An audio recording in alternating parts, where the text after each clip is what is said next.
If you like the story, you can support the author on Patreon. Link is in the description. Chapter 81, Azazel Visits. SHHHHHHHH. A tier in the air appeared next to an array with a giant sword in the middle. The sword was easily 10 meters in height. From the tier people started to fall. Tap. Tap. Tap. Tap. Isaiah landed a bit more roughly than the rest. THAP. Asterisk thud. Asterisk the unconscious Vala hit the ground hard.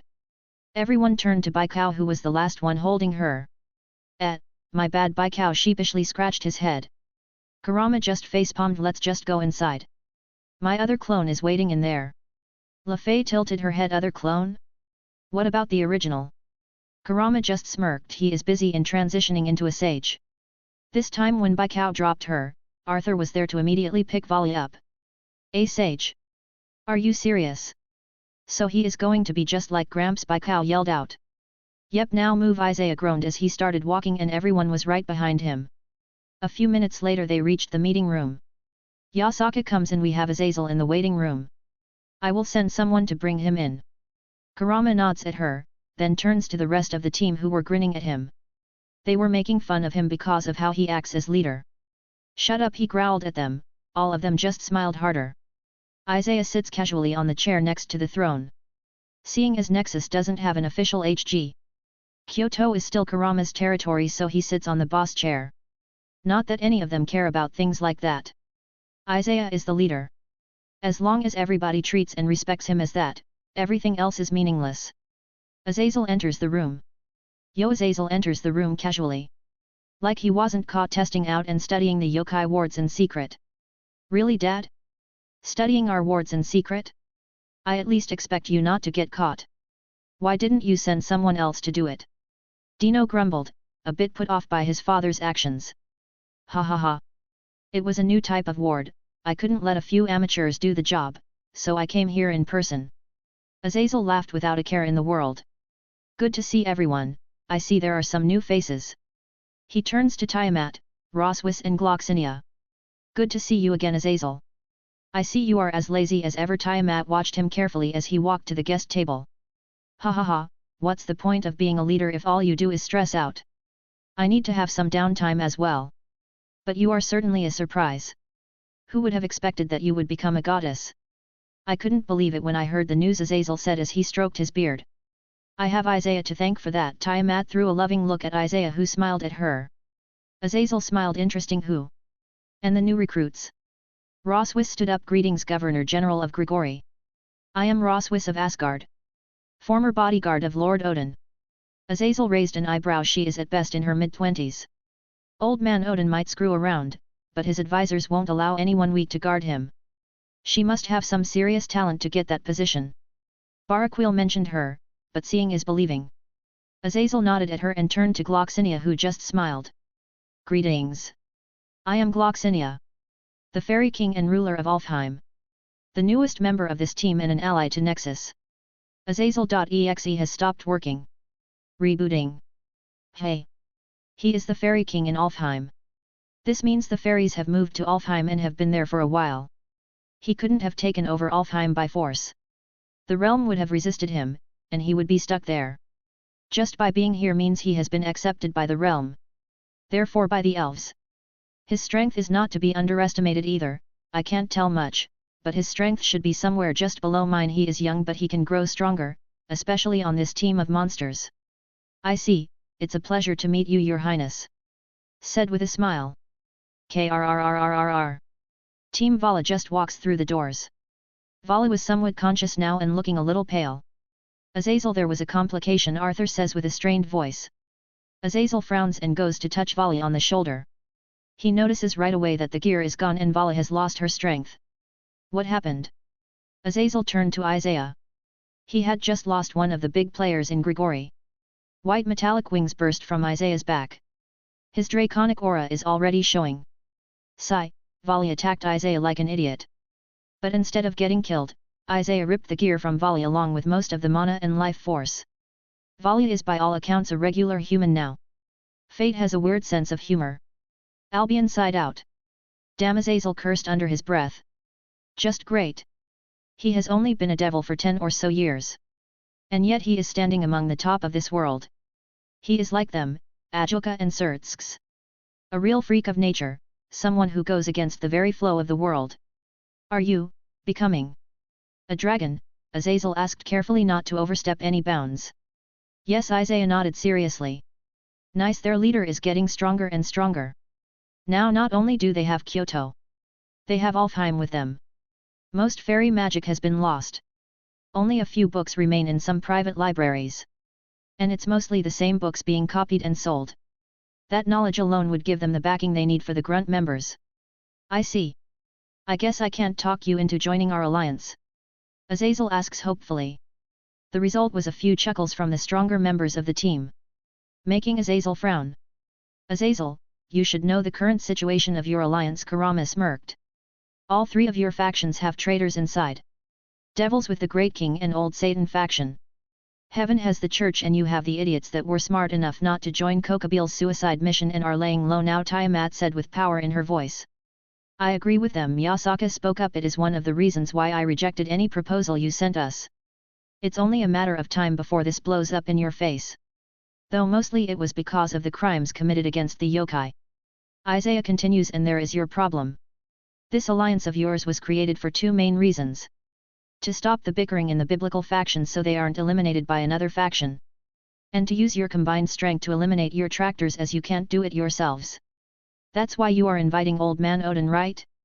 You need his strength to pressure the traitors to stay put. Azazel just laughed, seeing that there was nothing else to hide. Yep, pretty much. Is it really that transparent? Not really. Isaiah just has a great understanding of the biblical faction. Dino waved offhandedly. Well, since he knows so much, then you know that Young Devil Gathering is happening soon. Odin said that he will be there to continue our peace talks over some games. I'm inviting you as the leader of Nexus with a few of your members. Sorry, but you won't be able to take everyone. Security reasons. Everybody turned to Isaiah, who just smiled. Sure, I'll be there. I'll inform you of who else is coming with me. Azazel nodded and went to Vala, who looked empty. Sigh. I'll be taking her with me. What will you be doing? Azazel asked Arthur, LaFay, and Baikao. Kia, ha ha ha. I'll relax here a bit, maybe spar with some yokai, Baikao said freely. We are still thinking about it, LaFay said shyly, and Arthur supported her. I see, well, there is always a place in Grigori for you if you need it. Azazel picked up Vala and walked out of the door. He needed to leave the range of the wards so that he could teleport out. Arthur, LaFay, and Baikao stood up as well. Thank you for your hospitality. But we would like to explore Kyoto a bit. With your permission. Arthur does a slight bow. I heard it was a beautiful city, so, pretty please. LaFay smiled nervously as she also bowed. Kahaha, where is the best place? Booze and sparring partners. I don't mind spending a lot of money if it means I have fun. Baikao just cheerfully laughed. Kurama looked at Isaiah and shrugged. Knock yourselves out, Isaiah said casually. The three of them thanked him and left the room. So what's the real plan? Kurama asked Isaiah. There was no way he was going there without anything to get in return. Everybody turned to Isaiah, who just grinned. Kurika, Konako, Ingevilt. I think it's time to get your revenge against the devils. While we keep their heavy hitters busy. Grab the Leviathan territories and wipe out the Nabaru's family. All three girls had bloodthirsty smiles on their faces. Gladly. Beeb. Gasper pulls out his phone. Ha? Senpai, the guards say that they intercepted a devil that came with his entire peerage. He introduced himself as Riser Phoenix. Ha? What is that moron doing here, coming uninvited? Especially in these times. This is yokai territory. Did the alcohol finally catch up and he got brain damage? Whatever, I'll go handle this myself. Isaiah pulled himself up, groaning a bit. Right, this is getting annoying. Albion, how much longer until the transformation is finished? It will be over in about a day. It really is unbelievable. Normally this would take months. But Ophiza's blessing is spreading things up. Quite frankly, you will be getting the best possible results. Just as a transcended being turning into the strongest race would have gotten you a pretty big boost. Add Ophiza's blessing. And you have a monster. Albion spoke through the wings. Right. Ophiz. Wonder what that murder loli doing right now. Ophiz POV. Boom. Another branch of Cow's brigade was turned to dust. The white-haired devil is sneaky. He always runs away. Irritating. The sword devil said I should gather treasure in exchange for cookies. Gold, silver, and gems. But I remember these weaklings saying that art is valuable. Along with books and potions. They complained a lot. I should have erased them. But now I know. Everything has some value. So I'll just take everything and give it to the sword devil. The sword devil is smart. He will turn shiny rocks and paint on paper into cookies and sweets. He said to go to Kyoto. What is Kyoto? I'll just find the sword devil and ask him. A/N. Offis robbing bases for loot to buy cookies XD. Chapter 82, Alcoholic Charter. Riser POV. Maybe, just maybe coming uninvited was a bad idea. Riser and his entire peerage were surrounded by yokai guards, who were even more hostile when they saw Ni and Lee, two Nikomata girls who were turned into devils. Can you try not to be so hostile? I'm here to visit my friend Isaiah. I try to calm them down. Fighting the yokai will only make things worse for me. Yeah, someone like you is friends with the Isaiah-sama. Who do you think you are fooling here, devil? We know Isaiah-sama beat you in a raiding game. Are you here for revenge? I have literally been into every bar within a 50 kilometers radius of Kyoto town with Isaiah. And people still don't know we are friends? What the fuck are those useless spies doing? 2 devils plus 3 or 4 girls from my peerage bar hopping across Japan. And nobody knows? I'm a freaking phoenix. People are always after us. How could they not know? Well, this is awkward. Swollen scratched her head. How do you think we feel? Ni and Lee said in a low tone. The yokai were staring at the cat girls, making them have conflicted feelings. They were being judged. This is all your fault, Ni-sama. How could you not call ahead? Ravel fumed as she stomped her food on the ground. Well, sorry for wanting to surprise my friend, Riser says sarcastically. A/N. Yet I think it was sarcastic. I looked for the word but I couldn't find it. I really should write those words down. Oh, he will definitely be surprised when he hears from his guards. Myra smiled as she winked at her king. He might ban alcohol for you in Kyoto. Riser thought about it for a bit and shivered. Brrrrrrrrrr. No. Isaiah wouldn't break the bro code, especially the alcoholic charter. What in Mo's name is the alcoholic charter? Ravel deadpanned at him. Riser dramatically grasps his heart and gasps to think my own sister would be this uncultured. Well, listen closely, my little sister. The alcoholic charter is the single greatest thing that the ancient brothers have made. It dictates that no bro shall ever deny another bro his drink. What am I doing, XD? Damn right. They hear a loud voice behind them and turn to see Isaiah. Isaiah arrives. Third POV. Riser, what the hell do you think you're doing? Isaiah starts walking near the gates. The yokai start moving out of the way. Isaiah-sama, Isaiah-sama. Riser's face brightened up when he saw him. Isaiah. Surprise. Then turned into confusion as he didn't know what to say. Ravel facepalmed and Isaiah deadpanned at him. Let them enter. The yokai were curious but kept their mouths shut. They released the barricade and allowed Riser and his group entry. How have you been doing? Riser and Isaiah clasp hands, bump shoulders, and do a pat on the back. The bro hug. Good. It good to see you again, Isaiah. Ravel curtsied with her dress. The other girls also said their greetings. It's good to see all of you as well. But let's address the elephant in the room. What are you doing here and how did you leave? Isaiah looked at the group. Riser puffed out his chest. We ran away from home. He had this extremely smug look on his face. Isaiah just turned to Ravel, who sighed. He is not kidding, we really did run away from home. Isaiah raised an eyebrow at that. Okay. Can I ask why? Riser just shrugged his shoulders. Well, my parents were trying to put me in another arranged marriage. I know this because they were pushing me to go to the young devil gathering and look for a new fiancé. Meaning find one or we will find her for you. I just had enough. Not to mention all the political bullshit that has been happening with the devil factions. I'm not blind. Shit is going to hit the fan and I would rather be as far away as possible from the battles. Can't enjoy life if you're dead. Same with me. It was only a matter of time before I was married off, Ravel said sadly. Isaiah raised an eyebrow. So you two, purebloods from the Phoenix family, decided to betray your race in exchange for freedom. Riser and Ravel look at each other. Yeah, pretty much. Yes, Isaiah-san. Isaiah just grinned. Oh, I can already smell the political chaos that is about to start. The devils are going to lose their heads. Well, I officially welcome Riser and Ravel Phoenix and the peerage members into my faction. Next is. We can hammer out the details later. First we party. Fuck yet. Riser just throws his arm around Isaiah's shoulders. Finally a worthy cause. Our party will be legendary. Riser laughed at the top of his lungs. Isaiah just looked at Ravel and the peerage. Did he just quote Kung Fu Panda? Ravel was hiding her face behind her palms and the rest looked sheepish. Feldera and Gasper might have suggested some shows so Riser Sama can entertain himself with. Myra scratched her head. Solian, who was next to her, snorted right, and who was with our king through each movie and anime that he watched, and was yelling at the TV during JoJo's. She smiled at Myra, who just blushed and coughed in her hand, avoiding eye contact.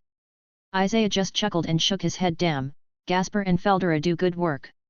I think they are literally the apostles of the otaku god. From devils to elves and fairies, everyone they meet is becoming cultured. Riser's group reunited with the team. 15 minutes later, all of the introductions were finished and the party started. We invited a few more of the upper echelon of the yokai. Well, the ones who didn't have a problem with parties. People were mingling, talking, and drinking. Nobody said anything bad about Riser and his peerage. But considering they were my friends, nobody could either. But the yokai relaxed around him. Seeing as Riser was a party animal and they tested with their senjutsu that he was being genuine and had no malicious intent. Kunu. Just because I can't see you doesn't mean I can't sense you, put down the sake cup. Yasaka yelled out across the room. Damn it, Kunu was hiding behind Feldera and his cape. She hoped to have a taste of this sake that the adults liked. Rahahaha. Better luck next time. Squirt. Feldera patted her on the head, making the little girl pout. Sigh. Forgive my outburst, you were saying, Ravel-san. Yasaka turned to the blonde girl. It's of no issue, Yasaka-sama. Since you are in charge of logistics, I am hoping to try out for a position there. I am essentially the one that is managing my brother's peerage and I have had training to manage my family's businesses. Ravel said with a smile. Well, we will test you and see how you do. If you are as good as you say you are, we will give you a good position. Ravel thanked Yuska and both of them clinked their glasses. Nay and I. Yes, Lee. Isn't he adorable? He is, isn't he? The two cat girls ganged up on Gasper. Don't call me adorable, he said in a low tone, almost a growl. So cute. They jumped the poor guy and started to hug the life out of him. Gasper looked at Dino with pleading eyes, begging for help as he was the closest to him. Dino noticed the stare and looked back only to see Gasper trapped in between two scantily dressed cat girls, begging for help. Dino smirked and raised glass, his middle finger pointing at Gasper. Gasper's eyes widened. Traitor. Dino grinned. A revenge is sweet. So what exactly do you expect to accomplish here? Isaiah asked Riser. Both of them were to the side drinking like old friends. Nothing really. I just know I didn't want to stay in the underworld anymore. You made me quite jealous. Traveling across the worlds while I was stuck playing the pure-blood devil. I honestly don't have any other plans other than just relaxing around and traveling under your faction's name. In exchange for protection and using your name, me and Ravel will make Phoenix tears every once in a while. Riser said casually, like it wasn't even that big of a deal. Phoenix tears are a huge deal. It's one of the reasons why the devil faction is so politically strong despite all the bullshit they have done. Every faction wants a life-saving item. And Sirafal uses them to negotiate. The Phoenix family gets huge amounts of money for them. Are you sure? Isaiah asks calmly, he also didn't value Phoenix tears that highly. He has healing swords. They might not heal you when you are half dead, but fatal wounds can be healed. Also, creating Phoenix tears is difficult. It takes a lot of time and stamina to make one. Riser's second brother is quite adept at making them, he makes most of the tears. But Riser and Ravel also make 2 tears each month. Every member of the family makes tears as they are always in demand. Yeah, this might put me against my family. But they should have considered this when they used me as a pawn. I'm quite lucky that my best friend is a leader of a pretty strong faction. If I went to any other faction I would be used as a tear factory. Riser laughs loudly. True, they would probably pimp women to you and ask Ravel to marry someone, to make more phoenixes. Well, you don't need to worry about that here. I would have let you join me without you offering anything. You helped me out a lot when I was with Rias. I might not have realized it then, but I definitely needed a friend to let loose a bit.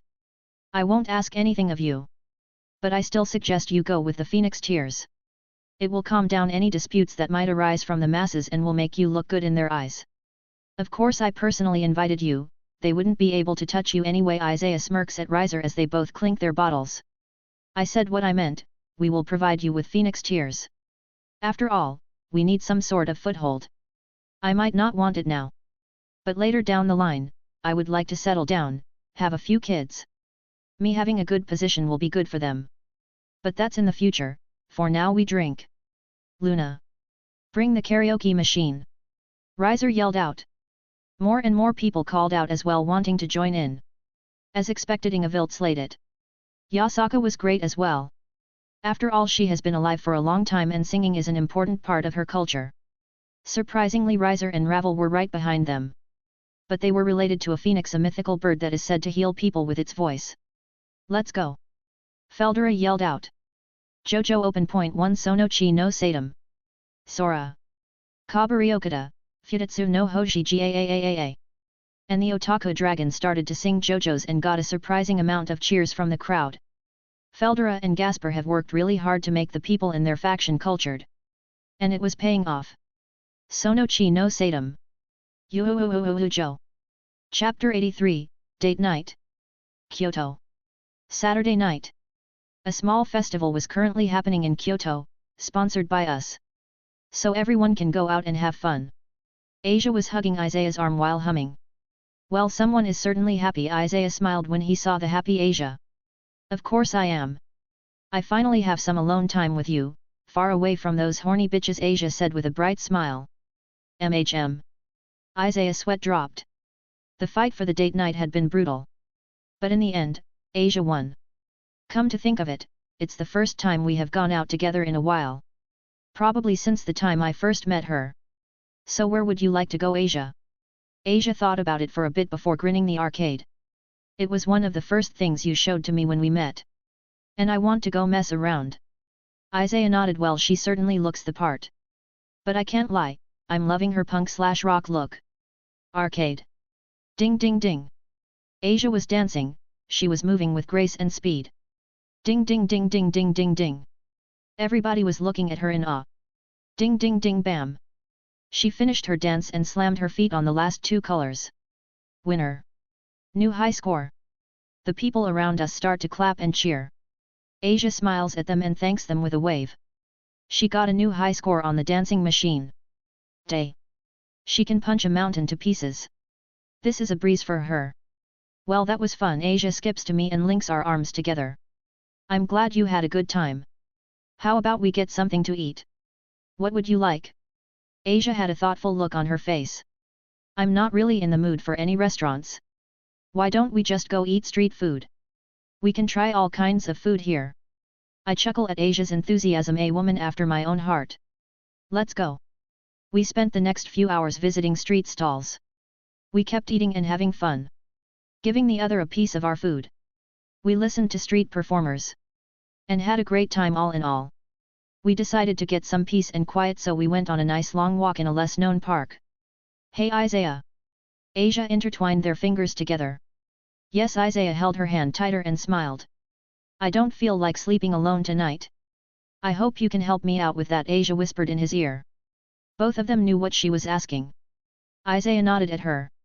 Asia's face lit up with happiness and she had a big smile. Isaiah couldn't help himself, so he leaned down and kissed her. Asia wasted no time in putting her hands around his neck, deepening the kiss. She quickly made a teleportation circle and both of them flashed to her bedroom. Asia was going to be one happy girl tonight. Dino and Meredith. They are following us, Meredith sighed out. Dino nodded. I know, it's kinda hard to miss them when they are being so blatant about it. Dino and Meredith were both in yukata. Walking calmly down the street. Behind them Feldera was hiding behind a street pole. He was wearing a cap and sunglasses. Gasper was jumping house to house. But his hair was easily noticed when he peeked to see them.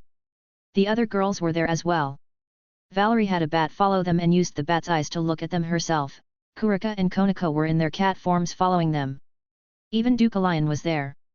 He used magic to turn himself into a small puppy and was following behind them, sometimes getting petted by pretty girls. Why must they do this? Meredith slumped a bit. Because Asia won the fight. And made them swear they would not interfere in any way. So the only entertainment they can get is from us. Dino scratched the back of his head. Thinking how troublesome the whole situation was. Seriously, they are killing the mood, Meredith grumbled. Not really. Dino took Meredith's hand and intertwined their fingers. I don't mind it as long as I'm with you. Meredith blushed from her ears all the way to her chest. She practically had steam coming out of her ears. But she gathered her courage and leaned closer to him. So you can be romantic when you want. Yet. No more messing around. Now I am certain. Meredith, do you want to make this official? Dino looked straight into her eyes. Waiting for an answer. To say that Meredith was shocked would be an understatement. You mean it? She said speechlessly. Dino nodded seriously. Meredith squeaked with happiness before jumping in his arms and kissing him. The chaste kiss was filled with emotions. When both of them separated, they looked at each other with affection in their eyes. But it seems they forgot about their stalkers. Who all jumped at them. Congratulations! Gasper appeared from above them. Rahahaha! Way to go! Dino Volota appeared in his stalker clothes. I'm so happy for you, Nae. When can we expect the babies? Kurika had a teasing look on her face. I'm happy for you. Konako smiled at them. Woof! Dukalian barked, agreeing with her. Dino and Meredith's faces were bright red from embarrassment, but they accepted their thanks. They are now an official couple. Gloxinia and Misaki. Thank you for accompanying me, Misaki. I would be very lost without a guide to help me. Gloxinia smiled at her. His wings were retracted and he had an illusion over him, to make sure that he doesn't gather any attention. Misaki blushed slightly. No problem. I wanted some peace and quiet away from the team anyway. Gloxinia laughed at that. They are quite the rowdy bunch, aren't they? Misaki laughed that they are. Hey, Gloxinia, have you tried pizza yet? He looked at her with a confused expression. Pizza? Is that food? Then no, I haven't. Misaki smiled brightly. Well, we can't have that. I know a really good place not too far from here. Would you like to go? Gloxinia nodded and bowed lightly. Please lead the way. Suddenly Misaki linked their arms together and started leading them. Gloxinia was surprised but didn't say anything and just smiled. While Misaki's ears were bright red. But she was happy with the progress she had made. Riser and Yubaluna. I never knew how peaceful Kyoto is. I thought it would be noisy because of all the yokai. Riser mused as he and Luna were walking in the forest road. It was illuminated by lanterns, giving the forest a bit of life.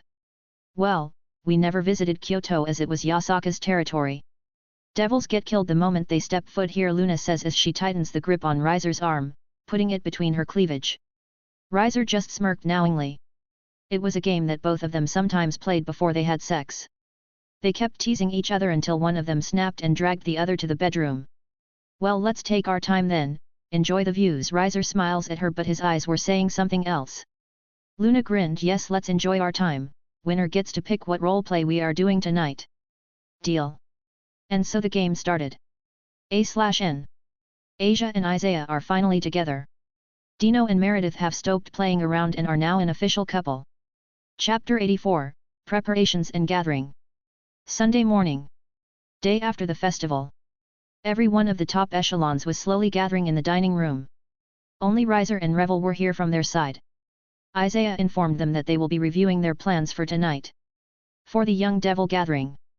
Feldera was scarfing down food. For breakfast, there was a large variety to choose from. Egg Benedict, pasta, pizza, sandwiches, rice, fish and miso soup. Everybody could choose what they wanted to eat. Choo choo choo, delicious, nom nom nom. Tiamat got a few tick marks on her forehead just from listening to Feldera scarf down food. In a childish race with Gasper to see who can eat the most. But Gasper was smart and put a sound barrier around him and didn't eat like an animal. Nom no bam. Tiamama grabbed him by the head and threw him into the wall, leaving a Feldera-shaped imprint before he fell to the ground. Okay, I deserved that, Feldera called out. Laughter and chuckles soon followed. Isaiah tapped his glass with his fork. The clinking sound gained the attention of the rest. Now that we are all somewhat awake and fed, it's time to talk about tonight. We have already made the plan, but one last check won't hurt anybody. Let's start from the top. The Young Devil Gathering starts tonight. As is included in the name, it's where young devils go and show off their strength in raiding games. Many foreign guests are coming to this gathering.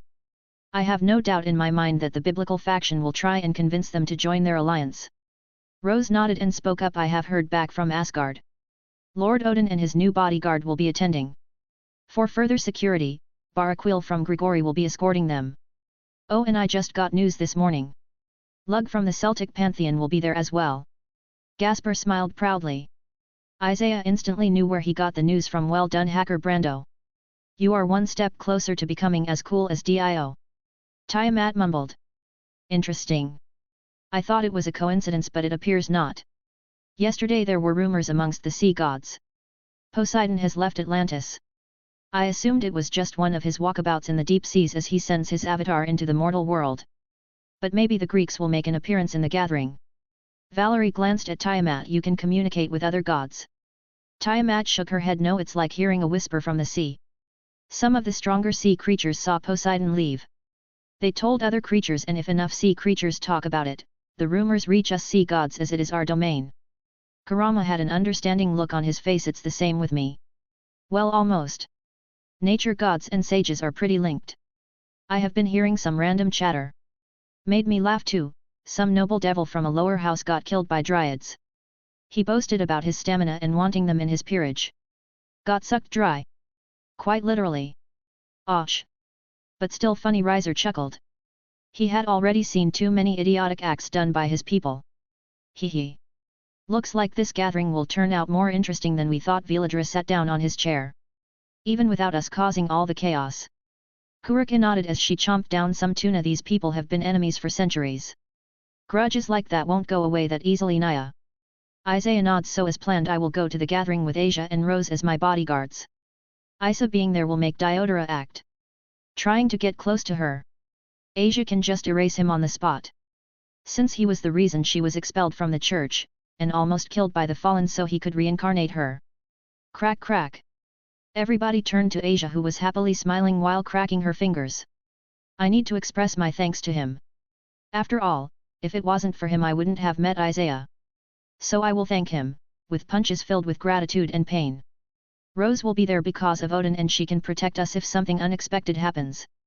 Roswis had a serious expression on her face. I will do my best. I nod at her. In the meantime, Ingevelt, Meredith. Dino will go and attack the Leviathan territories. I really love old devil laws.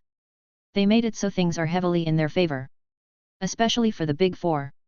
Ingevelt can legally go and kill everyone who had anything to do with the attack on her and her parents. Ingevelt smiled as her control over her power slipped. And that's exactly what I'm going to do. Well, yet, with her taking the Leviathan territory, we will have a base of operations in the underworld. Dino and Meredith will support her. Along with an army as a show of power. Kurika, Konako, Feldera will attack the Nabaru's family. They will also have troops, but I don't think they need them. I turned to Kurika and Konako. They had an evil glint in their eyes. And their tails were swishing around, looking forward to getting revenge. As Nabaru's was involved in her family accident. Ingevlid can legally take them all out. That's why Gasper, Misaki, and Tiamat are heading to wreak the GAAP family. Or what's left of them at least. What about me? Gloxinia points at himself. Sorry Gloxinia. You are too high profile at the moment. But you will have your fun later on. Gloxinia shrugged. Met. That's fine with me. I'll use the time to catch up with the new technology. Earth has loads of interesting things. The ruler of Alfheim attacking the devils sends the wrong message. We are technically allies. If I started bringing other people in this attack, the devils might just assume we are out to war. Then they will bring their whole alliance with them. They will probably play that angle anyway. But we have the old stupid laws to back us up. I'm looking forward to this. The gathering. Inside a large ballroom with tainted windows. There were many tables with red tablecloths and a vase with roses in it. The place was filled to the brim with devils and VIP. Rias' peerage arrived. Only Rias and Akeno were dressed for the event. Rias had a crimson-red dress that fitted well to her body, complementing her curves. Her hair was styled in a high ponytail. Akeno was wearing a black yukata. But it did nothing to hide her outrageous figure. The rest were in QA uniform. Unsurprisingly, Rias received a few new members. Since Isaiah, formerly known as Kiba, Konako, and Gasper left, Rias was only left with Akeno and Issei. Rias got a new rook, knight, and bishop. The new rook, Omari from southern Africa, was a 20-year-old man who had a strong martial arts background. He had a plane twice critical. Her new knight, Li, was a swords expert from China who had the jade sword. Mid-class sword type sacred gear which increased the power of the slashes. And her bishop was a young mage from Golden Dawn that they convinced to join Rias's peerage. Marie was contacted by the headmasters if she wanted to become a devil. She had no sacred gear but was very good with magic. Sertz's bishop is the founder of Golden Dawn. So it was easy to reach out to them. She was chatting with Sana and her peerage. As were the rest of the devils. This event is for them to mingle more. At the high table, Sertzx was conversing with Azazel. Michael should be arriving soon. Azazel nodded according to Barakel. Odin is coming. I put Barakel in charge of security. Sertzx raised an eyebrow. Really? I doubt Odin would require extra security. Azazel shrugged. Just in case, there has been some unrest with the Norse gods. Odin hasn't joined the alliance but people are still not happy with him communicating with us. Sirafal showed up. That's to be expected. Poseidon has been spotted. He should be arriving soon. Lug will probably show up fashionably late as always. I need a vacation. Training this was a giant pain in the ass, and I don't mean that in a fun way. Sirafal cracked her neck. Well, I'm off to go find my dear Sotan.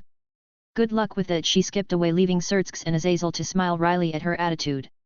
She has been stressed out and has been having a shorter and shorter fuse as the stress piled up. Neither of them wanted to be there when she finally blows up. In the other rooms where the young devils were located. Boom. Looks like you really want to die, Zephyr. Sikvera Agar spat out. She had blondish hair and red eyes. You stink of virginity. What's wrong with saying that? You shitty bitch, Zephyr said in an arrogant tone. Sarayorg decided to intervene. Stop, you too. Princess of the Agar's family. Sikvera. The problem child of the Glaciolabila's family. Zephyr. Zephyr snapped. Who are you calling a problem child? Sarayorg just smiled and cracked his fingers. This is a bit sudden, but it's your final warning. Any more than this and you will have to deal with me. Sikvera sighed and put her hands down. Zephyr on the other hand just gritted his teeth as he clenched his fist. You incompetent fool from the Bale family. He threw a punch at Sarayorg, who easily dodged and punched Zephyr, sending him flying straight through the wall. Sigh. Why do I have to be the one to keep the young devils in check? His queen Kushia came near him because Lord Lucifer asked for you. Ah. That's right. Cousin Sertzx did. To improve my reputation. Sigh. Fine. It's more trouble than it's worth, but I need every bit of help. Kushia whispered to Sarayorg. Looks like Lord Odin has arrived. Sarayorg frowned. The bigwigs have started to gather. Be on the lookout for any trouble. You never know what could happen. Kushia nods and goes back to her unofficial patrol. Back at the high table. Odin has arrived. Ah, good work, Baraquil, said Azazel when he saw Barakel arrive with Odin and Brynhildr. It's been a while, you shitty old man from the northern countryside. Odin smirked at Azazel's comment. It's been a while, fallen brat. Sertzx did a slight bow. It's been a long time. Lord Odin. God of the North. Sertzx, I came in response to your invitation. Sirafal walked forward and did a formal bow with her dress. Welcome, Lord Odin. Odin just hummed when he saw her. Not good, Sirafal. A young girl like you shouldn't wear such dark clothing at a party like this. Sirafal grinned. Like she has been waiting for someone to ask that question. Well then. Myru run Myru Maru spiral. Sirafal glowed in a multicolored light as she turned into a pink magical girl. Oh, what is this? Odin looked in surprise. Sirafal smiled as she did a peace sign. Don't you know? This is a magical girl. Who? Not bad. Not bad at all. Odin stroked his beard as his eyes roamed all over Serafal's body. Nay-san. Nobody needed to turn to know who that embarrassed voice belonged to. Cough. Lord Odin. Please be more mindful of your position. Otherwise, I will tell Lady Freya. Brynhildr coughed in her hand and glared at Odin. Tisk. You are even a bigger buzzkill than Roswis. I regret sending her away. She was less of a buzzkill and more gullible, making her easier to manipulate. As soon as Odin said those words, laughter came from the stairs. Well, it's too bad, old man. 'Cause I'm not giving her back, Isaiah said with a wide smile. Behind him on his left and right were Rose and Asia. The leader of Nexus has arrived. Chapter 85, Gathering 2. Who? Here comes one of the new big shots. How have you been, brat? Odin smiled when he saw Isaiah and his bodyguards. Now Lord Odin, who was gullible again, Rose had an angry aura around her, causing Odin to be surprised. Well, I'll be damn. The little crybaby grew a spine. Well done, sword brat. Odin let out a bellowing laugh, causing Rose to deflate seeing as she was ignored. Isaiah laughed at his carefree attitude. Ha ha ha. Thanks. But Rose had it in her already. I just gave her a little push. And I have been great. Visiting places. Having tons of fun. Azazel scoffed. Yet, conquering the Kyoto yokai. Loads of fun. Odin perked up at that. Right, that happened. He came nearer to Isaiah and whispered, hey brat. Did you have fun with Yasaka's giant titties? If you say no, I will be very disappointed. Ow ow ow. Brynhilda grabbed his ear and started pulling. Lord Odin, I have been instructed by Lady Freya to stop you from causing any international incident, Brynhilda says in a professional tone. I got it, I got it. Geez, you are such a buzzkill, practically a carbon copy of my wife. Odin started to rub his red ear. Brynhilda turned and smiled at her. Koi, you are stronger, Rose. Are you happy with them? Brynhilda. I have missed you. And yes, I am very happy. Rose turned pink as she looked at Isaiah. Her senior only nodded. Happy for Rose and her current life. Hey Isaiah. How's that lazy son of mine doing? Azazel asked Isaiah, who paused for a split second. Dino and Azazel saw each other not too long ago. Apparently, he wants to keep the meeting a secret. Even though he is the one who delivered the invitation. Well, let's play along for now, Isaiah thought as he smirked at Azazel. He is doing great. Finally got together with Meredith. Azazel chuckled. Who? He finally found someone to reel him in. Good for him. This calls for a celebration. Good thing we are already at a party. Ha ha ha. Azazel grabbed a wine glass from one of the waiters and started to drink. At that moment, Leader of Heaven arrives. Archangel Michael. I'm very sorry for making you wait, the blonde man says with a gentle smile. Isaiah looked at the cloaked figure behind him in silent shock. Irina. The fuck? Didn't she abandon the church and go to Haido after the whole Kokabeel fiasco? I totally forgot about her. I just assumed she dumped the guy and went on to have a life. Why is she back with the church? Hello Irina-chan. Haido waves at her. Hello Issei. Irina happily waves back. Isaiah resists the urge to facepalm, of course. Fucking plot armor. The Red Dragon Emperor has to get a girl from each race. That includes Onyels. You know what? She is so insignificant that I'm not even going to bother with how ridiculous this is. Hey sword brat. What's that in your shadow? Odin pointed at my feet. He can sense Duke. Dukalion, come and say hi. From Isaiah's shadow Dukalion emerged. Since he can control his size, he was a bit smaller. About the size of a horse. People started to back away from him in fear. His whole aura emitted a dangerous feeling. His mid-ultimate power clearly showing. Good evening. Odin's eye widened. Who? Impressive for such a young cub. He reminds me of Fenrir. Dukalion puffed up his chest. Thank you, he said in a raspy voice. That was quite the compliment, especially since it came from Odin himself. Geez kid, what do you feed him? Azazel shook his head at how absurd the situation is. He wasn't afraid of the wolf one bit. Dukalion might have power. But it's still that, just raw power. He lacks the fighting experience. Especially since he is so young. People started murmuring. There were two gods walking side by side. One of them had long messy brown hair and suntanned skin. Everywhere he passed, people could smell the sea. He was wearing sunglasses, a Hawaiian shirt, baggy shorts, and sandals. The one next to him was more elegant in a way. He wore traditional Celtic clothes but with extraordinary quality. A simple white shirt, dark green pants and a dark green cloak, which contrasted strangely with his shoulder-length wavy blonde hair. Poseidon and Lug have arrived. Welcome. Surtsk smiled at them. To be completely honest, I didn't expect you would come. Poseidon snorted. Yet I could say the same, but one of your guests interested me. He turned to Isaiah and pulled down his sunglasses a bit, showing his greenish-blue eyes. I heard that Tiamat became a sea goddess. Is it true, and why isn't she here? Poseidon asked with a smirk. My wife can do whatever she likes. What's it to you? Isaiah's words caused Poseidon to drop his smirk. Oh really? Well, I was hoping to go a few rounds in the bed with her. Only to test out her new strength. Poseidon seemed smug with himself. All the leaders froze and stared at Poseidon for his audacity. Everybody except Odin and Azazel, who shared the same thoughts. Shit! This won't end well. Isaiah turned to Poseidon, his eyes changed to a swirling red, releasing slight amounts of his true power only for the higher UPS to pick up on it. Anything more in his domain might actually start killing off the weaker people in the room. Watch your tongue, otherwise I'll gut you like a fish. Are we clear? Poseidon was taken aback by that threat. Do you know who I am, boy? Isaiah stared right in his eyes. Those swirling red eyes looked like they were made from thousands of miniature swords moving in a spiral pattern. The others felt his energy spike up a bit and made a barrier just in case. But Isaiah kept his power suppressed to the right amount so it doesn't leak out.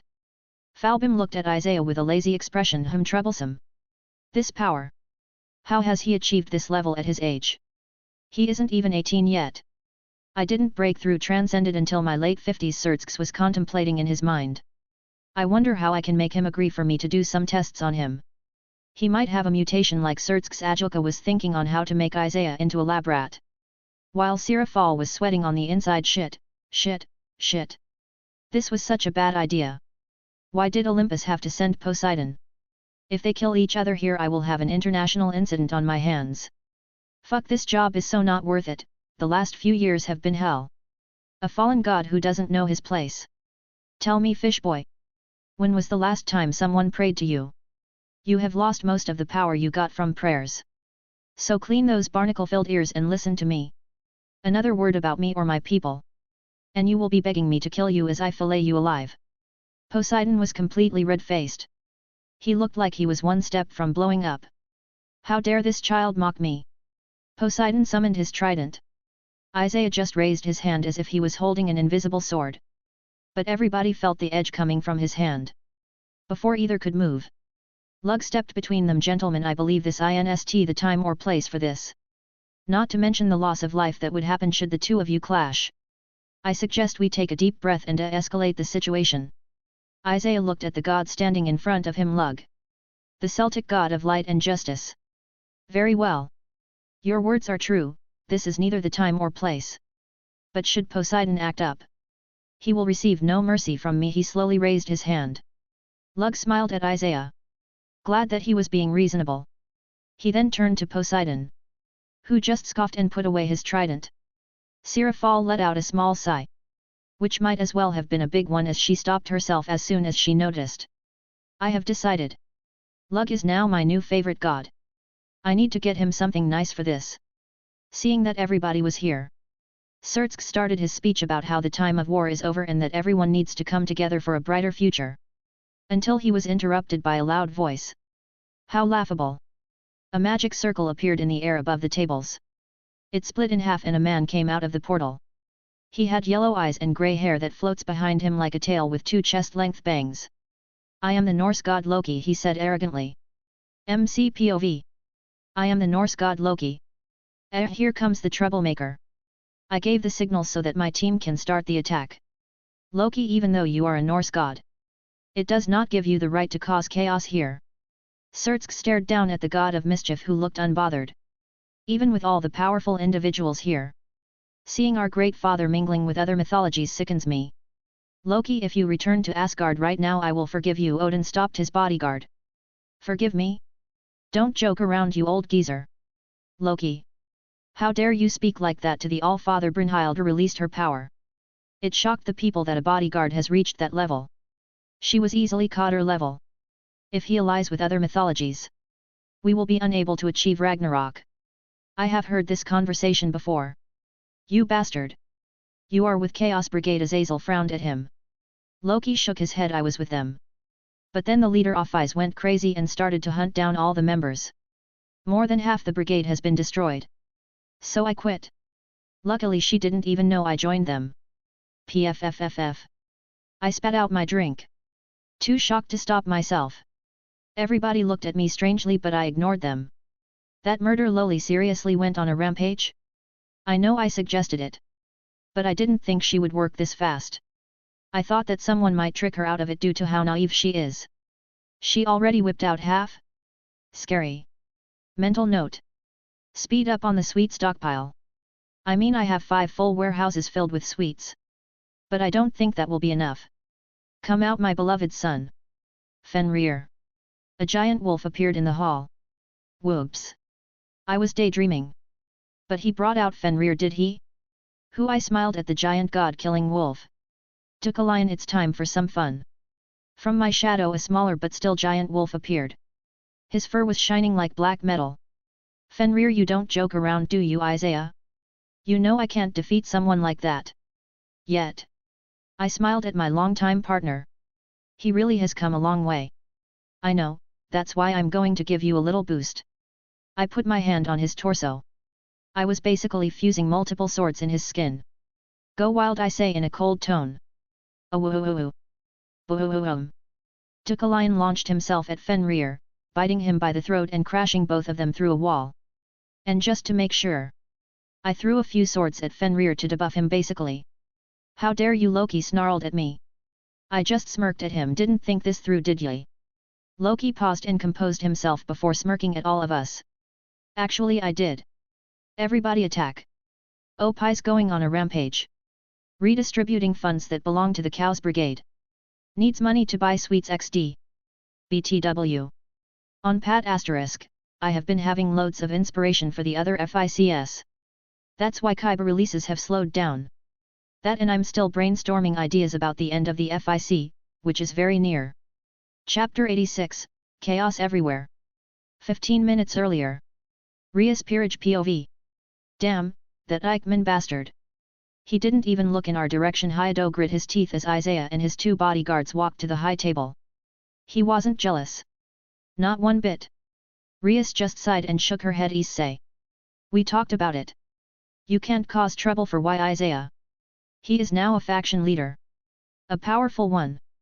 Lady Leviathan has stressed that we don't do anything to offend him. But Bucku. Hydo turned to her with a hurt puppy look on his face. No. Rias crosses her arms. Ara. Rias is bullying Issei-kun. Come here so Oni-san can heal you. Akeno teasingly spread her arms and her breasts bounced as a result. Off to the side were the new members of the peerage. Rias's new knight Lee sighed out. This is absurd. I mean, we haven't spent much time together. But the current Red Dragon Emperor is a pathetic pervert. The new Rook Omori nodded yes, but it doesn't mean that he will be weak forever. He is a devil now. He has all the time in the world to improve. But from what I hear, that Isaiah was just an ordinary human like us, yet in less than a decade he reached his current level. That makes me discouraged. Marie just looked at him like he was an idiot. Hey, don't bother comparing yourself to that monster. I heard it from my former bosses in Golden Dawn. Everybody views him the same as Lord Lucifer and Beelzebub. An anomaly in the world. Someone who plays by totally different rules. Hell, his faction has only existed for a few months and he has absorbed the Japanese yokai, made deals with other factions and is getting hundreds of members daily. I know loads of my magician friends went to Nexus. Apparently, Nexus offers a very good deal. They have strong clauses to get rid of spies. But that faction is on the fast track to become one of the strongest in the world. Mostly due to the core members being so powerful. I heard they have dozens of Longinuses in that group. Even a newly born goddess. Lee just shrugged his shoulders. Not like we have anything to do with it. My contract is 100 years with the Gremory family. After that, I'm traveling the world.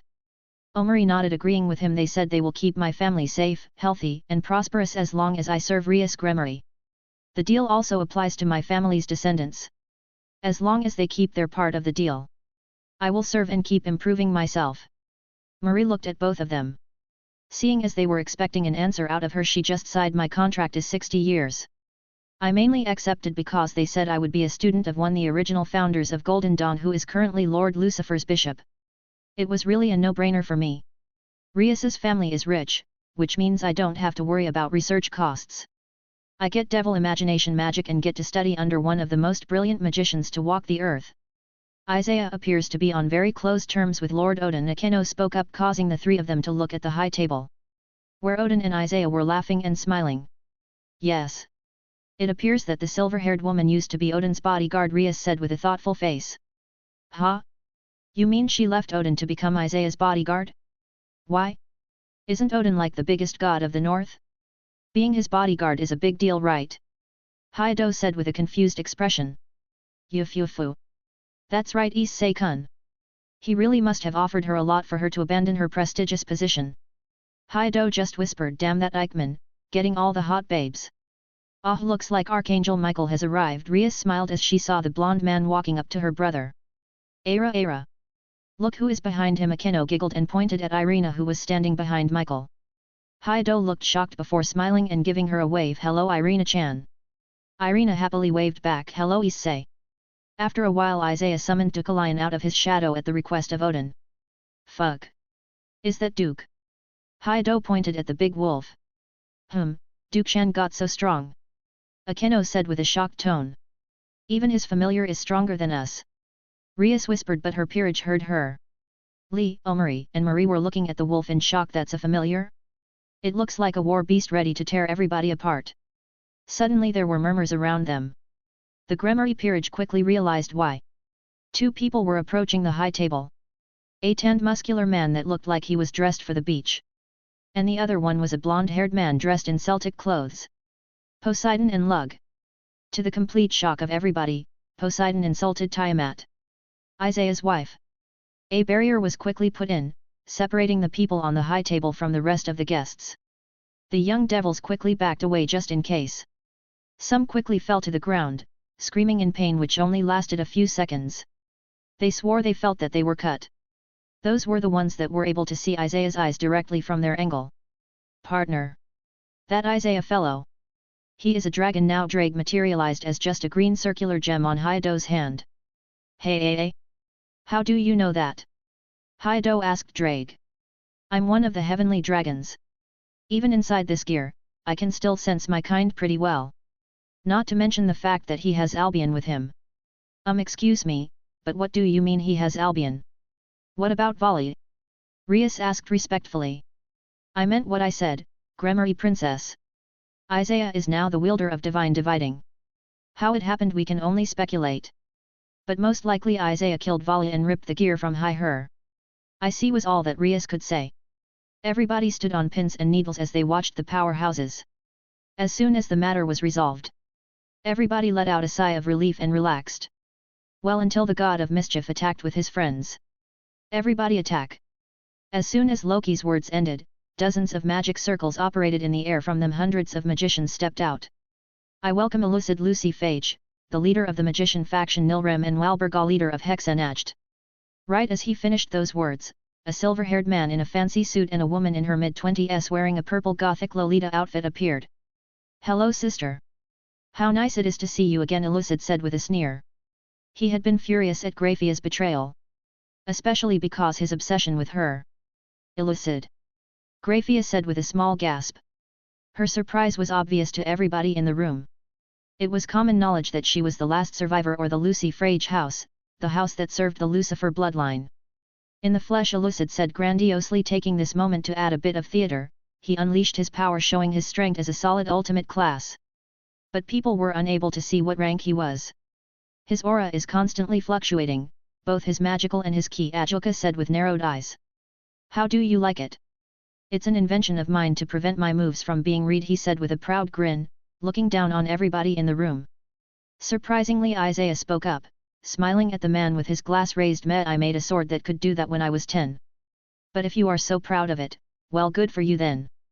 Everybody stared at him blankly before Azazel and Odin started to chuckle at the sheer disrespect. Even Walburga laughed a bit. You brat! Elucid growled at Isaiah, who didn't seem to care at all. Walburga, what are you doing here? Sirafal said with a frown. The woman in question only smiled, seeing the hall fill up with their forces.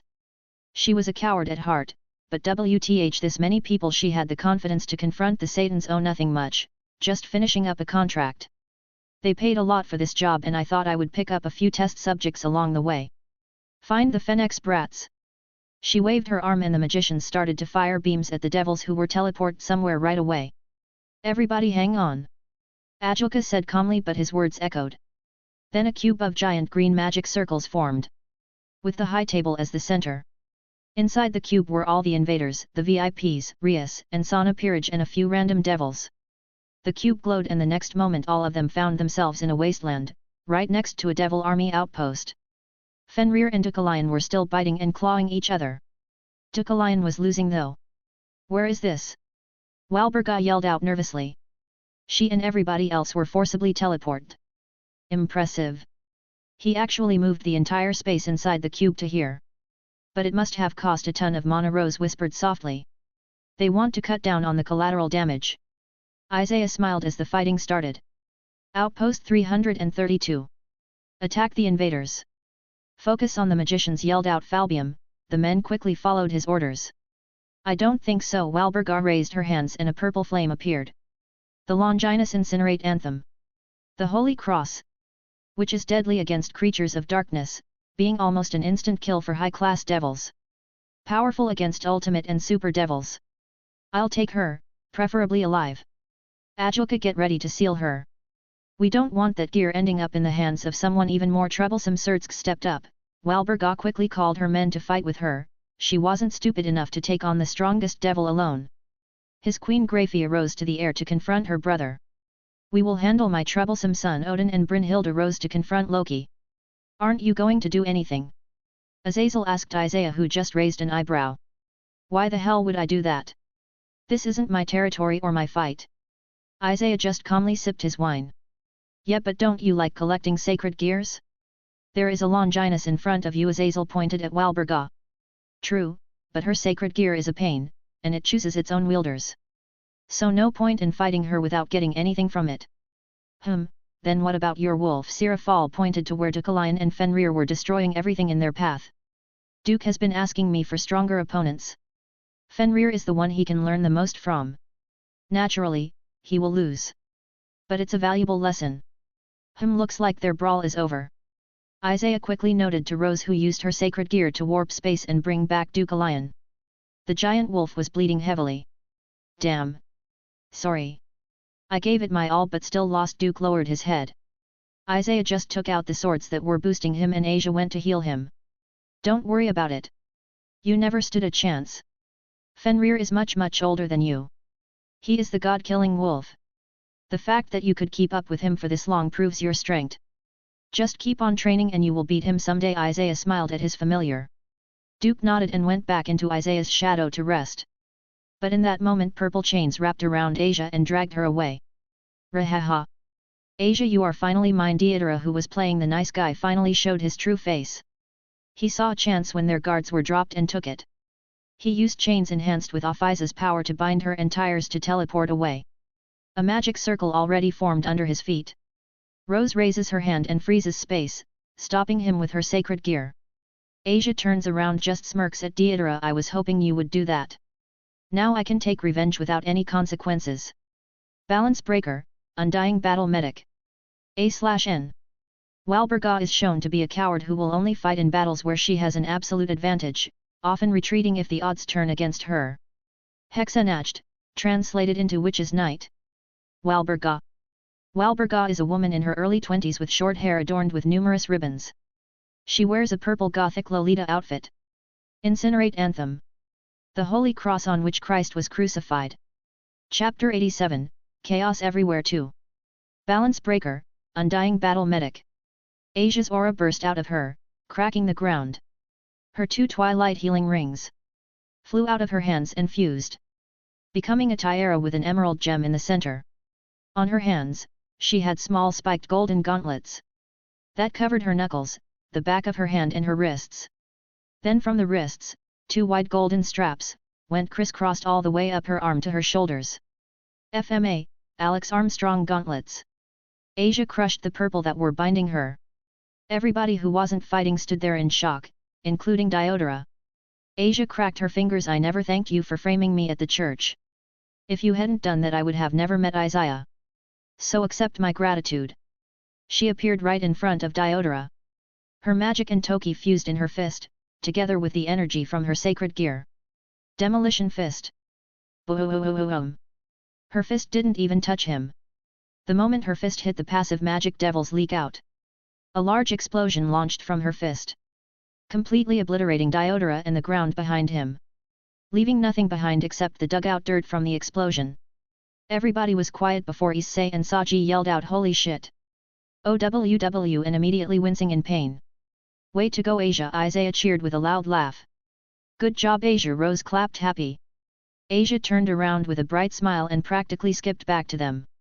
She got her revenge, so she was in a very good mood. Sigh. The elders are going to be so annoying, Ajoka just sighed, not caring one bit that his cousin got deleted from existence. Sertsk winced a little yet. This whole mess will be a nightmare to sort out. Sirafal just kept quiet with a thoughtful face as she kept blasting magicians and defending attacks that targeted her little sister and her peerage. Azazel whistled, damn, she is as scary as Penium. Who? Impressive. Odin just chuckled as he saw the little blonde girl. Brynhilde smiled, she would make a good Valkyrie. Useless trash, Loki spat out as he dodged an attack from Odin. Lug just smiled gently, strong, especially for someone so young. Nexus sure does have some talented individuals. Poseidon just scoffed, glaring in Isaiah's direction as Asia reunited with them. In the same time as the attack on the hall was happening. Leviathan territories, Ingevilt. Dino and Meredith and army. Ingevilt stood in the air in front of her family's territories. Dozens of gigantic lakes were scattered across the territory. Her emotions were all over the place. Happiness. Sadness. Anger. But she knew one thing. After tonight, the slate will be wiped clean. Father, Mother. May you rest in peace. Ingevilt closes her eyes for a few moments. Before fully unleashing her power, Sea Serpent of the End. The bloodline magic of the Leviathan house. The water rose from the lake. It looked like the lake itself was floating up toward the purple sky. The water separated, creating 100 sea serpents. And thousands of animals and water javelins. Let's go, Meredith said seriously. She spread her arms apart. A holy nail the size of an ordinary sword formed. Then another one, and another one. She kept making more and more nails until the sky was filled with them. Dino just sighed, balance breaker. Scale mail. Purple draconic armor formed itself over Dino's body. He raised his hand and summoned the true Longinus. He swung the spear, creating hundreds of light spears in the air. Devils rushed from the palace. Kateria's supporters and servants. They were terrified from the water serpents and the holy energy from the nails and the spear. Who dares attack the Leviathan house? An old devil yells out in anger. Ingevilt glares down on all of them. I am Ingevilt Leviathan. The true heir of the Leviathan house. I personally killed Kateria for killing my father, Isan Leviathan, and my mother Naira Leviathan, human. You are that half-blood spawn from that human Bisi Buddha. May water javelin pierced the devil's chest, killing him instantly. Everybody turned to Ingevilt in fear. I am the rightful heir. In accordance to the old laws, I claim these territories as my own, as well as the territories of those who had anything to do with my family's death. If you point out those who had anything to do with their deaths, I will only kill them and spare the rest. The devils immediately started pointing fingers. Ingevilt, Dino, and Meredith started to quickly memorize those that were named and their reactions. Hundreds of people were named. After a few moments, Ingevilt had enough. Kill all who were named. She swung her hands down and the water javelins were launched at the devils who were presumed guilty. Dino and Meredith did the same. They needed to take care of this quickly and didn't exactly have time to do a trial for each and every one of them. If someone innocent died, well, they are out of luck. Nabarus Terraritries Kurika, Konako, Feldera and Army. I have waited a long time for this, Kurika said with an evil glint in her eyes as she looked at the familiar mansion. Me too, Nasama. Konako tightened her fists. You kitties ready to rumble? Valora said with a loud laugh as his giant body started to gather lightning. Shut it, Driz Dragon. Otaku Dragon. Kurika and Konako's words made Feldera flinch from the hostility. Man, no need to be so rude. Nobody likes mean kitties. Kurika got all up in his dragon face and grabbed his snout. Litten dragon boy. I am feeling very angry right now. Anger which I am going to unleash on all those devils below us. But if you want that target to be you, I will gladly cut off your balls. Meaning stop talking, Konako deadpanned at the depressed dragon. Feldera's dragon figure was slumping. Dragon dive. He said very unenthusiastically. The lighting that was coursing his body flew off like dragon-shaped arrows, raining upon their enemies.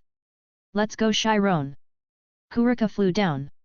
Hine-sama and Noiko was right behind her, both of them dodging the lightning arrows. I was going to make a cool entrance with dragon dive. I am really proud of this move. It was a pain to recreate.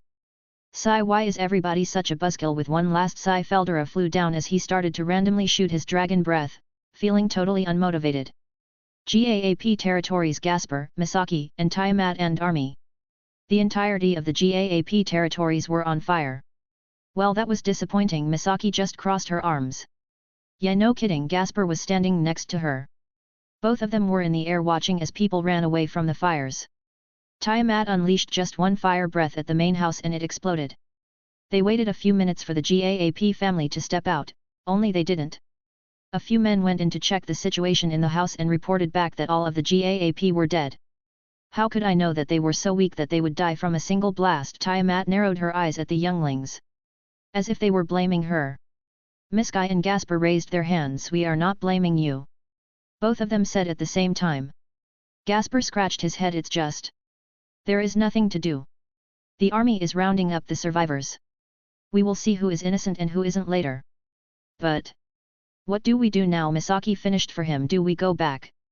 If we go back now I can go on a date with Gloxinia. Misaki giggled at the thought. No, our presence is still needed here. And Tiamat's words crushed that little dream. But whyy? Misaki whined like a child. Tiamat just rolled her eyes because people will come soon to check out the situation and we need to be here to defend Ariheming of Ilt's newly acquired territories. Gasper chuckled, but it's still very convenient for us that all these territories are inked together. But then again it does make sense. The coup happened with Kateria in charge, but she couldn't do it alone, so she asked her neighbors. The ones closest and the easiest ones to make an alibi for. Still, it's going to take some work to combine all three into one giant territory. But man, it's going to be awesome. Misaki turned to Gasper. This whole thing will be our underworld branch, right? Where we sell some stupid shit to get money from the devils. Honestly, Riser's influence over the younger generation is frankly amazing. He already got hundreds of calls to get some hands on our new fairy wine. We could just overprice it and sell it to them. Gasper nodded. Yep.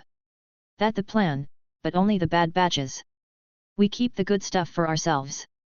But it's still fairy wine, so it's good enough. Not like they tried the original to compare to the one we will sell. I wonder how Senpai is doing. A/N. The Nabaru's bit took a while. I was trying to think of how to make it interesting. But man, everybody just picks on Feldera. I pity the guy. Xenozaldik's Dragon Dive. Of course the Otaku Dragon recreated at DxD. Chapter 88, Gathering Finale. Back with Isaiah. Asia joined the group after obliterating Diodora. She had a giddy expression on her face. It's obvious that she had been waiting to do that for a long time. Ah! I feel so refreshed, Asia sighed as she plopped down on a chair that she pulled out from her storage spell. Rose chuckled. I'd bet. Isaiah smiled before he turned to watch the chaos. Loki vs Odin and Brynhilde. Tisk, stubborn old man. Loki unleashed a wave of ice projectiles at Odin. You're one to talk, you attention-seeking brat, Odin returned with a smile. He swung his spear, destroying the ice. Brynhilde kept attacking Loki with Nordic spells, just trying to keep him distracted. She was spamming spell after spell, cutting off his advances and forcing him to split his attention. Boom! Odin used his spear to smack Loki to the ground where Brynhilde already aimed a few spells in advance. Enough!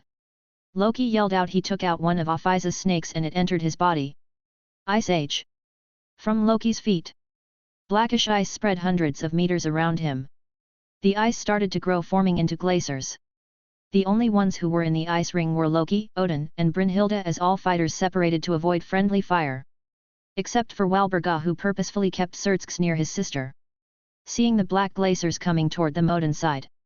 So be it. Prepare the seal, I will keep him busy. She looked at Odin and nodded. Brynhilde stopped all attacks and clasped her hands together. Runes started to form around her hands and she started chanting. Odin got serious. He channeled lightning through his spear and destroyed the ice glaciers. Loki continued to throw ice attacks at him. The temperature around them dropped. Odin had to use his power to block off the cold, constantly draining his reserves. But he was a god king. It would take a lot more than this to defeat him. Loki, powered up by the snake, could match him somewhat, mostly due to Odin not wanting to seriously harm Loki. After 10 minutes of both of them attacking each other, Loki had black spots on him from the lightning, and his hair was singed. He was also bleeding a bit. Odin was injured, but it was a few cuts from the ice. His robes were also torn. Odin glanced at Brynhilde, who was further away so that Loki couldn't attack her. She nodded, giving him the signal that she is ready. Maybe some time with your daughter will set you straight. Odin shook his head as he used lightning to paralyze Loki. Eternal seal, Brynhilde yelled out. A gate opened up and started to drag Loki in. Damn, you! I will kill both of you! Loki trashed around as chains started to wrap around him, the gate to the underworld. Begone! Odin swung his spear and a lightning bolt hit Loki, sending him flying backwards. As soon as Loki crossed the line, the gate closed. Odin looked at the spot his son was standing inside. This doesn't get any easier.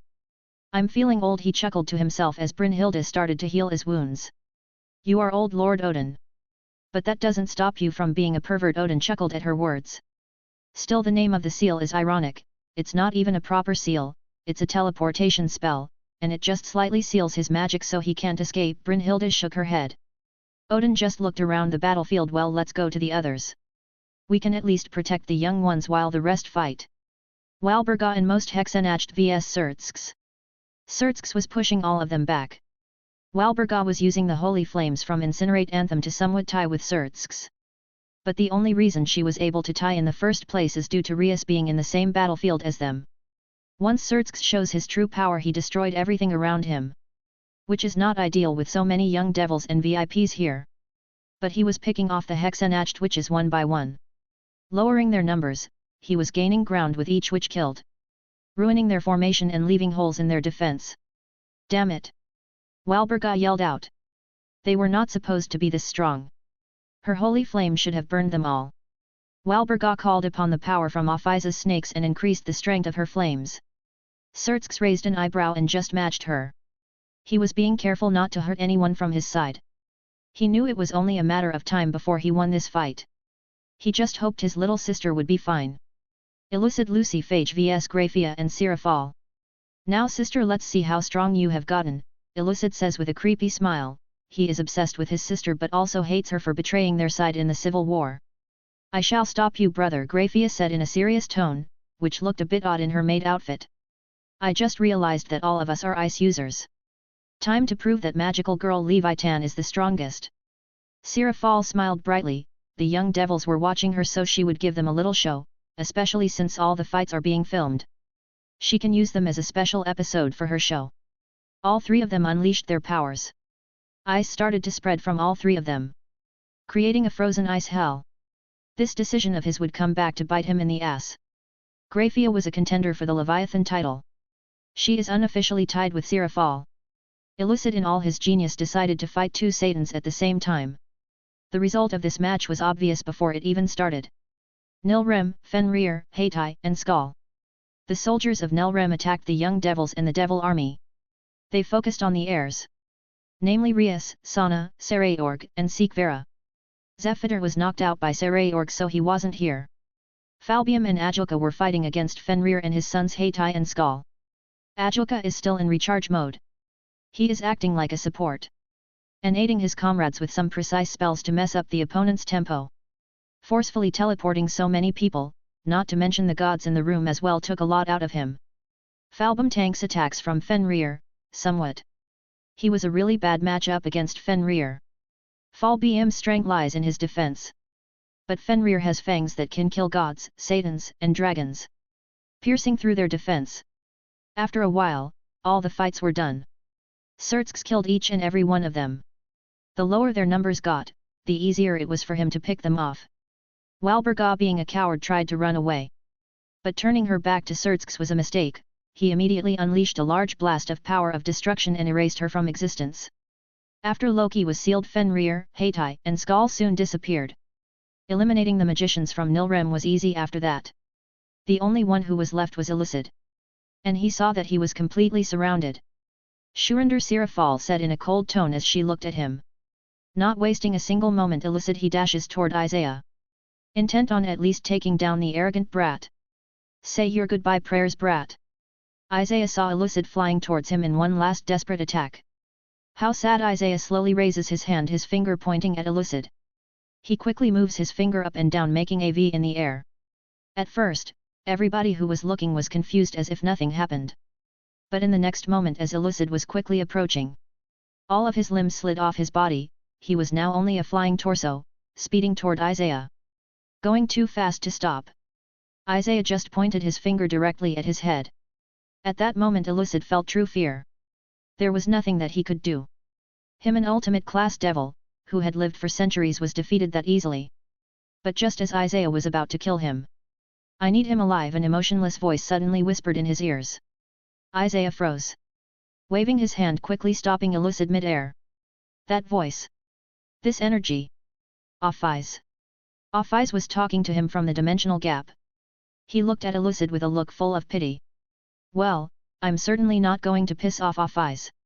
I was just going to kill him, but who knows what Off-Eyes will do to the poor fellow."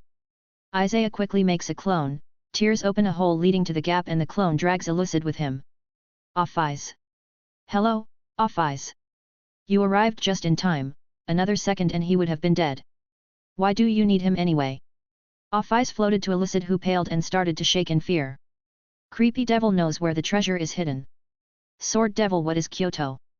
"What?" Isaiah blanked out. "What is Kyoto?" "Kyoto is a city in Japan, and the place where my current base is located." Off-Eyes nods. "How do I get to Kyoto?" "I have shiny rocks to buy cookies." "Right. Well, here are the coordinates." Isaiah just gives her a small orb with an image of his base and its location. Off-Eyes nods. "I will arrive shortly."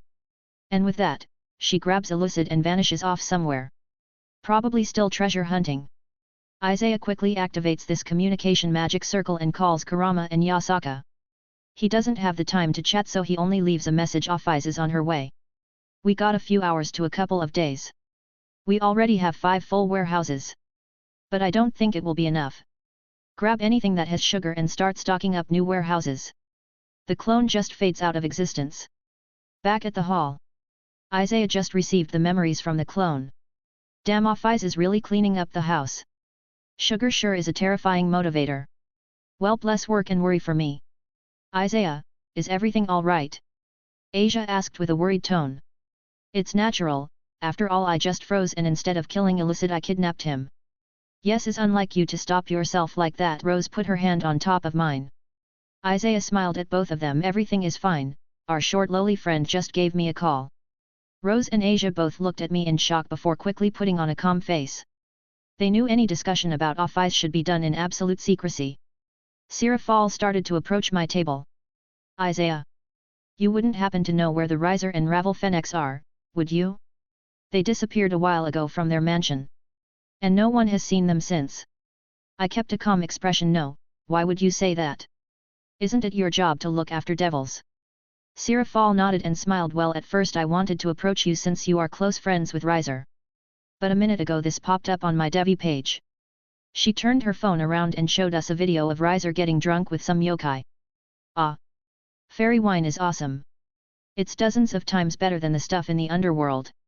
I'm so happy I ran away. Long live Nexus! Bonsai! Bonsai!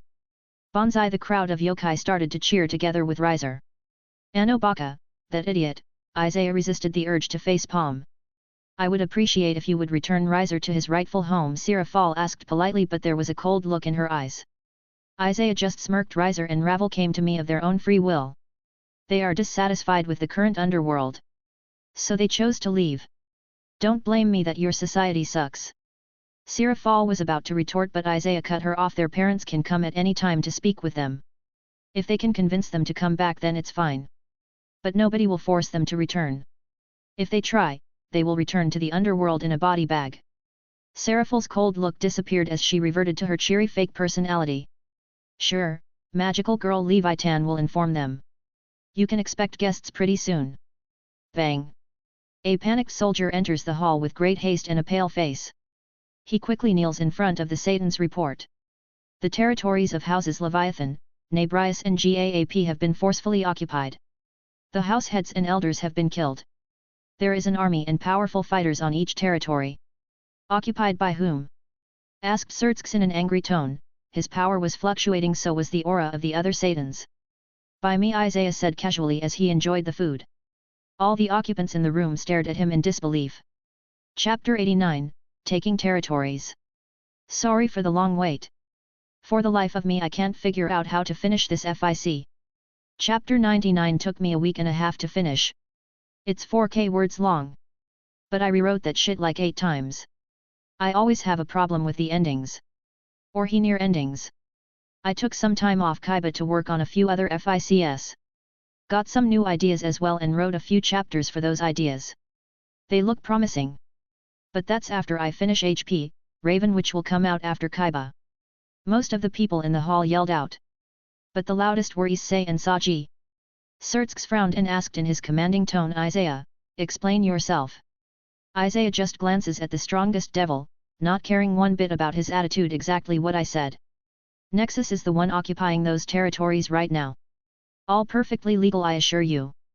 Isaiah, what do you mean perfectly legal? Sirafal cuts in. She was about to threaten him with war, but the legal part stopped her. Instead of explaining it all, it would be better to show you instead. I will teleport one of my people here. The one who is in charge of this operation. Ingevild, I'm bringing you here. Get ready to show off. He quickly sends a telepathic message to her. Isaiah made a dagger and threw it on the ground. From the dagger, a ring of energy pulsed before Ingevild appeared on top of it. She looked around the hall, taking note of all the VIPs in the room. Greetings. I am Ingevild Leviathan. The last true Leviathan. She spread her 4 pairs of wings, proving her lineage. And released her power. And making a sea serpent of the end. Showing it was no weaker than the Satans. Her words caused a lot of reactions. The younger devils started to whisper amongst themselves. Shocked that another Leviathan exists. And this one has her clan's bloodline power. The VIPs looked at her with interest. Wondering how much chaos this little girl is going to cause. While the Satans cursed silently. As the 4 rulers of the underworld. They are well versed in the laws. Naturally, they know what law Isaiah was referring to now. Ingevild stopped the water serpent and looked at the Satans. 100 years ago. The houses Rias and Gaap helped Kateria Leviathan and her followers alongside with the elders of House Leviathan to stage a coup. Those 3 houses joined forces to kill the Lord Leviathan and his human lover. My father and mother. Both of them died and I was infected with the sleeping sickness. She said in an icy cold tone. Isaiah cut in. Once I found out about her existence, I went ahead and woke her up. That happened a few months ago. Naturally, she wanted revenge, so I helped her achieve that. According to the old laws, Ingevild can legally kill and take their territories for the act of transgression against her family. Something that she has done with the help of her allies. As an executive member of Nexus, she has the right to use our army. And we were more than willing to help her out personally, as you probably know by now. I point to Ajilka, who was opening up satellite surveillance on the occupied territories. Showing Tiamat, Feldera, Dino, and the others. I have eliminated all those who had anything to do with the death of my parents. Now I rule those lands. And I don't plan on aligning myself with any of your internal factions or squabbles. You can consider the Leviathan House as a part of the extra demon houses. Which is such a stupid name. Naturally, those territories will be used by Nexus as well. Well, does anyone have any complaints about our actions? Isaiah asked the Satans and the other lords around them. Don't you think you are getting a bit cocky, you brat? Poseidon growled at Isaiah. Isaiah's sheer audacity pissed him off even more than he was. If they were anywhere else, he would make him pay. Nope, I don't think so. And what's it to you? Not like this affects you at all. Unless you are up for a fight. In that case, I would happily gut you and feed your remains to the monsters in the enchanted forest. Lug stopped in between Poseidon and Isaiah and started acting as the peacemaker again. Ajilka cut in before anybody from his side could do something stupid and cause them further embarrassment. Not at the moment, no. But even if those territories are yours now, you can't cause trouble for the neighboring houses. Isaiah smirked at Ajilka's words. Of course, provided that they don't cause any trouble for me. Oh, and if anyone, devil or not, tries to enter the territories without permission, they will be killed on the spot. There was a brief silence after Isaiah's words. Before the whispers started again. The Satans looked like they wanted to be anywhere but here. They already knew of the bitching the elders will do after this. Oh, and by the way, Nexus is recruiting reincarnated devils who aren't happy with their masters. You come to us, we screen you. If you pass, we get rid of the evil piece and let you join. You fail the test and we kill you on the spot. With those words, Isaiah and the 3 women next to him disappeared in a flash. Azazel just face-palmed. This would not end well. Especially for the devils. He was kinda regretting making the alliance now. But he invested too much to back out now, so he just had to push through and help the devils fix their shit. Well, as interesting as this has been, I'm afraid I must be returning home. I thank the Satans for inviting me. Lug spoke politely, as he gave them a nod. Sirafal smiled at the man. Thank you for accepting it. I hope to see you soon again and finally start talking about those trade relations, she thought to herself.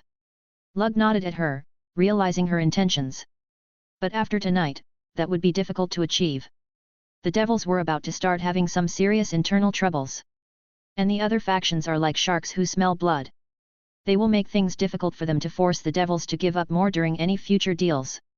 I will be leaving this as well. I have to report this incident to Olympus as soon as possible.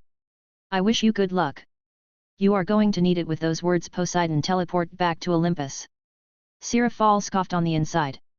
Poseidon didn't bother to hide his intention at all. He wanted nothing to do with the devils and was pissed at Isaiah. Hell, he was probably already trying to convince his faction to go after him. Stupid barnacle brain. Azazel sighed and looked toward Odin. Old man, sorry that things turned out to be this way. But I'm going to need an answer to my question.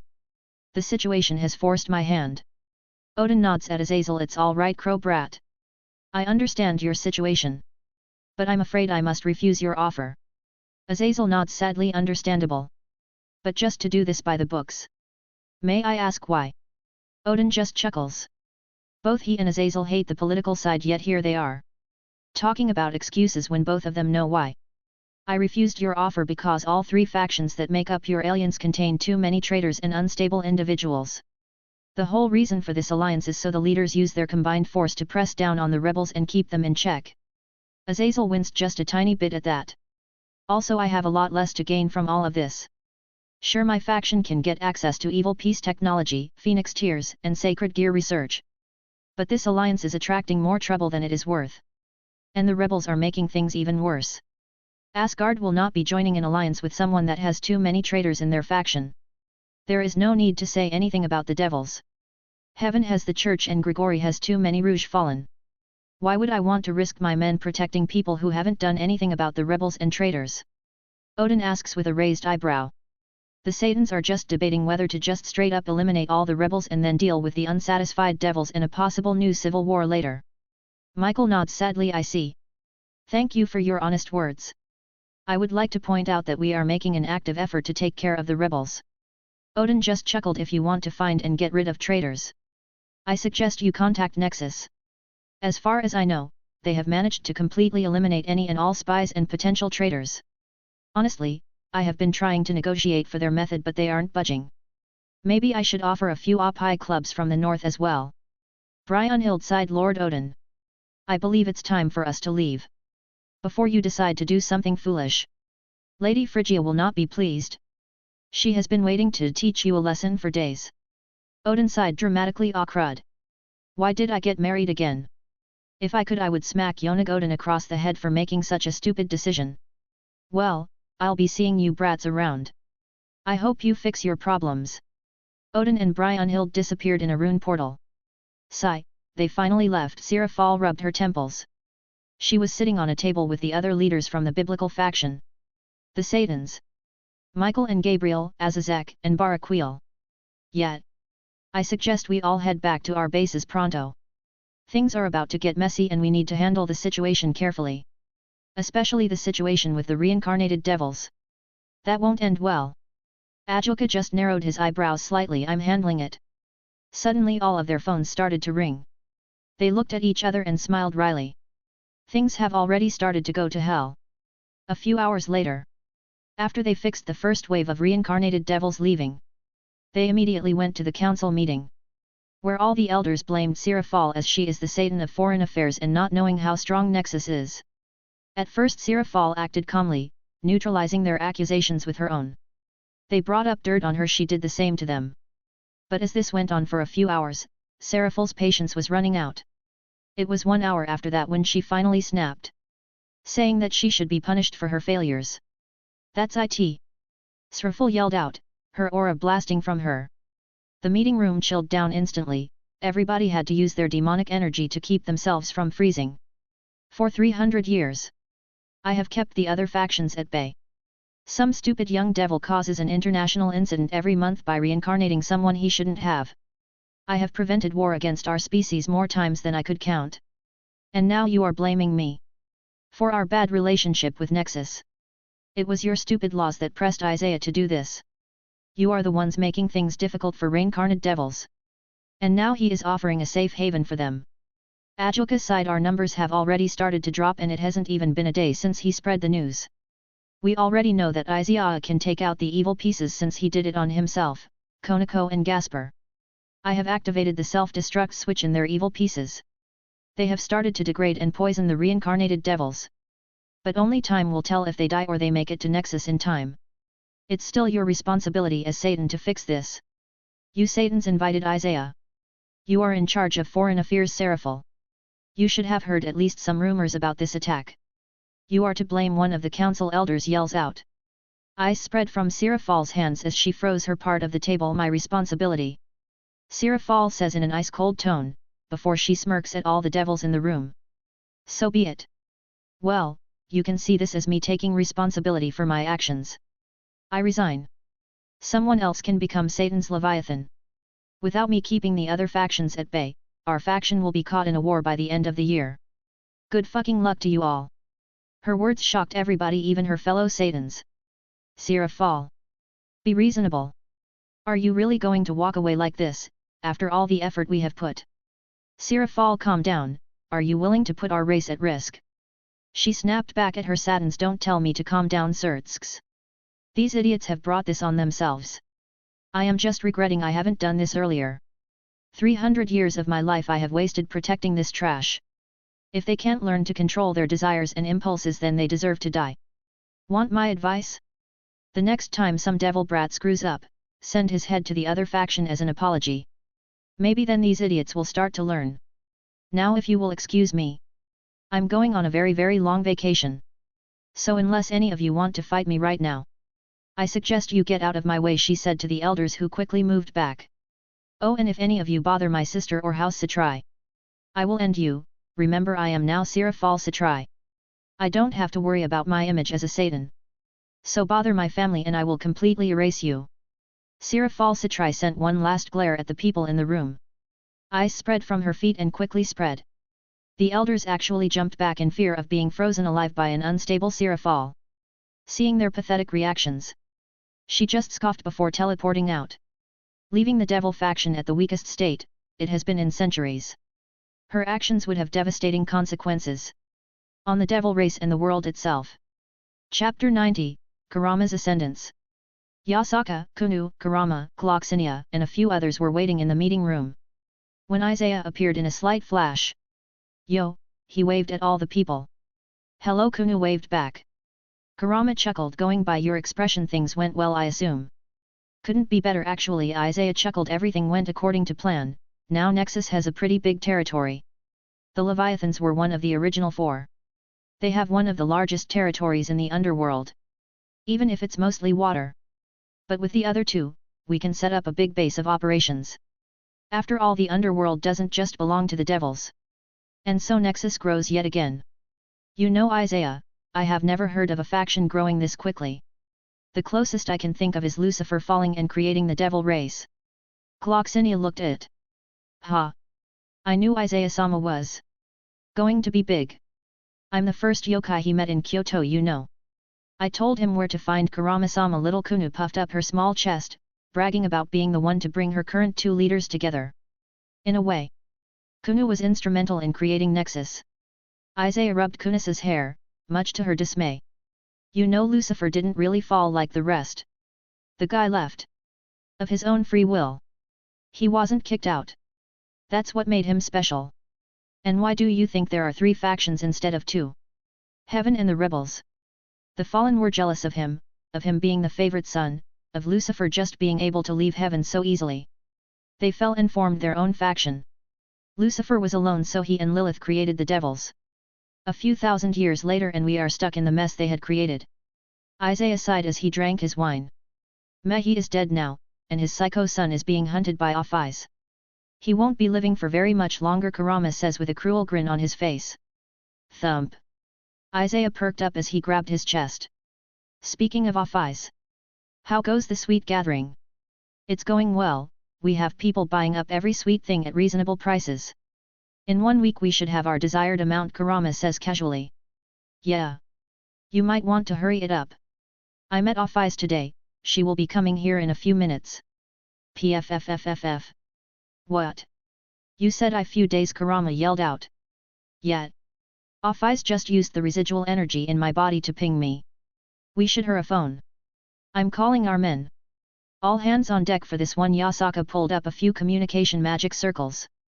Ingevild and the others were keeping peace in the underworld territories. Isaiah will be going right back to place some big-ass sword wards and other swords as well. Just as soon as he finishes business with off-eyes. And just as promised, off-eyes appears a few hours later right in the middle of the hall, completely silent, startling everyone. It was like off-eyes wasn't even there, there was no mana, ki, or aura. If it wasn't for their eyes, they would deny that someone is in the room with them. Welcome, off-eyes. I trust that your day has been productive. Off-eyes waves her hand and she dumps insane amounts of treasures on the floor. Gold, gems, artwork, potions, weapons. It started to pile up so high that Isaiah and the others had to put it in their storage spaces, otherwise it would flow out from the main hall. After a full minute, off-eyes finally stopped. Everyone was looking at her in disbelief. How many people did she rob, was the thought in their minds. How many cookies can I get with this? Off-eyes asked in her emotionless tone.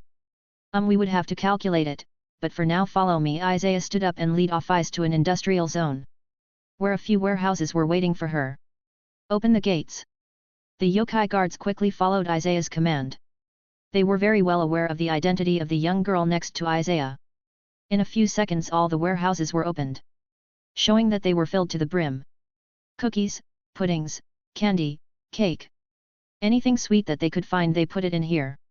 With all the gold you gave us, we owe you at least 7 more warehouses. You can come back in 2 months to collect them, Isaiah said calmly, but on the inside he was surprised. Did she rob the entire cows brigade? This was way more treasure than we expected. And I'm not stupid enough to try and cheat off-eyes. If she finds out, we would be screwed. Naturally, Nexus will take a big part of the treasure as our fee, the rest will be used to cover the price of the sweets. Off-eyes was just staring at the extremely large piles with a blank face. But the group noticed 2 things. First, her eyes were a bit brighter, showing her excitement. The second was the tiny amount of drool at the edge of her mouth. She waved her hand and all of the warehouses were sucked into a black mist. I will return in 2 months. With those last words she disappeared into thin air. Like she was never there at all. After the off-eyes fiasco, everything returned to normal. The yokai were sent again to look for more sweets. Until one day, an earthquake shook Kyoto. But it wasn't a natural one. The yokai, even though they were busy using spells to calm down the humans, were still celebrating. Kurama, the official leader of the yokai faction in Nexus, was finally becoming a sage. Deep inside the palace, Kurama was sitting cross-legged on the ground. He was completely covered in a greenish-white aura, different from his usual blackish-red. A few minutes later, the greenish-white aura receded in his body and he opened his eyes. A green shine flashed across his eyes before disappearing. Huff! Kurama stood up and stretched, feeling the new power coursing through his body. How do you feel? Isaiah asked his right-hand man. Kurama cracked his neck. Good, but weird, getting used to this feeling of serenity will take a while. But there are no obvious side effects. It worked. Kurama grinned at his friends. Congratulations, Kurama. You have done what few people have achieved in all of history. You are a sage now. Isaiah patted him on the shoulder. The rest of the team said their congratulations as well, even if it was through a screen. Half of the team was still in the underworld, defending and developing their newly acquired territory. Kurama thanked them and looked at Isaiah. It has been a few months since I joined your team. But do you remember my words? Isaiah frowned before he started to laugh. A rematch? Sure, I'm down for it. You need someone to test your limits anyway. Might as well be me. You are going to fight Nae? Why does the fun stuff always happen when I am away? Kurika pouted on the screen. Konako, who was next to her, sighed. Nae-sama, don't be a drama queen, this is the first time we are separated and that's only until things start running smoothly over here. This will be interesting to see. Kurama, didn't you say something about paying me back when you become a sage? I'm looking forward to our fight. Bring it on, Dragon Granny. Kurama bore his teeth at her. A tick mark formed on Tiamat's forehead. I'll skin you alive, you damn fox. Even though the screen, this is still fun, Meredith said as she watched Tiamat and Kurama glare at each other. I know, right? Dino, who was next to her, was munching on some popcorn. Feldera and Gasper rushed out of the room. The others just looked at them in confusion. 10 minutes later. In front of the large clearing that is used as an arena for sparring. It's warded and enchanted against damage. But the biggest surprise was the giant crowd around the clearing. There had to be at least 1,000 people here. Bets. Place your bets. This is a match you do not want to miss. Feldera and Gasper were at a stand, writing down bets and taking money from people. I'm going to kill them, Kurama growled as he looked at Feldera and Gasper. Isaiah just chuckled. Why kill them when we can just take half their money? They are using us after all. And they didn't even have the guts to ask us for permission. Kurama thought about it for a while before he grinned. You are right. The faces of despair, when we take half of their hard-earned money, will be worth it. Suddenly they heard a loud voice. 3 phoenix tears on Isaiah. Riser slammed down a box containing 3 small bottles. You are on. A 100-year-old monkey fruit wine. Baikao appeared out of nowhere and put down the wine jar. Kurama and Isaiah went on the other side of the clearing facing each other. Everyone! Yasaka called out. She was acting as the referee. As you know, our leader Kurama-sama has ascended to a sage. The yokai started to cheer wildly. Since he still hasn't tested his limits, they will now have a little spar. Well, little by their standards, so it's best if we all back away a bit, lest we get blown away, Yasuka joked, causing a few laughs and chuckles amongst the crowd. But they still were smart enough to back up a bit. Everybody is watching the fight. The people who couldn't make it here are watching through scenes, like a rating game. Even the yokai army that was stationed in the underworld is watching. Start! Yasaka yells out before she runs back. Isaiah and Kurama rush at each other. In less than a blink of an eye they already met each other in the middle. Isaiah chopped down with his hand, which was covered in red aura. He didn't need to use a sword anymore, he was the sword. Kurama raised his claws, covered in green-red energy. Clang hoosh! The sound of metal hitting metal echoed through the clearing, as well as the shockwave that followed. Pushing away the crowd a bit. The spectators backed away even further, not expecting a simple clash to be that powerful. The following 20 minutes was just showing off their skills and raw power to impress their faction. People need to have hope. Hope in the leaders that they have the strength to protect and lead them.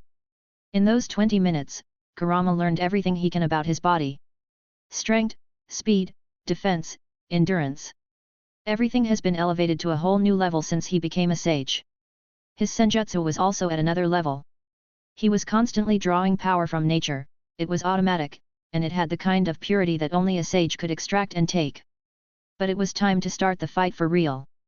Let's take this to the next level. Kurama started to grow, to shift into his fox form.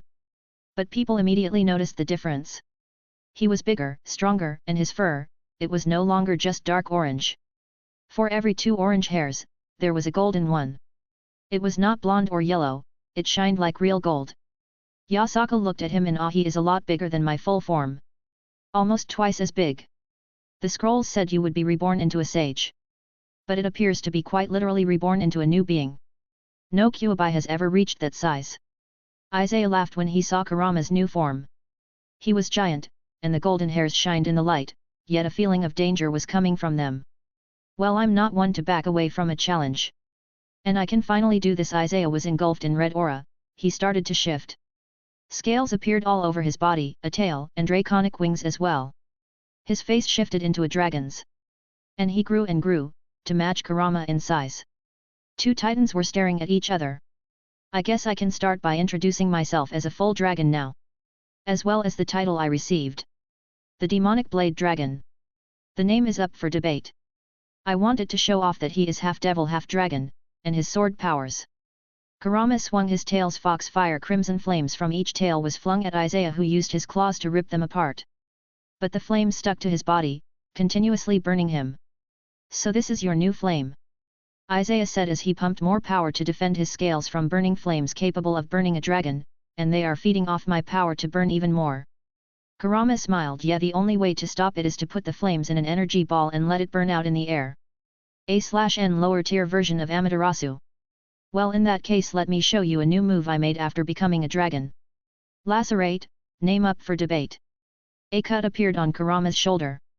There was no action from Isaiah, he also didn't sense anything. Yet the cut appeared. Which should be impossible. He was a sage now. His senses are the best in all of Nexus. How? Kurama looked at the cut, then at Isaiah. I studied how boost and divide work and replicated the process. I created my own. Every 10 seconds I can cut anyone, no matter how strong they are, as long as they are in my domain. Naturally, the strongest the person is, the less damage I can do. As you have probably guessed, I can apply any of my sword effects on Lacerate and this as well. White armor-like pieces appear on Isaiah's wings. Divide. Wabisuk. Cheap shot, Kurama grumbled as he felt a chunk of his power disappear along with his weight being tripled. And how can you triple my weight without Bankai? Isaiah smiled in his dragon form. As I get stronger, so do my swords. Let's see how long you can last. Oh, come on. That's just bullshit, Dino yelled out through the screen. Gasper rubbed his neck. Yeah, that's ridiculous. The one weakness of Divide was that you needed to be hit so that it could work. But with Lacerate you will be hit, no matter what you do. Valerie continued. Tomu Feldera nodded his head. Isaiah is officially the most stupidly unfair, overpowered person in the world. Tiamat loomed at her lover with pride that he is. From a normal human child, it took him a decade to reach his current strength. And I think he is just getting started. Kurama grinned as more and more pure nature ki started to flow to him, filling up the energy Isaiah has taken and eroding Wabisuk's effect. I'm a sage now. Endurance and regeneration are the best perks of being a sage. Kurama's fist glowed bright gold.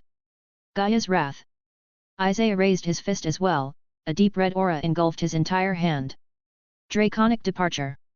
Thinking this was going to be a strong clash, the spectators braced themselves. Only for the titans to open their mouths. By Jadama. Blade breath. A giant ball of destruction and millions of sword slashes met each other, creating an explosion so powerful that it literally blew away all barriers and the crowd with them. The spar lasted 2 hours. The area that was warded and enchanted to be indestructible was ripped apart. The yokai were in awe of such overwhelming strength. While Isaiah's friends just smiled wryly as they watched two friends beat the shit out of each other while laughing. Back in the palace, everybody was relaxing after the spar. Isaiah.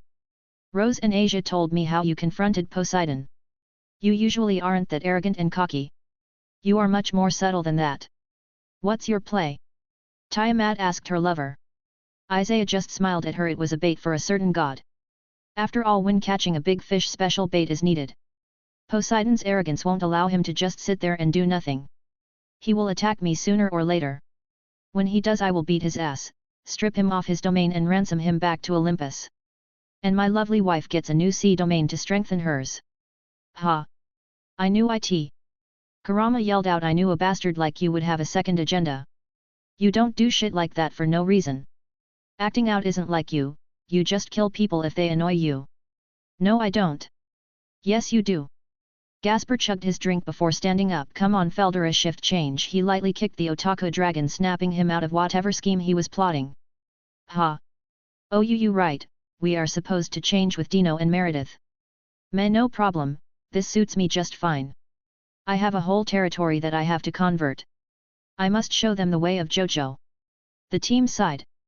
Yasaka just deadpanned. Wouldn't it be better to just convert them to Tiamat's religion? Gasper and Feldera just looked at each other. Nah. And with those last words, the apostles of JoJo set off on another passage. I don't think this is the word.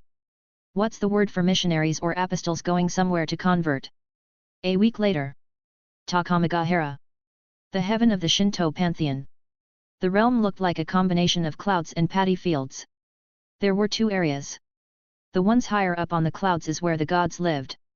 They each had an impressive Japanese-styled house. The lower area is where the servants live, and take care of the paddy fields.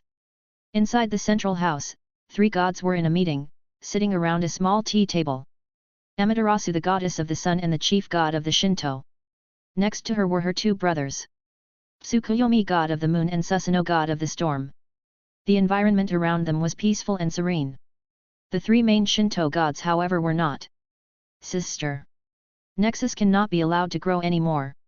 Japan is already destabilized by them. Susanoo growled out. Tsukuyomi just nodded. Things have never been this bad. We have used the yokai and the 5 clans to fight amongst themselves, keeping the balance. When things got bad, we would just come and intervene. But now with Nexus taking over the West Yokai faction, things are getting worse. Anyone making trouble with Nexus is immediately killed. Their faction possesses many Longinuses, not to mention their freak of a leader. A super devil and a dragon hybrid.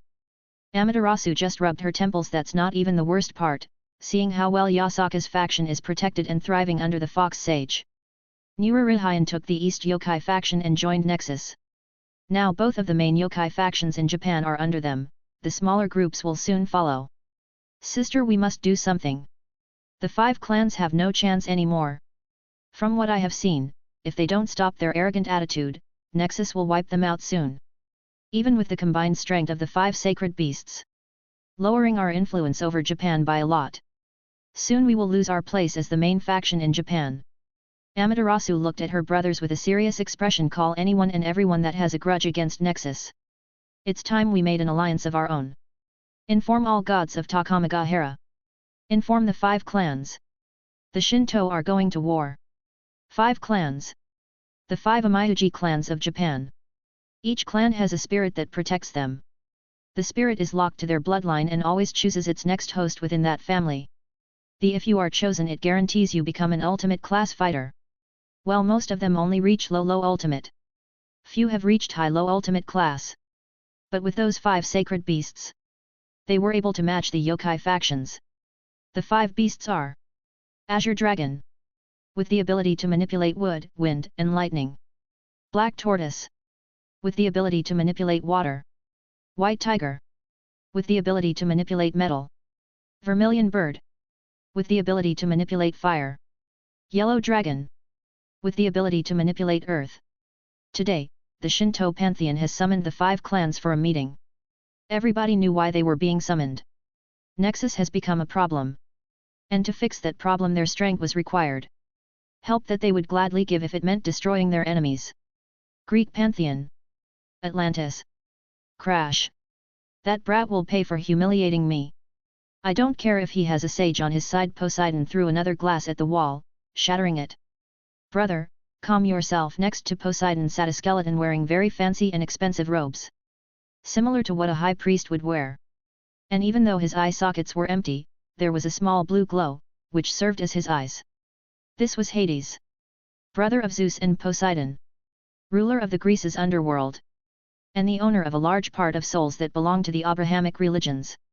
A pact that he made long ago, which serves him well today. The more souls he has under his domain, the stronger he becomes. How can I calm myself, brother, when a child humiliated me in front of the whole world? Poseidon yelled out. Hades just shook his head. Well, if you weren't so arrogant and you didn't insult his wife, this might have never happened. Isaiah was fine with completely ignoring you. Norse Pantheon. Main Hall. The sword brat is doing well for himself. He even has a sage now. Odin smirked as he looked at his son Thor, who was just now receiving the news. Can I please leave Asgard? Just for a tinsy while. I promise I won't cause any trouble. Thor tried to put on his innocent face only to get smacked in the face by a bone that had a few pieces of meat on it. Odin pulled down his hand. Son, you are too old to be trying those tricks on me. And no, you can't leave. You just want to fight against the guys at Nexus. What the big deal? Thor crossed his arms. Friends fight each other all the time. Odin facepalmed at Thor's political stupidly. Listen, Nexus is ironically the center of a very big mess. They grew too big too fast. Faster than anyone in this world's history. That makes them a very big threat to many factions in the world.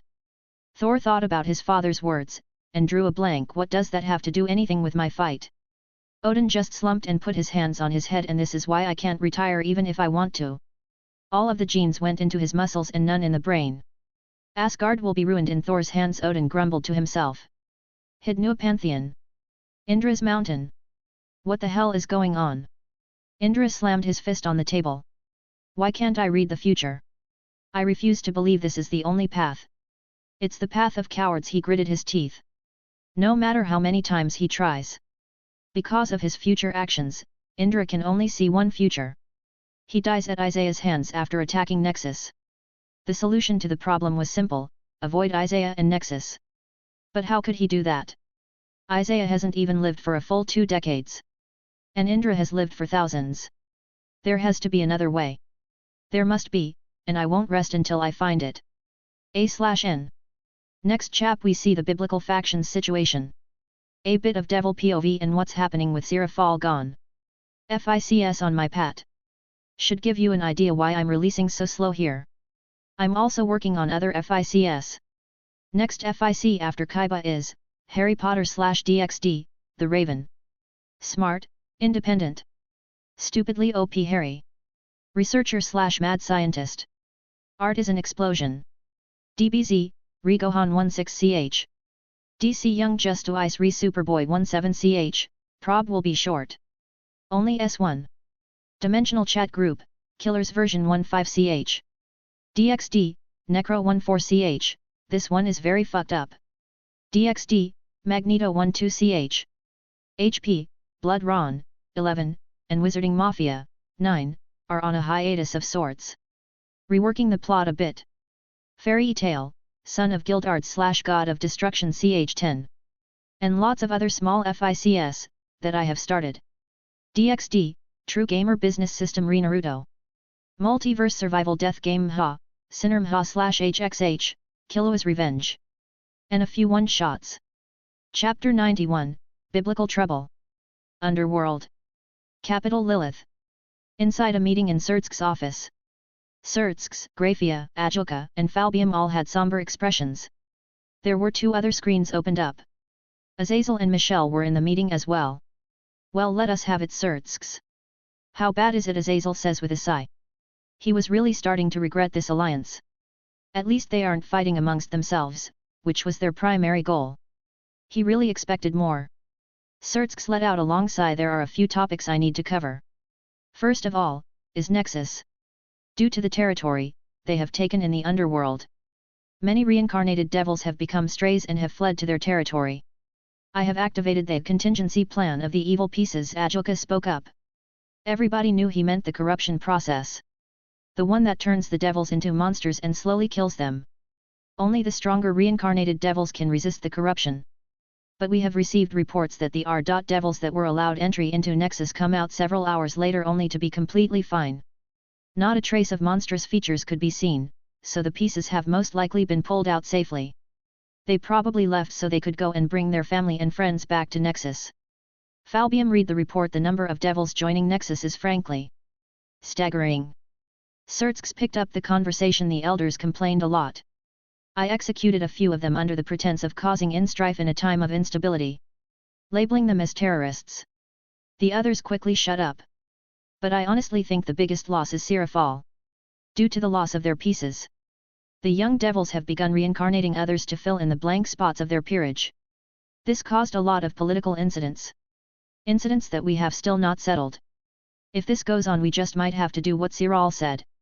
Cut off the young devil's head and send it back to the offended party as an apology. Graphia, who has kept quiet, spoke up. She is the most likely person to become the next Leviathan, as she competed with Sirafal for that position. Azazel just facepalmed. So troublesome. It isn't just devils.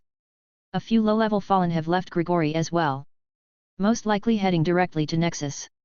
My men have told me a few rumors that they have heard. If they join Nexus, they can train under my son Dino. And he can make them stronger. I directly called Dino and he says it's the first time he has heard about this. So due to some weak fallen who whined about his weakness and decided to jump ship and join Nexus. Now I'm losing men. Michael, you have been oddly quiet, Ajoka asked the blonde man with a frown. Michael lowered his head a bit. There is no easy way to say this. 50 angels have left heaven and are on their way to join Nexus. Lord Michael, you mean angels that have fallen, right? Graphia asked to clarify. The man shook his head. No. We fall when we commit a sin. Those 50 haven't sinned. 50 pure angels are on their way to Kyoto. How is this possible? Surtsk asks Azazel, who was scratching his goatee and then stopped. Fuck, Azazel snapped his eyes open. They are just like Hellel. Lucifer before he left, they weren't kicked out of heaven. They left with their own free will. But how is that possible? Angels would rather die than leave Father's home. Our home, Azazel said sadly, even though life as a fallen suits him more, he still misses his home. Michael shared his brother's feelings. Well, they were odd angels to begin with. They all loved Father deeply. But the one thing that connects them all is Father's ideals of peace. Father's dream of world peace. They decided that Nexus is the best chance to spread peace in the world. So they left. And even I, the current leader of heaven, can see where they are coming from. Nexus is the only faction in the world that has so many members of different races. Humans, devils, fallen, vampires, dragons, yokai, elves, fairies. And more races are interested in joining them by the day. Racism is forbidden. All are treated equally. Anybody who is there is of their own free will. And the one who holds them together is Isaiah. His charisma and strength. The teenager who stands at the top. He is everybody's inspiration. How ironic. That a devil has done something that I have not. The name Isaiah means salvation of God. He has brought salvation to the people. He has created a paradise on earth. Everybody stared at Michael in silence. Azazel looked slightly worried. Michael saw this and smiled tiredly. I apologize for rambling. I'm a bit exhausted. Things have not been easy for heaven. All of us took the betrayal of the 50 angels quite badly. If they had just fallen, things would have been easier. No offense, Azazel. The man chuckled. None taken, Michael. I agree with you. This is quite the fucking mess. No kidding. Falbium shook his head. We still haven't even gotten to the problems that the Great King faction is causing. He turned to Sertzks, who nodded. Zekram Baal. Once Seraphil left, he saw a weakness and decided to exploit it. He started to slander us Satans, and is actively trying to gain as much control as he can during this period of instability. And we can't exactly do anything to him. Since technically he hasn't done anything illegal. He is just making things difficult for us. And if we do act against him, then that could easily lead to another civil war. One that the devils might not survive. I can beat Zekram, but many of the high class and lower classes will die. Lowering our numbers even further. Our enemies will not miss that opportunity. Is there any plan against Nexus? Michelle asks in a cautious tone. Sertzk's previous words made the mood even more somber. Azazel chuckles. What plan? They are untouchable. We can't do anything to them. First of all, everything they did was legal. They hold the moral high ground. And we know how important that is for war. Second, the reason we are losing so many men is just because they are better than us. It's like looking for a better job. You can't blame them for wanting the better alternative. Third, the bloody strength difference. Going by strength in our combined factions. Sertzks, Ajilka, Michael, then me. But if we are talking from all of our members, then Tobio is stronger than me. From their side is Isaiah, Tiamat, Karama the Sage, Dino with 2 Longinuses. Cloxanina the Fairy King. Ingavilt Leviathan. Raphael, Uriel, Falbium, Baraquil, Shemhazal, and Pinmu are good. But compared to Yasaka, Feldera and Gaspar, they wouldn't win. Yokai and Dragon durability would outlast them. And Time Stop is such a cheat. Not to mention Sephiroth Grawl and Holy Nails. That group has most of the world's Longinuses. Even if I call back Tobio and Lavinia. With more and more members joining them by the day, we are just outgunned. Azazel spreads his arms and sighs.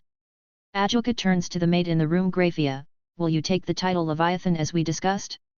You were after all a contender for the title. Graphia just sighs. It irks me that I will be getting it only after Seraphal left the post. But for our people, I would do it. Even if I don't want to. Seraphal left very big shoes that urgently need to be replaced. Azazel nodded. Putting her in is the right decision. Some people will treat it as a joke, but the younger population will be relieved that the strongest queen and former contender for the title. If she is the one stepping up in a time of crisis like this, people will naturally support her. Well, that handles the internal stuff. Now what about the external? How is the world handling Nexus's power play? Since Seraphal wasn't here, Falbium was asking Azazel for information. The man's network was still standing strong. Azazel crossed his arm and leaned back. Atlantis, Shinto, and some of the Hindu are very concerned. Isaiah's insane growth speed is making him quite the target. Unfortunately for them, attacking Nexus alone is practically suicide, as we have already established. They will either leave them alone or join forces and attack Nexus. Falbium was deep in thought. As the military commander of the Devils, he was calculating their situation. It's no use. Even if a war should start, we are in no position to support anyone. Agreed. Ajilka nodded to his fellow Satan. Trying to get payback will actually harm us even more. Right now our focus should be stabilizing our own faction, and that goes for all of us. We all have people leaving our ranks and causing discord. The spies are not going to miss this chance. If we have any hope of surviving the events that are to come, we must start cleaning up our ranks. Azazel groaned. This is going to be such a pain. It's times like these that I wish Kokabeel was still alive. I'd just let him do his thing and gather as many men as possible. All the traitors would have joined him so we could have eliminated all of them at once. Tisk a missed opportunity. A bit too late for that, Azazel. At least you have it somewhat easy. How am I supposed to find traitors in heaven? They have obviously found a way to betray us without falling. The group that is heading to Nexus is different. They are still angels that believe in our Father's ideals, they are just going about it in a different way. And they wouldn't harm their brothers and sisters. But betraying heaven is like betraying Father, Michael looked at his hands, wondering how exactly is he going to handle the situation. Azazel stood up and stretched his back. Whelp, sitting around here won't get anything done. I'm going to meet with my cotters and we will start our investigations. I suggest you also hurry up. I got a feeling that whatever big event is going to happen, it's gonna come real soon. And I don't plan on dying. CYA later. Azazel turned off the call. I will be going as well. I wish you luck in your endeavors, I could use some myself. Michael also left, leaving the three Satans and the new Leviathan to sit there. Sertsk just face-palmed. I just had to be the Satan of internal affairs. Ajilka punched him lightly on the arm. Stop whining, you were the only one who could do it. The only thing those old geezers listen to is money and power. And you have power in spades. I think it's about time that the Satans showed their true powers once again. People forget why we are the ones leading the devil faction. It's time for some spring cleaning. On a beach in Hawaii, Sierra Fall was in her blue bikini relaxing on a sandy white beach. She was sipping a cocktail while enjoying the sun and the sea breeze. Ah! Why the hell haven't I done this earlier? I'm such an idiot. Devil pride my ass.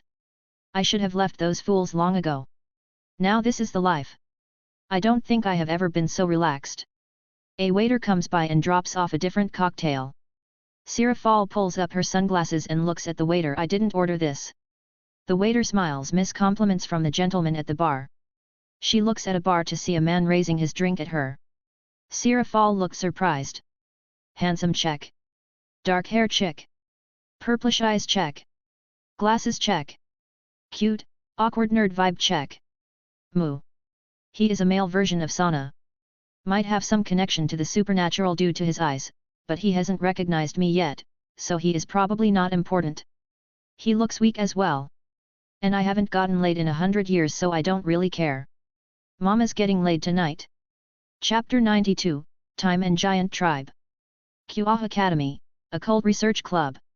Rias Gremory and her new peerage were sitting in the lobby. Even a week after the Young Devil gathering, Rias was still a bit shaken up. They were utterly and hopelessly outmatched. Rias's confidence took a big hit. To her it seemed like her dream of becoming a rating game champion was getting further and further away. All of the videos of Riser partying in Kyoto were pissing her off. Short clips of Riser partying with different races were all on DeviNet. Riser made it his goal to show how much better he is doing outside of the devil faction. Rias mistakenly thought he was doing this in some sick twisted revenge against her. Akeno was the same as always, having a fake smile on her face as she deals with her problems. But she has been feeling a bit lonelier. She wasn't that close to Isaiah, but she was fond of Konako. Now both of them are living their lives to the fullest, while she hasn't changed at all, still standing in the same place for years. The new members were pretty chill. They had solid contracts so that they wouldn't be taken advantage of. They know they are weak, but they have all the time in the world to get stronger. Issei on the other hand was mad at Isaiah and his faction for making his precious Bucku sad. I'll get you, pretty boy. I'll train hard, surpass you and become the harem king. The other three members looked at him like an idiot. He is a moron, thought the female bishop. Definitely a moron, the rook noted along. He has Rias and Akeno eating out of his palm, yet he does nothing. What a moron, the knight shook his head. All three of them sighed. They got a good contract, but to think they have to spend a century with an idiot like him. What misfortune! At the same time in Kyoto. Brother, isn't this cute? La Fei smiled at Arthur. She was wearing a pink kimono and was trying out masks and enjoying the festivals that the yokai were throwing. It seemed like the yokai threw a festival every 2 weeks. "HN, you look very cure," La Fei Arthur noted. Cough sis con cough. Bai Cao, who was near Arthur, coughed in his mouth. Click. Arthur put his hand on the sword hilt and unsheathed it a little. "You say something, Bai Cao?" Arthur's eyes narrowed at the monkey yokai. No. Nothing of importance." Bai Cao raised his hands, but the grin never left his face. Arthur sighed before sheathing his sword. "You are lucky you're one of the few friends I have left. Hee. And you know it. Let's go, the fireworks are about to start." Bai Cao headed off into the crowd, insistent on finding a good spot to enjoy his drink as he watches the fireworks. The two siblings looked at each other before shrugging their shoulders and following Bai Cao. Time passes. Days turn into weeks and Nexus continues to grow. Without them actively doing anything. People just come to join them of their own free will. Since the standards are much better there. The other factions are getting worried even with Nexus making no conflict with them. Their numbers are getting too high. The only factions Nexus is in conflict with, are the Shinto and the Devils. But it's mostly territorial conflict. During this time Isaiah started going out with Zenobia and Konako, brining the number of members in his harem to 7. Valerie, Tiamat, Kurika, Asia, Roswis, Zenobia, Konako. Due to the different territories, Isaiah's closest friends the generals needed to stay to safeguard them. But everybody still wanted to travel. So Isaiah just gave everyone a list vein, a couple of them, one for travel and a few to work more efficiently. Well, except Dino, who only got one. If Dino had 2 clones, one would travel and the other one would just do all the work for him, allowing Dino to sleep. And since he is fully capable to sleep for days without end, Meredith asked he only get 1 clone and that she would help him with his work, so that they have time to spend together later. Since Isaiah can cut through the void and forcefully warp anywhere he wants, he is traveling with his main body. The rest, mostly his lovers, switch up on who gets to join him in their real body. Giant Realm. The team explored the dimensional gap, entering many realms. Some just looked like a living nightmare with shadow, fire, and poison beasts and environments, while others were like paradise.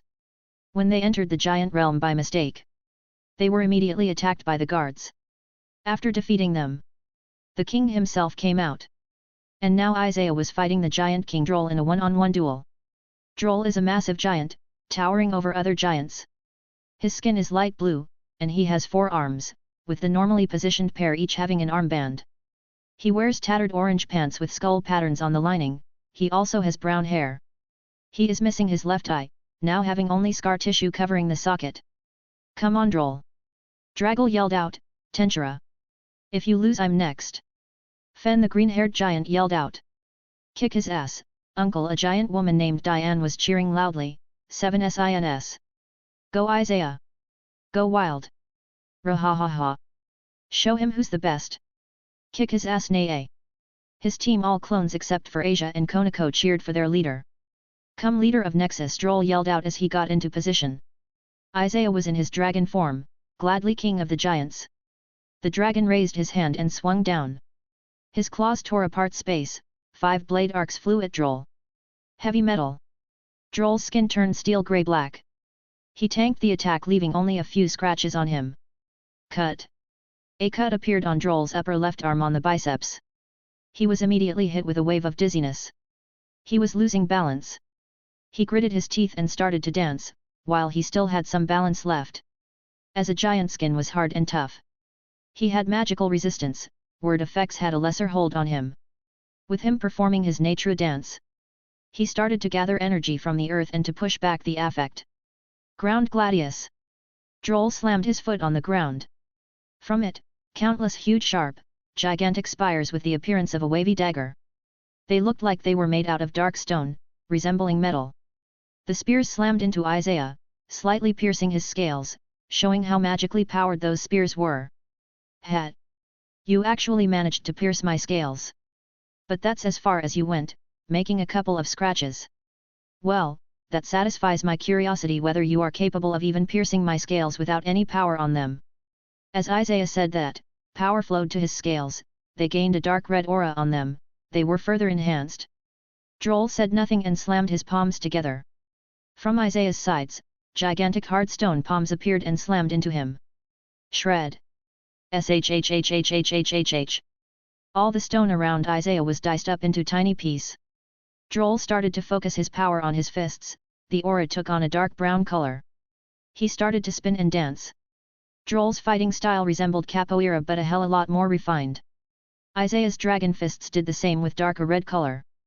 Both of them started to duke it out. Well, they tried. Droll's power over nature and the earth made his fists harder and heavier, transferring more power. Isaiah with his concept over swords. Left marks with each punch. He was a sword himself, it didn't matter if it appeared to be a blunt force attack. The best way to explain it is that invisible blades were lined up in front of his fist, and he was essentially using his physical force to push them even further into the opponent's flesh. With each punch, sparks appeared over both their skin/scales. Droll left bruises and Isaiah left cuts with each attack. After the fight. Ha ha ha ha. That was a good fight, my friend. And I have thought about your offer. Sadly, I must refuse. We giants have been safe and hidden here for millennia. I have no intention of revealing us to the world. Isaiah nods. No problem. I wanted to extend an offer to your people to go out and explore the world. If you are happy with your current situation, I see no reason to ruin the peaceful lives you have here. Thank you, my friend. Anyone who can match me in power is always welcome here. Come, we have a feast to get to. It's not every day that I get to have this much fun. Droll laughed heartily. Aura! Asia yelled out. Boom! Diane was sent flying as she was buried in the ground. She slowly pulled up from the ground. Her cheek was red and was starting to swell. Damn it! I lost. Diane stomped the ground and she had a few tears in her eyes. Good fight. Asia floated up to her and healed her cheek. Ha ha ha! Isaiah laughed out loud. Don't feel too bad, giant girl. Even though Asia is human, her tyrannical strength is very impressive. All of her focus and dedication is toward her strength. It would be better to consider her a giant in human form. Asia floated to Isaiah and pecked him on the lips before sitting next to him. Well, you haven't been complaining about my increase in stamina. In fact, I distinctly remember how pleased you were. Asia grinned as Diana went red from the innuendo. Ha ha ha ha. This girl is bold and has no filter. She would make a good giant. Droll laughed out loud as he patted Diana on her back. Sorry I lost. Diane held her head down, but Droll patted her on her head and messed up her hair. You are still young compared to other giants. And don't beat yourself up, I lost too, didn't I? Droll smiled. But you lost to him. Diane pointed to Isaiah. Even we got the news of his accomplishments. Isaiah the demonic blade dragon. The most unfair, overpowered individual in the last few thousand years. They call him the most broken character to ever walk the through worlds. Konako noted. Sounds about right. Isaiah got a few tick marks from Diana's comments. I'm going to need to beat the shit out of Feldera and Gasper again for those stupid descriptions. He looked at the clones of the two people in question as they were slowly sneaking away. The rest just laughed at their predicament. Senpai, haven't we been punished already? Yet Isaiah, no need to pile it up. Gasper and Feldera defended their actions. Then tell me, how did a realm as reclusive as the giants get this news? Isaiah stared down at them, causing them to break out in cold sweat. Well, the thing is. Feldera started out and Gasper continued, we sorta made sure that everybody who had any sentience whatsoever got that news. We even hired a yokai to make a key version that can spread the news through trees. Feldera picked up, and I went to Asgard and kinda put that information in the root of TE World Tree. So I guess everybody knows now, since many people use the tree for divination.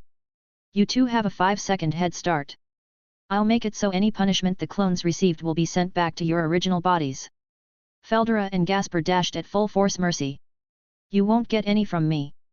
The giants looked at the dragon and vampire who were running at full strength. Droll chuckled. Well, at least things are never boring with you. Isaiah smiled. Indeed. But I wouldn't have it any other way. This is the family I have built for myself. And I wouldn't trade it for anything else in the world. Now if you will excuse me, I have a dragon and a vampire to skin. Isaiah took to the skies as his lovers were cheering for him. Life is good. A/N. What do you think? I'm kinda happy with how Isaiah formed his family. Next chap, things are getting spicy. Title, The Anti-Nexus Alliance. Chapter 93, The Anti-Nexus Alliance. Underworld. Cositus. the deepest part of the underworld that is connected to the realm of the dead. It also acts as a prison for powerful and dangerous figures. Inside a big ice chamber, there was a giant circular table made out of dark ice. Around the table, there were many chairs. Some people were here with their avatars or real bodies, while others are just holograms made with a communication magic circle. Hades is one of, if not the strongest god in the Greek pantheon, mostly due to the immeasurable number of souls he has in his domain, which increases his strength. He was the one leading this meeting. Greetings to all who could join us tonight. Nobody spoke a word and just listened to the host. Many of you are here for different reasons. Revenge, he glanced to Poseidon, Loki, and Indra. Loyalty, looked at his grim reapers. Some are here because they have no other choice, he looked at the holograms of the upper echelon of the Shinto pantheon. And some are here just to get a good fight, the evil gods and dragons smiled. But despite our reasons, we gathered today to form a force. An alliance that is capable of standing up to the biblical faction and nexus. I'm sure most of us are wary of each other. Our best course of action would be to make our reasons clear. Why do we want to take them down? Who would like to start? Hades in his skeleton form looked at the guests. Amaterasu from the Shinto stood up. I will go first since most of you are already aware of our situation. Nexus has taken over the yokai clans in Japan, and are killing off our exorcists. If they are not stopped, they can challenge our hold over Japan. We wish for them to be gone. Amaterasu ended with a cold tone. Ironic, since she is the goddess of the Sunday. Next to her, a woman with long black hair and a pale face let out a creepy smile as her dark aura could be felt through her avatar. Isn't I the Shinto goddess of death and the mother of the current big three in the Shinto pantheon? That's for Nexus, but the biblical faction has always been a thorn in my eyes. They have converted many of our subjects. We want them gone from our lands. Amaterasu glanced at her mother but said nothing about her speaking out of turn. They cannot afford to squabble here in front of other factions. It is just as mother said. We want to get rid of them from our lands. By any means necessary. A few people nodded at the Shinto faction. Hades nodded and looked at another group, his eyes landed on Indra, the king of gods, as well as the god of storms. Indra scoffed. That brat Isaiah dared to steal from me and threaten me. I will be taking back what mine.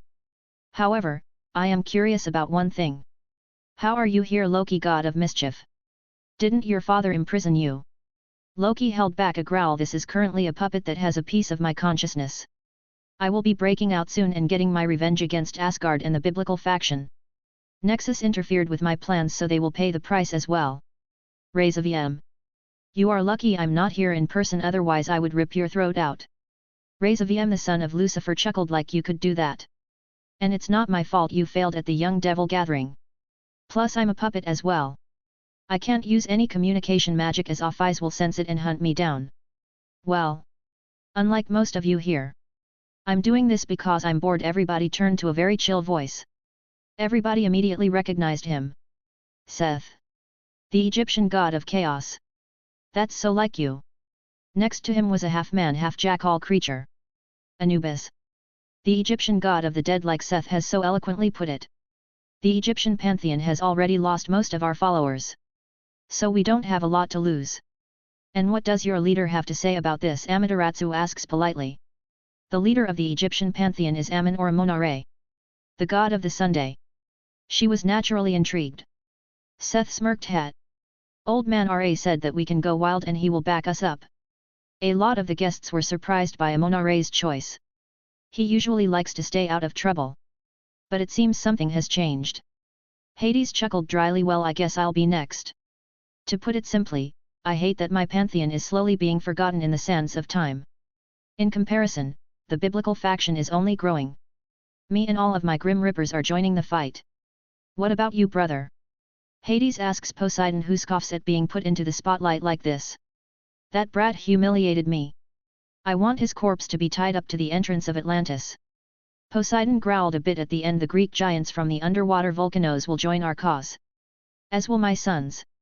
I assume you have contacted the Titans, Hades. You assume, right, boy? A beastly growl echoed in the chamber. The voice was an echo from the deepest parts of the prison. Many realized the identity of the voice. Tartarus, the primordial god of the abyss. Well, there is someone I thought I would never see. A cocky, arrogant voice sounded out, as draconic aura leaked from that person. He was a handsome man wearing a black coat with a long mixture of black and blonde hairs as well as heterochromatic eyes where his right eye is gold and his left eye is black and he has pointed ears. Krom Krauk. An evil dragon that had reached the level of Drake and Albion through training and fighting. In his dragon form he was a jet black western dragon who let out a black and golden aura. He isn't the only one. Behind Tartarus 2 more came out. One was a beautiful young woman with the cute face of a child that has long black hair and with pointy ears. She wears a cute frilly dress that had a corset over her white shirt. She was also passively giving off a dark aura. This was Nyx, the primordial goddess of the night. Next to her was a handsome young man appearing in his mid-20s with black hair. He wears a black cloak and his body gives out a dark aura. Erebus, the primordial god of darkness and the older brother of Nyx. Ha ha ha ha, long time no see, a shadowy figure laughed. Another famous god of darkness. Ungramania from the Persian pantheon, known as the god of darkness and evil. Next to him was aka Mana, an evil god serving Angra. Along with us there are a few other titans willing to join the fight. Atlas is most eager to be freed from his prison. We just have to trick someone to take his place, Erebus said with a small smirk. This is turning out to be quite the force, Loki said with a small smile. Hades took this moment to intervene. That's not all, we have been working on a way to free Samael. Krom Crouch and a few other evil dragons flinched at the name, and Hades continued like he didn't notice it at all. Samael will face Isaiah and Tiamat. Both of them are transcendent beings like me. If we can take them out using Samael's poison, it will make things easier for us. Enough with the chit-chat. I don't care about the reason you are here. I just want to fight. Ai yelled out. An evil dragon known as Diabolism, Thousand Dragon and Forbidden Dragon of demonic origin. A very cruel and sadistic dragon who liked to cause pain. In his dragon form, Ai Dao was a giant dragon with 3 heads and 6 giant wings. He had very dark scales that were a distinct shade of purple. He is right. I dislike wasting time like this. Perhaps we should speed this up a bit. Apophis, the primal eclipse dragon, grunted. In his true form, Apophis was a black eastern dragon exceeding 100 meters in length. He had gems along his body, all of which released a shimmering, silvery glow. He had 3 eyes upon his head which released the same silvery glow as his gems. Despite being an evil dragon, he has a very refined and sophisticated personality. I just want to kill them all, Grendel laughed. The Crime Force dragon, a very psychotic dragon that is only interested in fighting and killing. He is a battle maniac who loves physical combat and destroying more than anything. His true form was a 15-meter-tall western dragon with black scales, bright silver eyes, horns, wings, and thick limbs, uniquely being a bipedal dragon. Apophis clicked his tongue. What a savage! I dislike being grouped up as an evil dragon with these unsophisticated overgrown lizards. Hades just sighed. Very well then. We shall skip the pleasantries. As big as our forces, we are still not strong enough for a full-on war. We will begin striking at their businesses and supply chains. Take out any weak spot we find. And gather more allies in doing so. It will be easier to hit the biblical faction than Nexus, as they have existed for much longer and we have more places to target.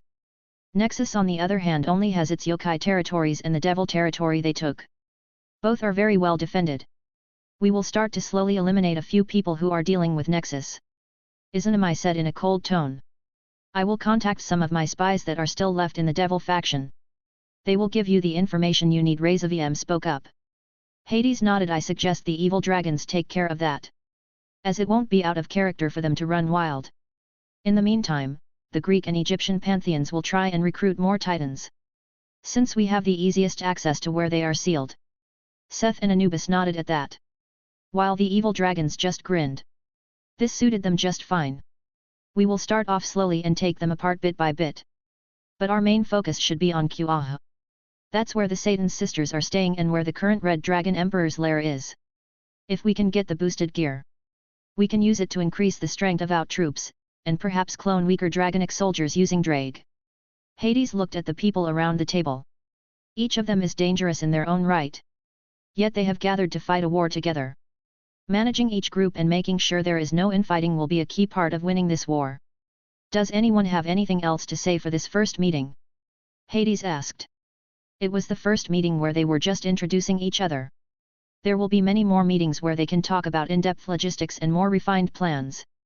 Seeing as nobody spoke up, and each was probably eager to go back to their homes so that their enemies wouldn't notice anything strange, Hades decided to end the meeting. Then this meeting is over. I will be looking for a safer place for us to conduct these meetings. I suggest you slowly start to train your troops. War is starting soon. And only the strong will survive. A/N. This chapter is weird. I don't think I did well. A bit more conflict and pride would have been better to show that each faction doesn't work well together. What do you think? Chapter 94, Incidents. 2 months later. Yasaka's office. That's all, my lady. A hologram of a yokai was standing on top of Yasaka's palm. I see. Yasaka mused. Good work. You can go back to your station. Hi. The magic circle disappeared and so did the hologram. Yasaka rubbed her temples. That is the 4th attack in the last 2 weeks. It's official. Someone is targeting our businesses. Sigh. The next team meeting will be a pain. Yasaka sighed. Damn Isaiah. Why does he always drop the paperwork on me? Well, at least he did make it up to me. She pulled out a short sword. List Van Yi. From her body, 8 other clones appeared. Well, let's finish up quickly. We promised Kunu that we would go to the amusement park. The clones smiled and they along with the original divided the paperwork and got to work. Next day. Yasaka read her report over the meeting. Which they always held in the meeting room, which was basically filled with couches, small tables with food and drinks, bean bags, and whatever they felt comfortable in. The only ones who can enter the room are the upper echelon.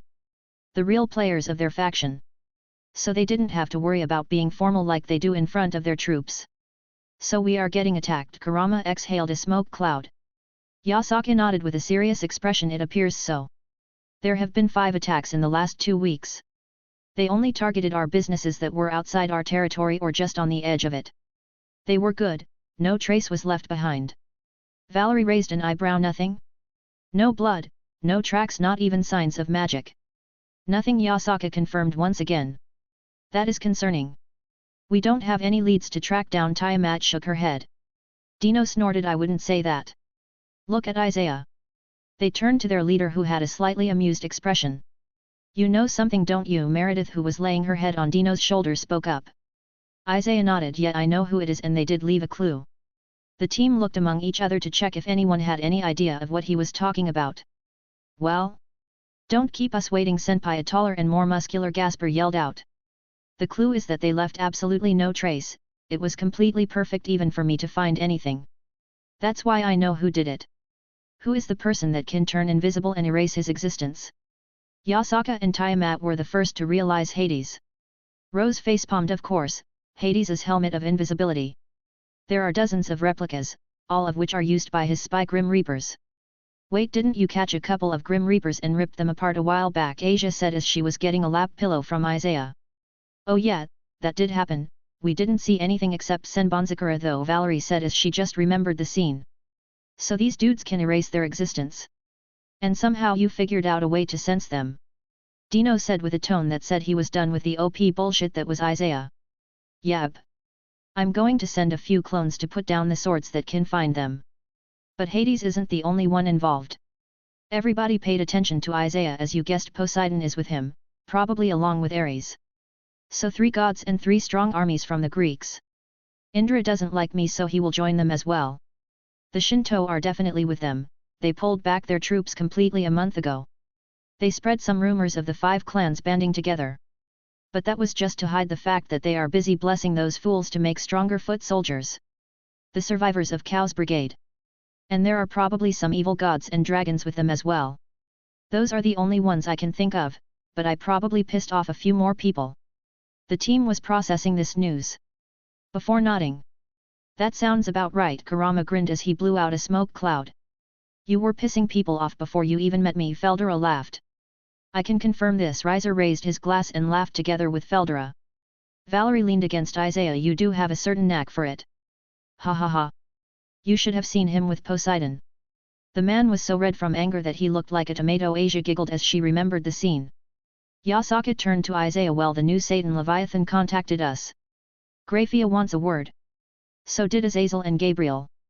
Isaiah raised an eyebrow. All of the people in charge of foreign relations want to contact us. Well, something is definitely happening if they want to reach us that badly. All right, call them. Kurama chuckled darkly. Well, this should be interesting. Yasaka waved her hands and 3 magic circles formed. Valerie stood up from her seat. Yasaka, Kurama, Tiamat, and Isaiah were sitting and standing in front of the magic circles. They were set up in such a way that only the four of them would be seen. From the circles, 3 holograms appeared. Grafia, Azazel, and Gabriel. Azazel was the first to start. He raised his hand casually. "Hello," Gabriel said softly. "She hasn't met with anyone here. So it was best to make a good first impression. I am Archangel Gabriel in charge of foreign relations for heaven. It's a pleasure to finally meet you." "Greetings." Grafia nodded slightly. "Thank you for this meeting on such a short notice." "You are welcome." Kurama blew out a smoke cloud. "But what is the problem that has you so riled up?" Azazel decided to answer that the biblical faction has been suffering some minor attacks. Angels, devils, and fallen have suffered some losses. They are attacking less known but strategic resources. They also mix up some unimportant places under our territories to cause some terror and make us look bad. Grafia cut it. "So our question is, do you have anything to do with it? Your dislike towards us is very well known." Isaiah. That made the temperature drop a bit. It was a very serious accusation. "Do you have any evidence to back that accusation up?" Kurama says in a dangerous tone. Tiamat started to release a bit of her aura as it cloaked her, making her look dangerous. Azazel cut in. "There were yokai traces on the scene, but I know your people aren't that sloppy. That's why we are asking you instead of just spreading useless rumors." Kurama glanced at Isaiah, who wasn't amused. "We had nothing to do with the attack on your people. I can guarantee that. We have also suffered some attacks similar to the ones you have had. I guess both of our factions are someone's target." "And do you know who that someone is?" Gabriel asked softly. Isaiah grinned. "As a matter of fact, I do. But seeing as we aren't allies, and I have no proof, I won't be sharing that information with you. I wish you good luck. Oh, and tell your people to stay out of Japan. Things are about to get bloody in here." "That's impossible." Grafia cut in. "Rias, Gremory and Sana Satrai are staying in Kuaha. And Kuaha is the birthplace of Issei Hayado, the Red Dragon Emperor. You have no right to drive him away." Isaiah chuckled. "I didn't mean it like that. They can stay and fuck around all day for all I care. But don't come crying to me when they die as a result of collateral damage. I won't lift a finger to help them out." Grafia nodded. "I will relay the news." "You do that," Tiamat said in a cold tone. "Well, this has been fun. But I'm afraid I'm going to have to cut this improv meeting short. We do have work to do." Isaiah smiled politely at them. "Yeah. Sure thing. We are drowning in work ourselves. Tell my lazy son I say hi. And tell him I'm still waiting for him to introduce me to his girlfriend." Azazel grinned as he cut off the call. "Have a good day." Grafia cut off the call while Gabriel waved at us with a smile bye before she ended the call as well. "Well, that was interesting." Tiamama mused. "Stupid old man," Dino grumbled. Meredith giggled as she hugged him. "I didn't expect them to attack the biblical faction as well," Rose said with a surprised tone. "Yeah, no kidding. They even planted yokai traces to frame us." Hacker Brando pulled up his holographic screen. "Hacking into God knows what."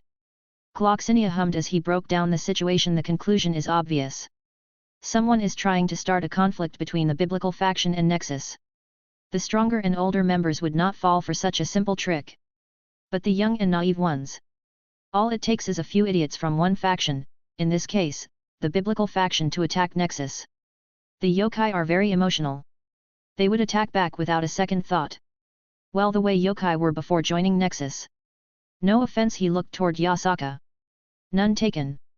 I am glad we have gotten over our more basic anger issues.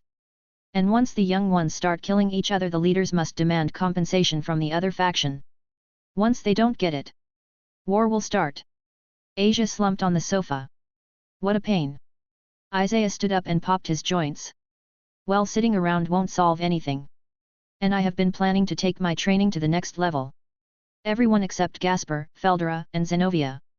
Meet me in the arena, you two." Yasaka. Isaiah. "What are you planning on doing?" Kurika asked in a nervous voice. Isaiah grinned at them. "We are going to be fighting. And by we I mean all of you against me." Isaiah was greeted with silence as the team looked at him speechlessly. Gasper and Feldera clones looked at each other before dashing off. "Oh, if you two try to make it a festival again, I'm going to revoke your internet and library privilege." Meaning no manga and anime. Both of them froze in place and cursed, "Damn it." Tiamat and Kurama both stood up, their aura was fluctuating. Kurama looked right at him. "Isaiah, are you serious? Even if it's you?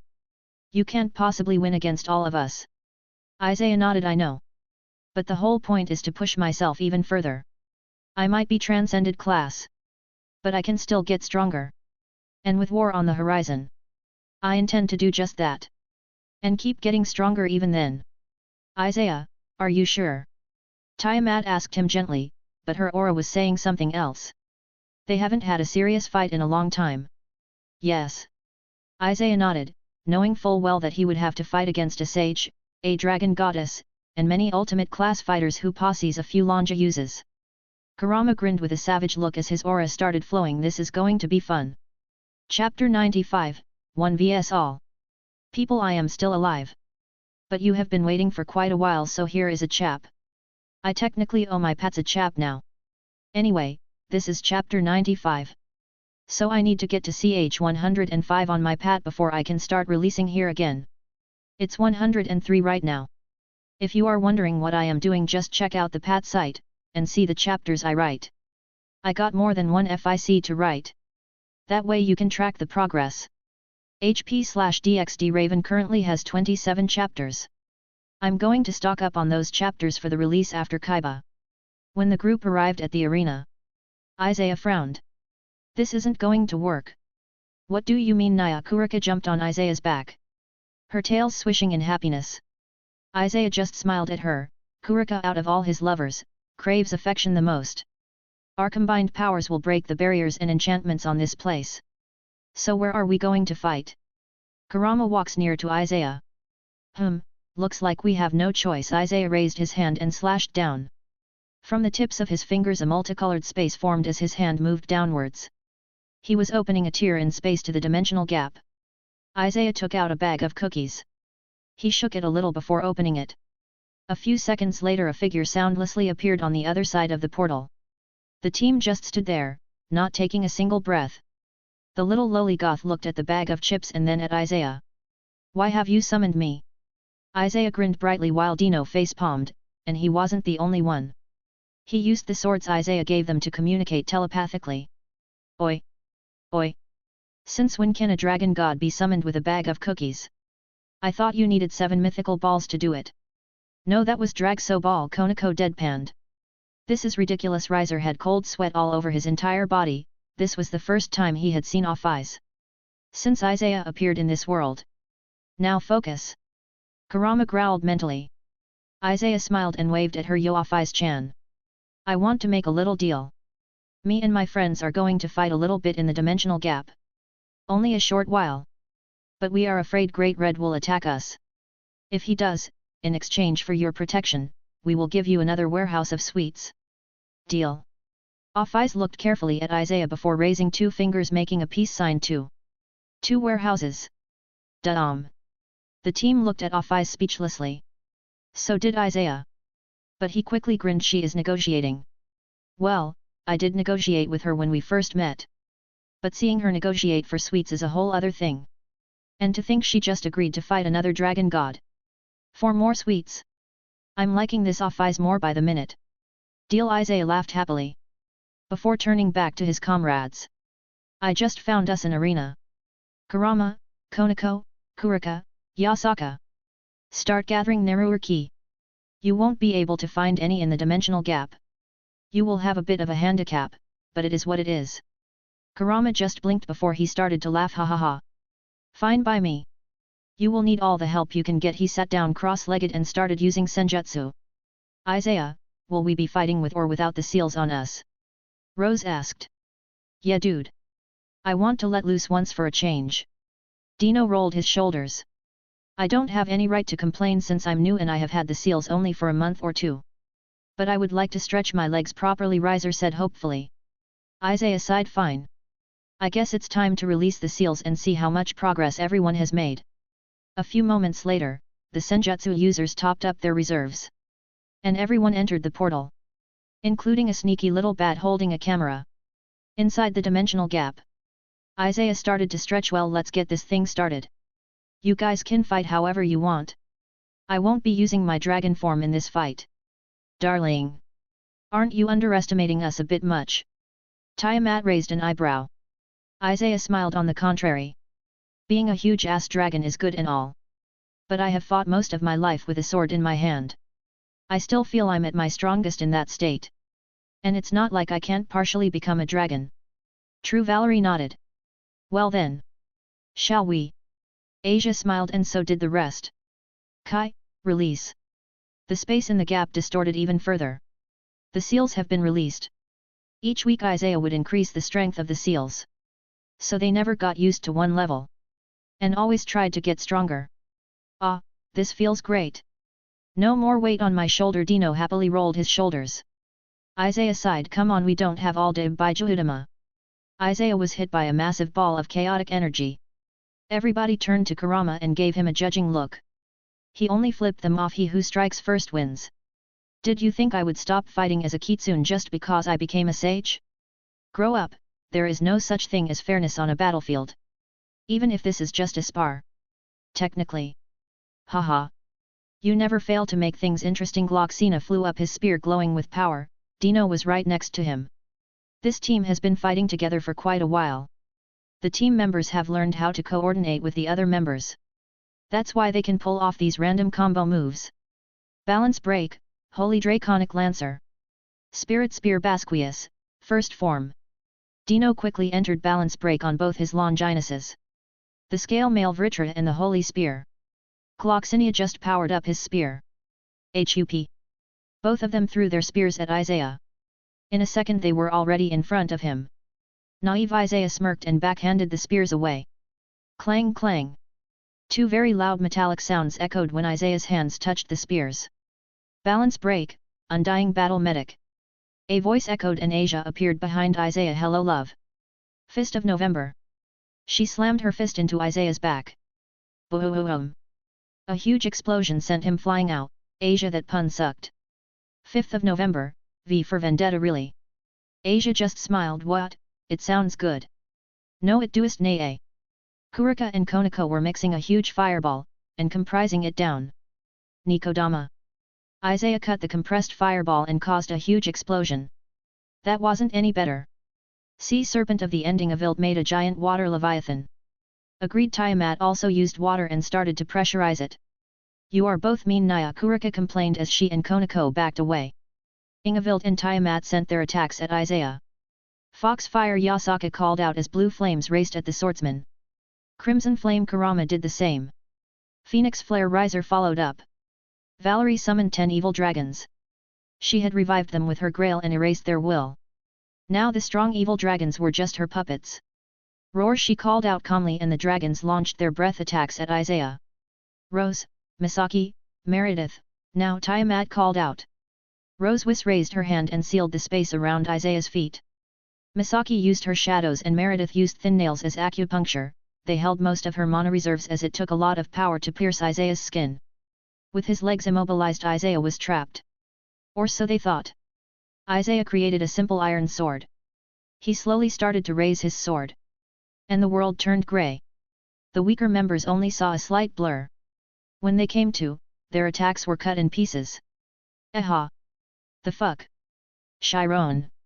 I think I am hallucinating, Nae. Same here, Nae-san. This is confusing. Gloxinia scratched his head.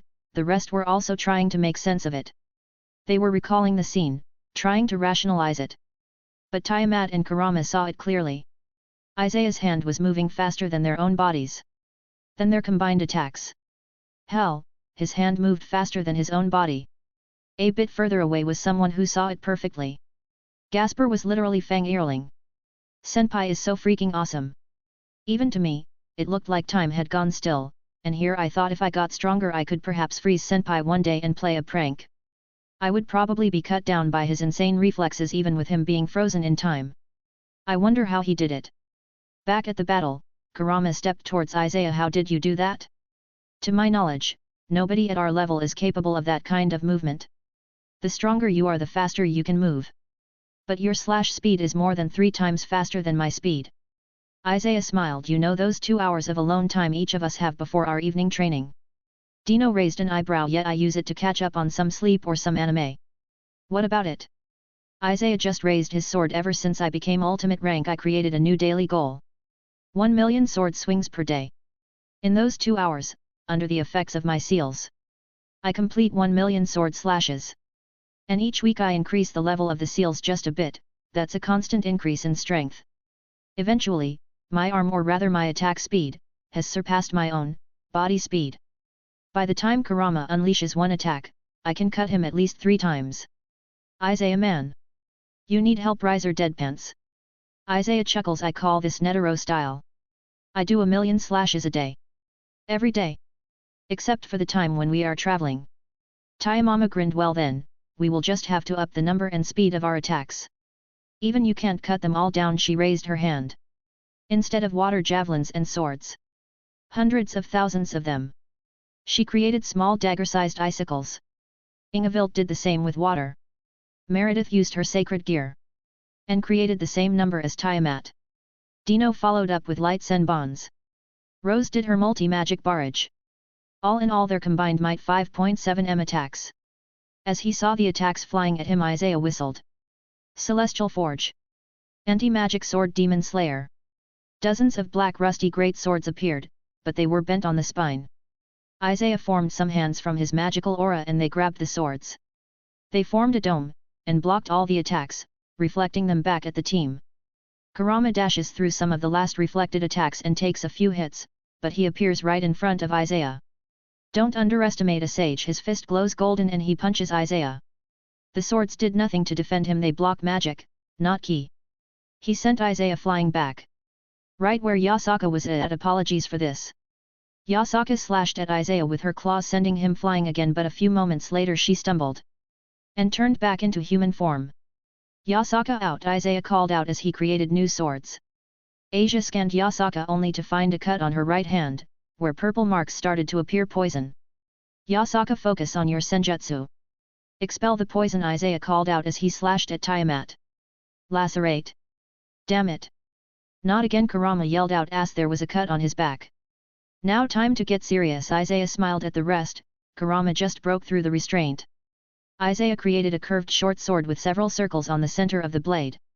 In a blur, a few dozen clones surrounded Isaiah, each carrying a different kind of blade.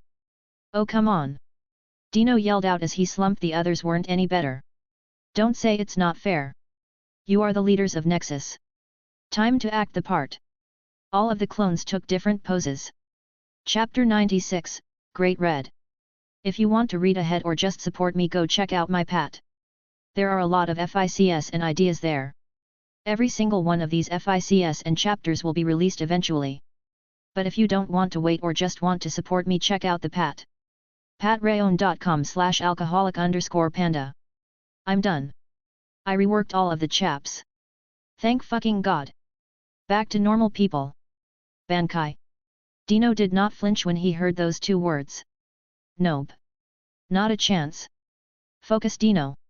Easy for you to say. You are not about to fight against Isaiah. Hell, you would probably run away, Dino grumbled. Damn right I will. If it was the old me, I would have fought him to the death. But now I know better, and Isaiah is even worse than that yellow feathered lightbulb. Dino actually stopped mid-air. Did you just call Big G a lightbulb? Yeah, it fits him. He would get dumb ideas like stealing souls and flesh from creatures belonging to other mythologies and making weapons from them. Lightbulb fits him. Really? I just call him Flashy Guy. Dino and Vritra froze.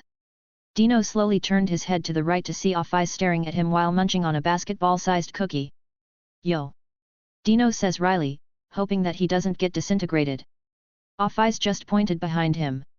Dino turned only to see a giant human-sized hammer an inch away from his body. Bam! Thanks for the distraction, Off-Eyes-chan. Here is your reward. Isaiah's clone pulled out an even bigger cookie and gave it to the dragon Loli, whose emotionless eyes lit up slightly. I should visit Sword Devil more often. He gives me free cookies. Confusing. Do I get more cookies if I buy them or if I just help Sword Devil? Misaki. Make it stop. Make it stop. Make it stop. Misaki was running away and cutting up every enemy in sight. Which in this case turned out to be bugs created from swords used by a few clones. Come on Misaki, show some courage. Yeah, your boyfriend uses a giant hornet. You should be used to it by now. Isaiah clones laughed at her. You sick bastard. You know I'm not good with bugs. Fight me normally so I can cut you up. Misaki screamed out. Conquer your fears, young grasshopper, and you shall reach new heights, a clone said in an old man tone. Fuck you. Misaki impaled a couple of spiders only for its sack to burst, causing thousands of tiny spiders to start jumping at her. Kya. Valerie. Dear, I think that's a bit too much, Valerie said as she dodged a blood slash.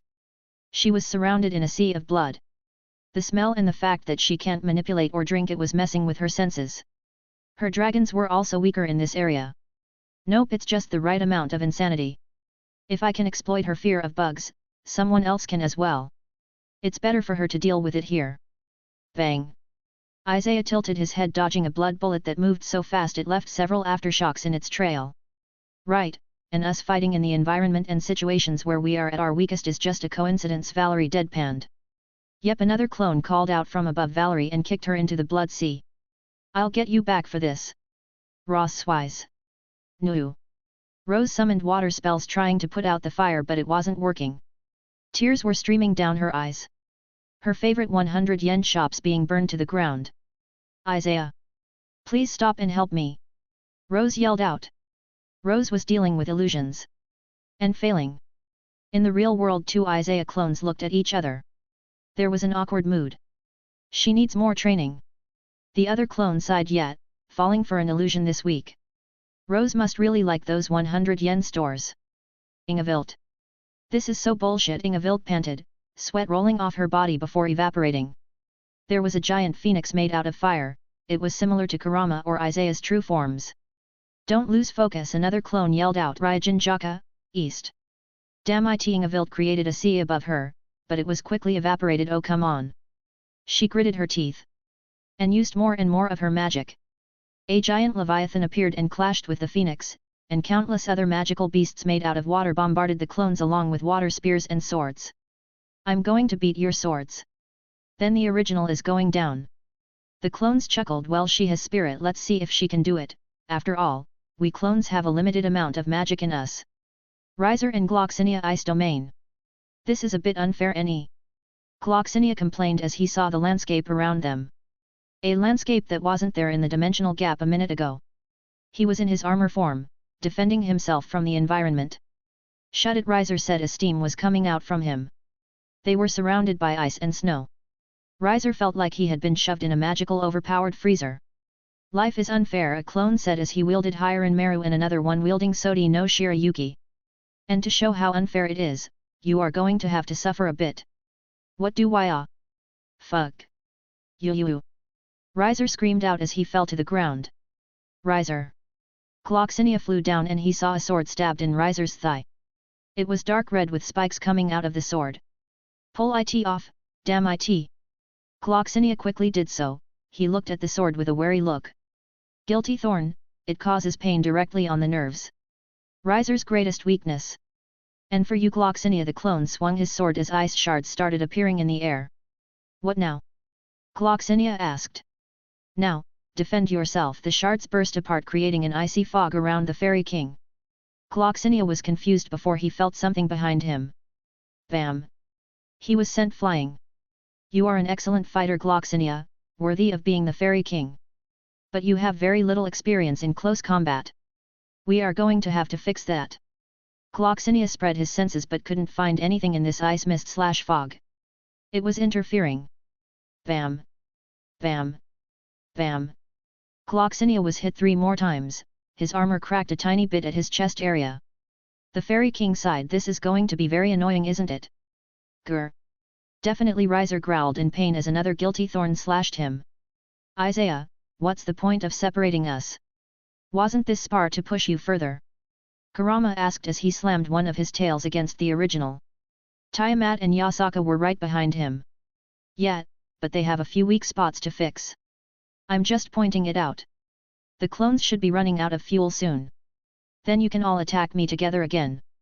They are going to be quite angry with you. Yasaka takes a swipe with her claws, but Isaiah parried it and punched her in the cheek. Even in his human form, he packs quite the punch. Karma reversal. Tiamat pointed at Isaiah, who suddenly stumbled and was sent flying by Kurama. Low blow, Tia, Isaiah called out as he regained his bearing. The blue dragon laughed. No such thing in a fight. She opened her mouth. Chaos breath. Blue fire flew at Isaiah, who created a red sword and brushed it past him, but he suddenly felt something pierce his leg. He looked down and saw a foot-long orange piece of hair, it had a subtle golden glow. Finally Kurama released a sigh, I have been hiding and moving that thing for 5 minutes. It takes a lot of concentration to move something that small and with that much power in it. Isaiah chuckled, well done, I didn't sense a thing, and it had just enough power to pierce my skin. If it had a bit more power I might have sensed it. Crack K. The ice zone started cracking, the clones started to disperse. Most of them were defeated. The team looked pissed off and ready to attack Isaiah more ferociously. Which is exactly what they did. With their newfound rage, they fought more recklessly. Rias does multiple suicide attacks. Rose makes the space around Isaiah unstable, which is extremely dangerous in the dimensional gap. The others did the same. This went on for 30 minutes. By the end of it, Isaiah was bleeding. But not as much as the others. Ha ha ha. Good job everyone. I think that should do it for today, Isaiah laughed as he slumped down.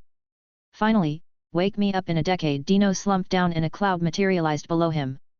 I'll wake him up in 2 days. Meredith just jumped on the cloud and cuddled up to him. That was awesome. Gasper showed up out of nowhere. He was holding a very expensive magical camera. Gasper. I filmed the whole thing. I can't wait to show this to the others. Tiamat sighed. Konako slap him. Roger. Konako nodded and started walking on the chaotic space. Now, Konako chqn. No need to get violent. Take your punishment like a man, Ga-kun, just as she raised her fist. Roar. A giant red dragon roared. The sound blasting in their eardrums. Isaiah, Gasper, and Dino just looked at the giant red dragon. Fuck. Fuck. Fuck. The team quickly gathered up, preparing to defend themselves and escape if things got too dangerous. Off-Ice stands in front of the team. Leave Baka Red. Great Red scoffs. Weren't you the one calling me too loud? Little snake? Yet you protect those who caused so much disturbance. I heard it from the edge of the gap. The edge? He can go that far out? Isaiah thought to himself. Sword Devil gives me cookies. And showed me the truth. Off-Ice says blankly, then continued to drink her chocolate milk. Truth? Great Red said curiously. Isaiah quickly created a memory sword. This sword transfers memories. Off-Ice has already used it. It won't cause you any harm. And it would show you the future of this world. The giant eye turns to the lowly, who only gives a slight nod. Completely ignoring the chocolate milk mustache on her lips. The sword floats up to Great Red, looking like a tiny splinter. The giant dragon opened his mouth. The sword, which was tiny compared to him, stuck him in the gum above his teeth. Then the memories quickly flowed through his mind. It took a few more seconds to completely comprehend everything and what it would mean to him. So that maniac really did release Trixia. And in doing so nearly caused the end of our world. Great Red's voice echoed. That's troublesome, even I can't defeat the strongest evil us. The next step is simple. Prevent this from ever happening. I will be placing a barrier around this world so that we remain undetected. Here are the coordinates, little snake. Get the silver-haired bastard. Off-Ice looked at the giant dragon. Baka Red is being helpful. I must be hallucinating. PFFFF, ha ha ha ha. Isaiah couldn't keep it in and started laughing. Off-Ice, you are the best. Where did you learn that phrase? Off-Ice tilted her head. A few devils in my bases said that when they saw me. I eliminated all of them and took their treasure. The giant dragon growled, leave already, I have work to do. Off-Ice took one last look at Great Red. I will reclaim my silence. One day she waved her hands and all of the members found themselves back in Kyoto. Chapter 97, Let's Lip the Dogs of War. We found ourselves in the air above Kyoto. All of us immediately used magic to float. We wondered why Off-Ice transported us so high. But then we saw it. Rather, we felt it. In the distance at the edges of Kyoto, a battle had just broken out.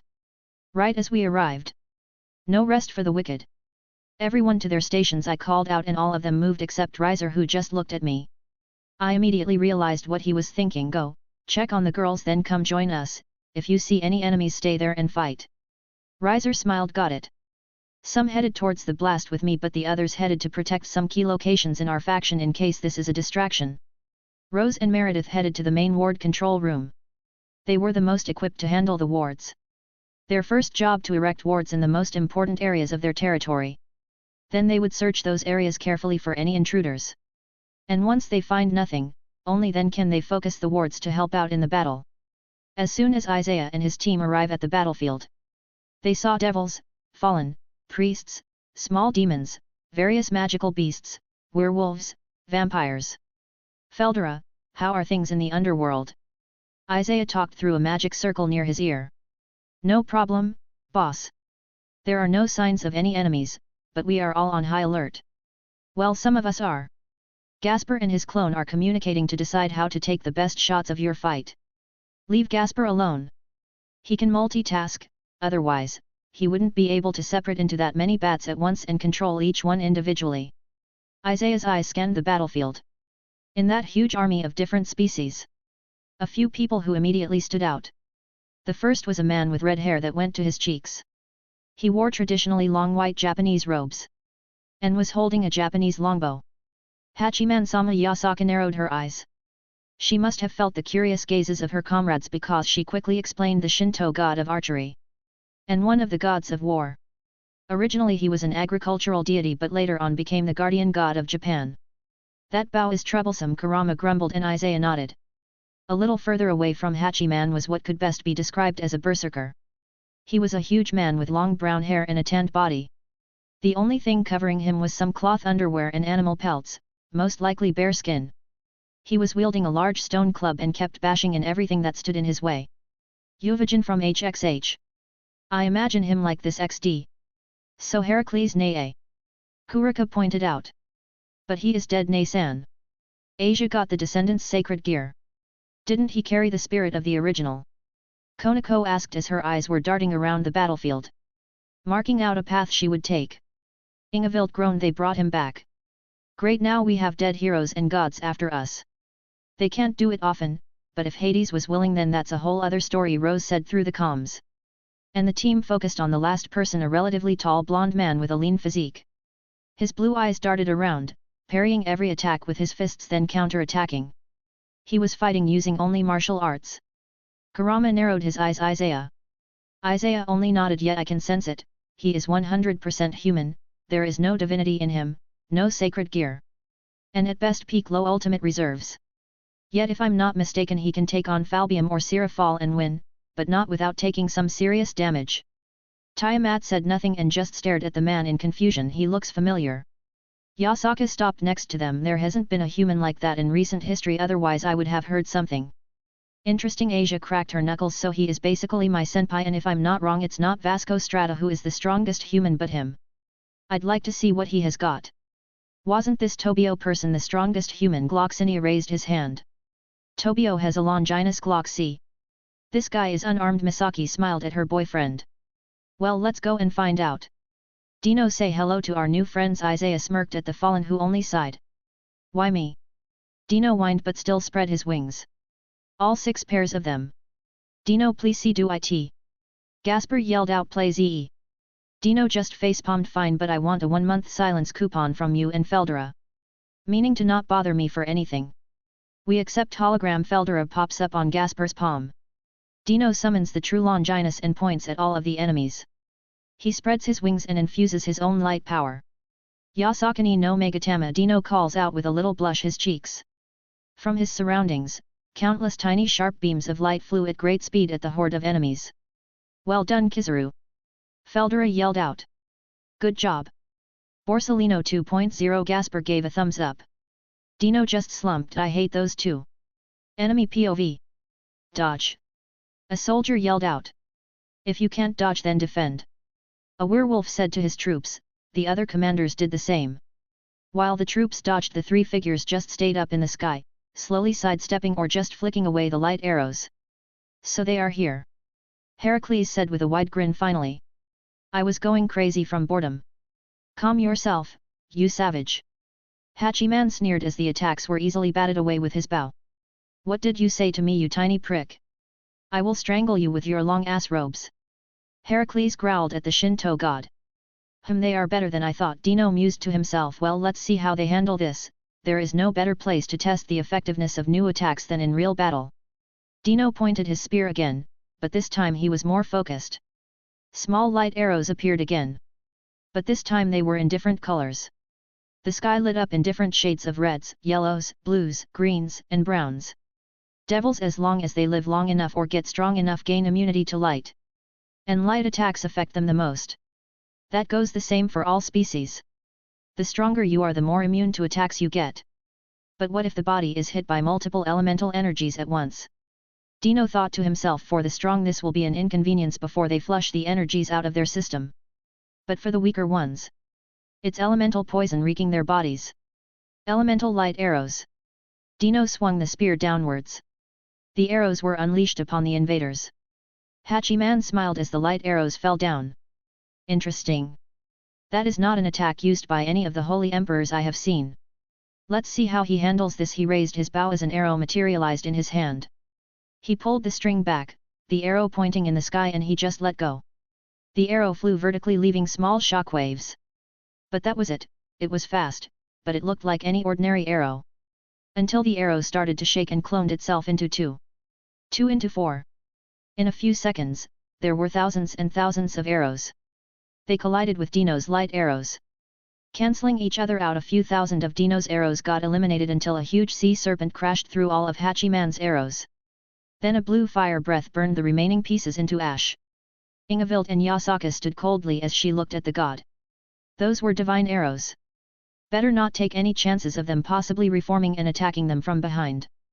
Hachiman frowned at the new arrivals. He quickly tilted his head to the side, but a bullet hit the hat off of his head. He glanced at his hat, noticing the blood around the hole. A blood bullet. He followed the trajectory to a flying dragon, on the dragon's head a blonde hair reloading her rifle. The wielder of the Sephiroth Grawl. One of the main targets for capture, and if not possible for elimination. Well, now my job is just to stall.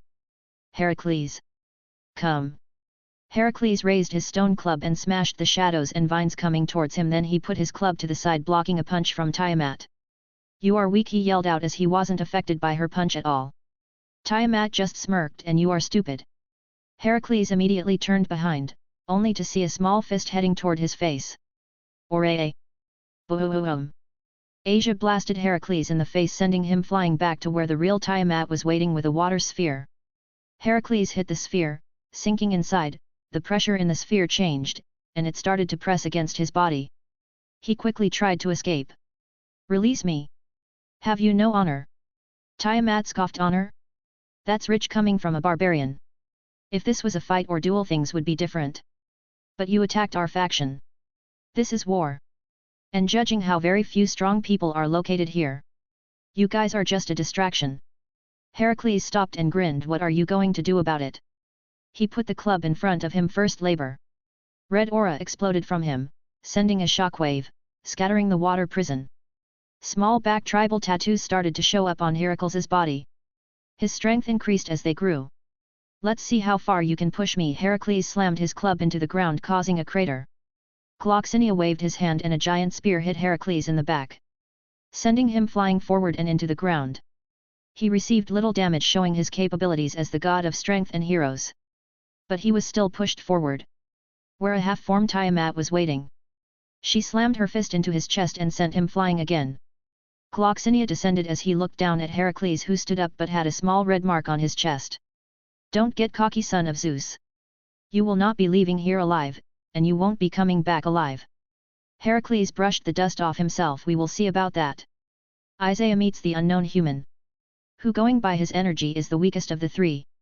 But there was something that made Isaiah pick him. And he wasn't sure on what that thing was. Who?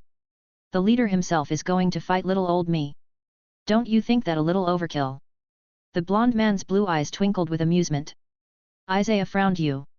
Why have you not ascended? The man's eyes widened before his face steeled. You can sense that? You are much sharper than what I have heard. Then again, your domain is about swords. Isaiah summoned a sword in his hand. You are no ordinary human. You are like me, or should have been like me. You have taken your craft more than anyone else I have ever seen. By all accounts, you should be a transcended being. The man smiled wistfully. Yes, I should. But this is stopping me from increasing my strength any further. The blond man pulled up his left t-shirt sleeve, showing a red circle tattoo. Isaiah frowned. Not a tattoo, yet not a scar either. A mark of a red circle. He turned to the blond man with a calm expression. That mark was given to the world's first murder. God doomed him to walk the earth alone for a tortured eternity. For the sin of killing his brother. A literal hell on earth. Isn't that right, Cain? The blonde man smiled. Yet, Big G is an asshole. But I'm surprised you can say his name. And making me a slow healing immortal wasn't all that he did. He kept my strength. At the beginning of low ultimate. The strength I have now is only due to some rituals. But even though they have a limit, after years of using rituals my strength was forever locked in peak low ultimate. Never increasing even by a sliver. I have been in this state for many millennia. So I did the only thing that was left to do, I trained my skills. Primitive human weapons were fragile. Their swords and spears would break after a few years. So I trained the only thing that would not fail me. My body. Isaiah nodded at his words. I can see it, the sheer amount of hard work you have put into it. God really did fuck you over. By now you could have ascended into a god and increased your power slowly until you transcended. I do feel pity for a man of your talents to be reduced to this. I heard God had somehow collected a sliver of Ophiza's infinity and developed a curse as an experiment before he decided to focus on sacred gears. That is the core of your mark. Slowly heal, while feeling every bit of pain. Lose everything you love over and over again. Trying to commit suicide in every possible way, yet failing each time. But that's that, and this is this. You attacked my faction. Which makes you an enemy of mine. Do you really think you can beat me just because you can't die? Cain shook his head while he raised his fist, an action so simple yet the space moved away from his arm. No.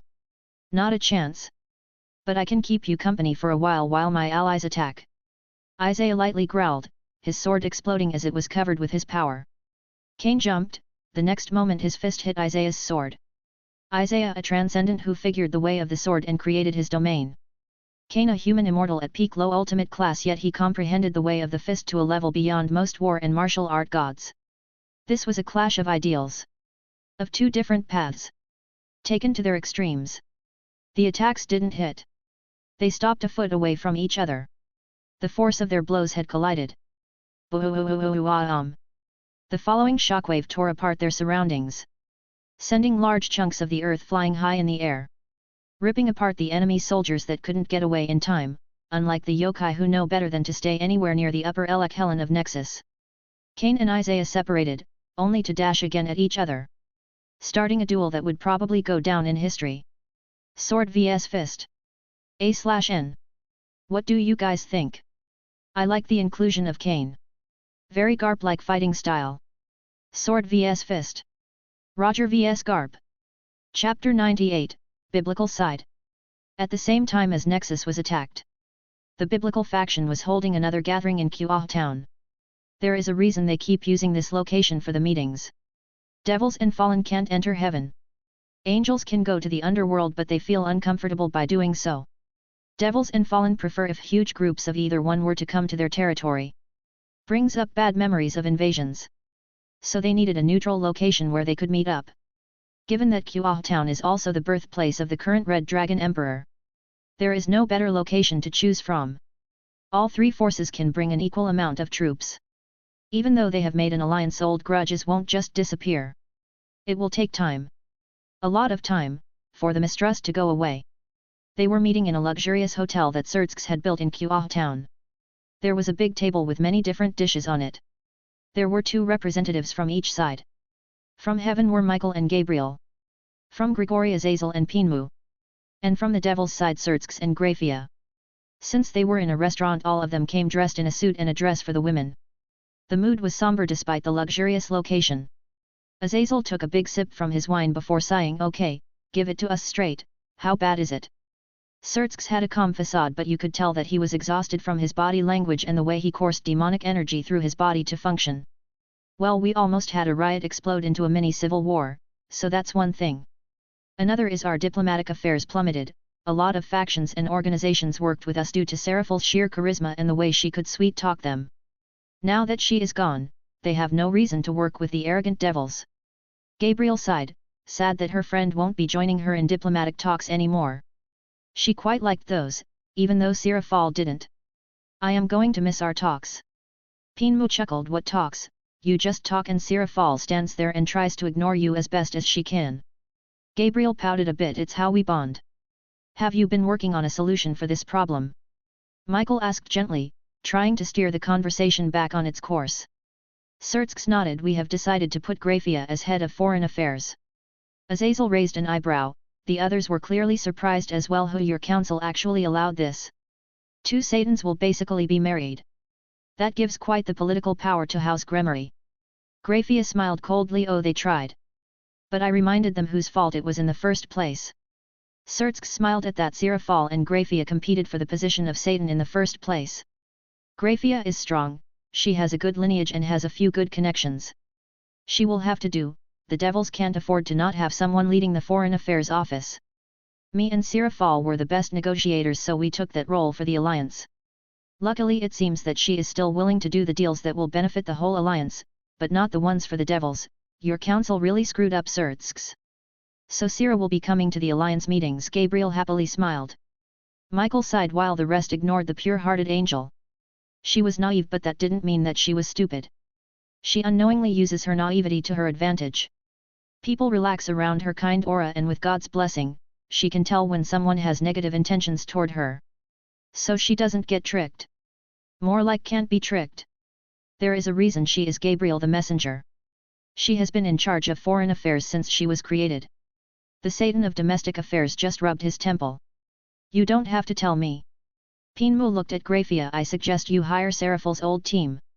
They are experienced and already know what to do. It will save you a lot of trouble. If you want to train your own people, do it another time. Right now you have to start building connections. Grafia just nodded. She knew how hard it would be to replace Sirafal. She left some pretty big shoes to fill. But she was probably the only one who could do it. The only other candidate is the Devil King Zekram Baal. And there was no way the Satans were going to let that man anywhere near the position of foreign affairs. He was already troublesome enough as it is. He didn't need even more political power. Well, other than the 1,000 reincarnated devils we lost this week. And the constant attempts to undermine us by the Great King faction. There really aren't any other changes with us. How are things going on your end? Azazel glanced at Michael and waved his hand, gesturing for him to go first. Very well. I will go next. Michael cleared his throat. Luckily, other than those 50 angels, no others have left heaven. The brave system is functioning well. We have reincarnated a few more angels into our ranks. The most important one is the person I reincarnated as my Joker. Dulio Gesualdo, the wielder of Zenith Tempest. He is a kind and carefree exorcist. A bit too carefree, he is lazy and has a great passion for food. As soon as he got his wings, he went on a culinary trip. The other's sweat dropped at this information. Michael, are you sure he won't fall because of gluttony? Michael just smiled fondly. No. I have no worry there. Dulio does not travel around the world to look for tasty foods for personal satisfaction, but to do research and bring them to the church facilities for the kids to eat. He treats those who came from church facilities as his brothers and sisters and will do anything for them. In fact, his main reason for becoming an angel was to reach the souls of the children in heaven. So that he could see the kids from the orphanage and keep them company till they reincarnate or decide to stay in heaven. Azazel was visibly surprised. Really? People like him are rare, especially in a world like ours. Behavior like that will get somebody killed sooner or later. Syrtskx withheld a wince as memories started surfacing of the times he used to play the piano for orphans. Before all of them were killed, which was the reason he began fighting in a civil war. That felt like a lifetime ago. And he was a completely different person as well, when he took the position of Satan of domestic affairs. Maybe Sirafal was onto something about this whole quitting thing. Sadly, that is true. The world would be much better if we all got along, but I guess it just isn't meant to be. Gabriel sighed out. If it were that easy, we would have done it long ago. Right now we can barely function as a proper alliance, Pinmu stated. Saying the words that all of them had in their heads. This alliance didn't go as planned, but it could still be a success. They made peace and started trade among the other factions. Which is more than anyone has ever done in thousands of years. So it's a start. Well, this alliance hasn't even existed for a year. Some setbacks are to be expected. Michael said calmly. He was among the first angels, well, actually literally the second angel created in existence. Him and Hillel were twins. Syrtskx sighed. He was reminded that it really hadn't been that long since they started. The stress must really be getting to me. He called over a waiter for a refill and took a big gulp before turning back to his fellow leaders. So what's next on the agenda? Before anyone could even say anything. Boom, boom, boom, boom. The hotel started to shake from the explosions. Not again. Sirtsks, Azazel, and Michael sighed out loudly at the same time before looking at each other and smiling wryly. They looked through the window and saw the absolute chaos that was happening outside. Their troops were being attacked by multiple opponents. The enemy army for the main part was filled with humanoid jackals with ash-black skin. They were 3 meters tall and wore a headpiece and jewelry similar to that of what ancient pharaohs wore. They had spears, swords and double-bladed edged axes. They were fearlessly attacking the troops stationed outside the hotel. Then without any warning, a pitch-black veil surrounded the area. The hotel along with a few city blocks were separated from the real world. Why does this happen every time we try to hold a meeting in person? Azazel facepalmed before he turned serious. His mind working in overtime. Army of Anubis, Michael spoke up. He and Azazel had seniority here. Both of them had seen many things during their long lives. Dimension lost. Graphia looked at the barrier. No, this is pitch black. So at least Nexus isn't attacking us. I got it.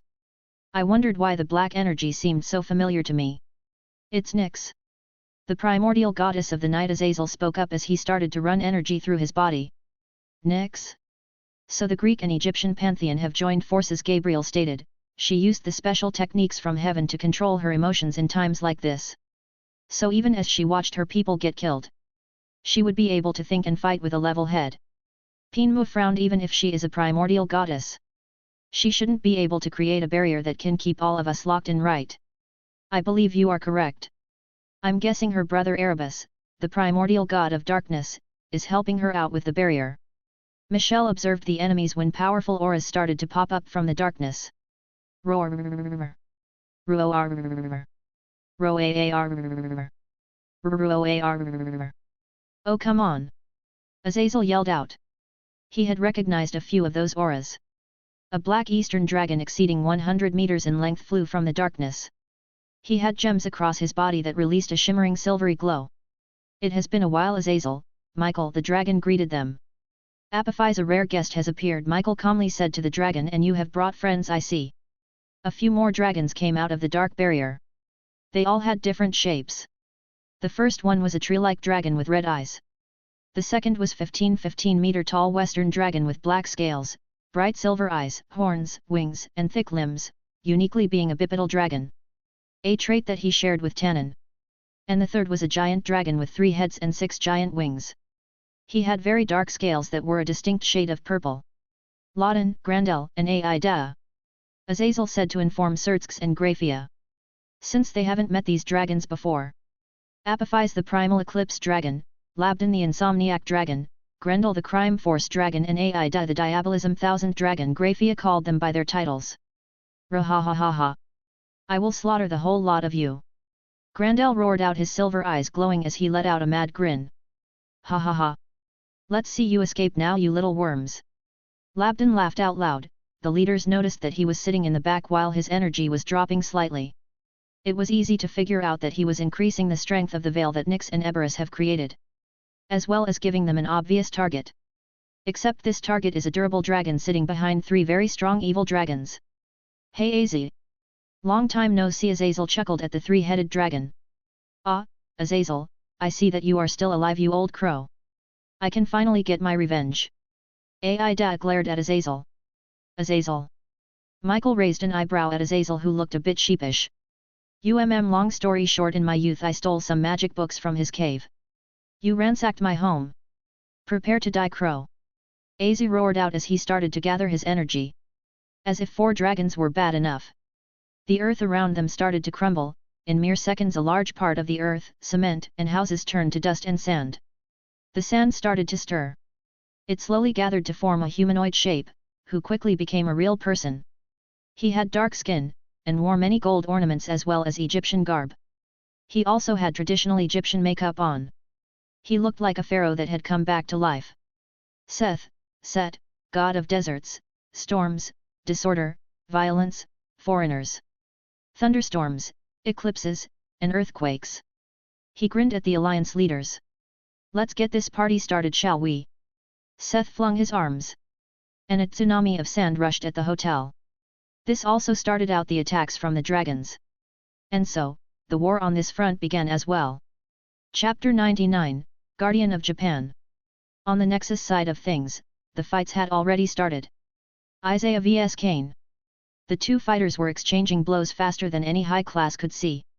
Asterisk clang. Clang. Clang asterisk asterisk boom. Boom, boom asterisk. The only thing left behind them was the damage to the earth. Trenches and craters were left. Slash marks spanning hundreds of meters.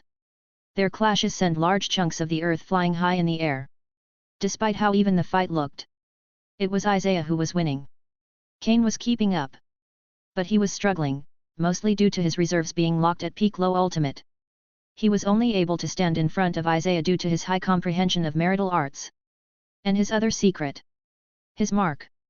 Lacerate. Isaiah called out and a 10-centimeter long gash appeared on Kane's back. And he was hit by the effect of one of Isaiah's swords. Kane gasped at the feeling of poison running through his veins but steadied himself quickly. Poison doesn't work on me. He let out a punch that pushed me back a bit. Isaiah frowned. He is troublesome. I am holding back quite a bit and I am winning. That much is obvious. I have had the advantage from the start.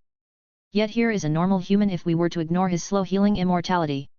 He was just a low ultimate human who used martial arts. Yet he is keeping me busy. His moves were graceful, with no wasted movement whatsoever. Kane swung his fist. Everything in the direction of the was getting destroyed. Swish! Isaiah slashed down, cutting the attack in half, and neutralizing it. Each time he threw a fist, space distorted around it. It was like Garp had transmigrated into DxD. Each punch could shatter mountains with minimal effort. His comprehension of his power is a lot better than mine. I have low mid to low high transcended level power and about the same level of comprehension, which I'm strengthening every day. He on the other hand just has low ultimate power but probably has around high transcended comprehension.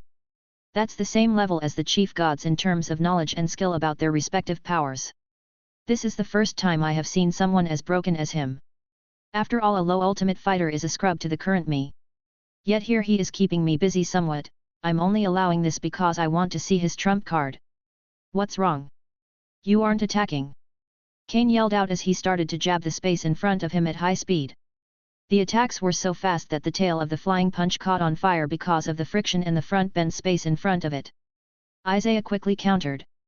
He snapped his fingers. A flurry of flying slash attacks formed out of nowhere and flew at Kane, hitting the flaming punches mid-air, cancelling each other out.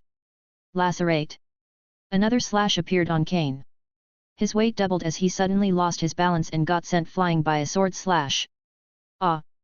Man, that ability is such a cheat. Why don't you come closer, you coward? Kane yelled out as the wounds on his body slowly started to heal. And the sword effect was slowly going away until it stopped. As if I am that stupid.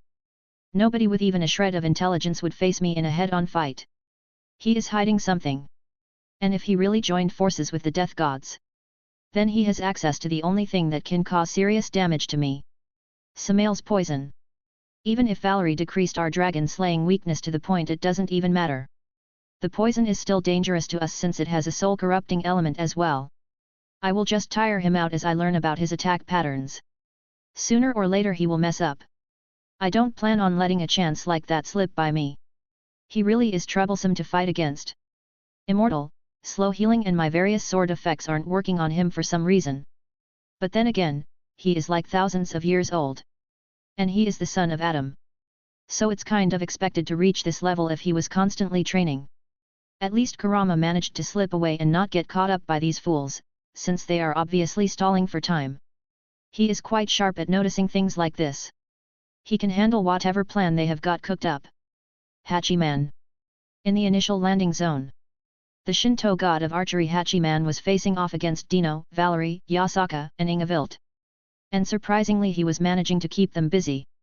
Hachiman was kiting them and used dirty tactics. He was raining down arrows at them while using short bursts of speed to escape attacks. He even rained arrows upon the Nexus army, forcing the generals to cancel out his attacks. How troublesome, Dino sighed internally as he was trading arrows with the Shido god. Every once in a while he had to move his position as an especially powerful arrow was fired directly at him. I think this is called Kyudo in Japan. The art of archery. Total focus with each arrow shot. But he seems especially unwary of me. Well, you are the one with the god-killing spear, Vritra commented in a lazy tone. Oh right. Dino mused as Ingevild and Yasaka were defending against Hachiman's barrage while occasionally taking shots at him. Why is he so annoying? Isn't he supposed to be some great guardian of Japan? How can he fight so dirty? She made a 5-meter thick ice wall filled with magic to stop a precise shot to her head from behind. And he is teleporting and curving his arrows. Yasaka smiled a bit as she roared out a sea of fox flames. You are expecting a god to play fair? A little naive Chan. They invented cheating, before even the devils. Yasaka moved quickly and caught an arrow heading toward her nicely shaped butt. More specifically the base of her tails. See? No honor at all. She snapped the arrow in half. My fox form won't be any use here. I would just give him a bigger target. Bang! Valerie used one of her concentrated blood bullets. And grazed Hachiman right as he appeared in his new location. She predicted where he would move. Who? A sniper. This just got more interesting. And a dumb purr at that. Hachiman smiled as he now realized that 2 out of his 4 opponents were weak to holy/light attacks. So that's exactly the kind of arrows he created. Hachiman smiled as he pointed his bow to the sky and shot 5 arrows at once, which was completely opposite of what Kyoto is about. Ha! Dino yelled out in a confused voice. Dino, focus! The 5 arrows in the air exploded as all of a sudden 100,000 arrows descended upon them and both the armies. Hachiman obviously didn't care about his troops. They were just there to keep the Nexus army busy. Let's see how you handle this. Hachiman pulled on his arrow as it shined brightly. Filled with divine energy focusing on purification. At that moment the 100,000 arrows that were falling down started to glow in different colors like fireworks. Dino, Valerie, Ingevild, and Yasaka quickly closed their eyes in pain, from their sight being overwhelmed. Phew! The arrow flew straight at Valerie, whose eyes widened in surprise, but she reacted quickly despite her blurry vision. Arise! A bunch of dark matter formed around her and started shaping. Suddenly a draconic hand appeared and blocked the shot. Some of the energy from the arrow still hit Valerie. Hachiman frowned. A dragon! The dragon moved its hand and showed Valerie glaring at her attacker. And the arrow had no effect. This should be impossible. With how weak the dumper is compared to me, there is no way my arrows won't have any effect at all. Unless... I see, she is the one. The holder of Sephiroth Grawl. This does explain the dragon. She didn't summon it with ordinary means, she revived it. That means they have erased their weaknesses. Troublesome. Even though the fight just got more difficult, Hachiman felt no pressure. He was one of the strongest gods in the Shinto pantheon. That, and the fact that he cheats. Bastard Dino got angry because of that cheap shot. His eyes were stinging a bit. Some of their army was hit, as yokai have sharp eyesight. Most of them relied on their other instinct to dodge, some weren't as lucky, but the damage wasn't that big, the arrows themselves were made for a distraction. So they didn't contain a lot of power. He is stalling for time, Yasaka growled out. She had realized that they couldn't even leave. The next few minutes were just pure frustration for them. Ingevild and Yasaka were spamming as much magic as they could. But they could not get past his arrow barrage. Yasaka tried many times to get into close combat with him as it was her strong point. But the god either ran away or just used some special arrows to keep her away. Valerie was using her blood magic and dragons. But each time she made a few dragons, an arrow would hit both eyes and destroy the dragon, forcing Valerie to use more mana to reanimate it. Ingevild had tried to go back and deal with the enemy army. Since she is a Leviathan and she excels in AoE combat, her spells are best used against a large number of people. She had some success as she pushed back their army. But Hachiman would shoot his supercharged divine arrows at her, cutting her off when she tried to make some serious progress. But it was not like they did nothing. Hachiman was facing against 3 people with Longinus-class sacred gears as well as Yasaka. Even if he is the guardian of Japan, he can't keep this tempo for long. His clothes were damaged and burnt. His hair was out of place, he was sweating like crazy and he had shallow wounds all over his body. He was fighting them at 50% capacity. Even then things weren't going their way. Hachiman has a lot more experience than all of them combined. Yasaka might be old and powerful, but she hasn't been in that many battles in her lifetime. She inherited her position from her mother, so she only needed to defend her position. Hachiman has fought for millennia, and it showed in the way he fought. The only reason why Nexus hasn't gone all despite how weakened Hachiman is because of Isaiah's warning. Ah, that smirk on his face pisses me off. I need to do something or I will go crazy. Yo Valerie! You can bring me back even if I die, right? Dino yelled out. Valerie looked surprised but quickly composed herself. Yet. Try not to overdo it. Oi, Dino! Remember Isaiah's warning? Ingevild called out, but Dino just got a mad grin on his face. Isaiah's warning is the reason we are fighting so safely to begin with. Samael's poison could possibly prevent Valerie from bringing us back or healing us. But I'm in dire need of sleep, so I'm going to ignore that. If I do get poisoned, I'll just cut off that limb or part. And sleep while the others heal me. I'm going all out. Vritra. I'm going to skewer him and then cook him with your flames. Dino, calm down. Something isn't right, Vritra called out. You are normally not this aggressive. However, just as Vritra said that, Hachiman mockingly smirked at Dino, causing him to get even more frustrated. Balance break, holy draconic lancer! Dino yelled out and the sky flashed white. Dino donned his draconic armor and raised his spear and charged with his increased speed. Sea Serpent of the End! Ingevild called out. A huge water leviathan formed. Rias blood magic. Increased dragon breath barrage. Valerie quickly revived some dragons and used her blood magic on them. Their veins started to glow red. So much so that you could see them through the scales. The dragons roared out blood-red flames at the god. You young people are so impatient! Hachiman started firing off arrows at an even bigger pace, while trying to dodge. But all of the attacks were widespread, so there weren't many places for him to run. Dino slashed at most of the arrows, but a few grazed his armor. The scratched areas started to slowly sizzle and dissolve. Dino, the arrows are tipped with a diluted version of Samael's poison, Vritra called out. So Isaiah was half right. No matter. I'll finish it before the poison reaches my skin. Dino shot dozens of light swords at Hachiman and teleported right in front of the direction the god dodged. The true Longinus is capable of killing gods and Buddhas. Now that Hachiman was in Dino's range, he wasn't going to escape that easily. Not to mention the other attacks have arrived. First was the water leviathan. But then Hachiman did something unthinkable. He threw his bow in the air and used his hands to grab the leviathan. I am a god of war. Don't underestimate me, you brats. Hachiman threw the water serpent into the blood-red fire tsunami, causing a steam explosion. Yasaka used this moment to use her senjutsu to quickly sneak up on Hachiman. She slashed at his back with her burning claws, but he sensed it, so he leaned forward. Hachiman got hit, but the wounds weren't so bad. They were shallow and the flame cauterized the wound. The ki that was left in his body was immediately dispelled with his divine energy. He grabbed his bow and turned, releasing an arrow that hit Yasaka in the stomach, sending her flying back. Got ya, bitch! Dino yelled out, coming from behind Hachiman, who was horizontally positioned in midair since he dodged Yasaka. Dino swung his spear at him, and Hachiman was forced to block with his bow. And that's when he lost the initiative. Dino started to swing the spear around his arms, blurring.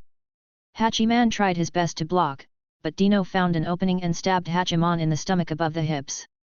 But in a turn of surprise, Hachiman ran at Dino with the spear going through him. No, I believe I got you. He flicked his wrist and a black dagger shot out, which he grabbed with his right hand and stabbed Dino's left arm.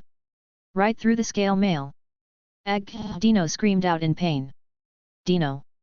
Vritra yelled. Dino, the poison is infecting your soul. Valerie rushed to him, trying to stop the poison from spreading. Ingevild and Yasaka weren't just standing there. Hachiman was injured, and they weren't about to let him run away. The tables had turned now, they were keeping him boxed in, unable to escape. Dino released his scale mail and saw how the poison was spreading and his arm was becoming violet black.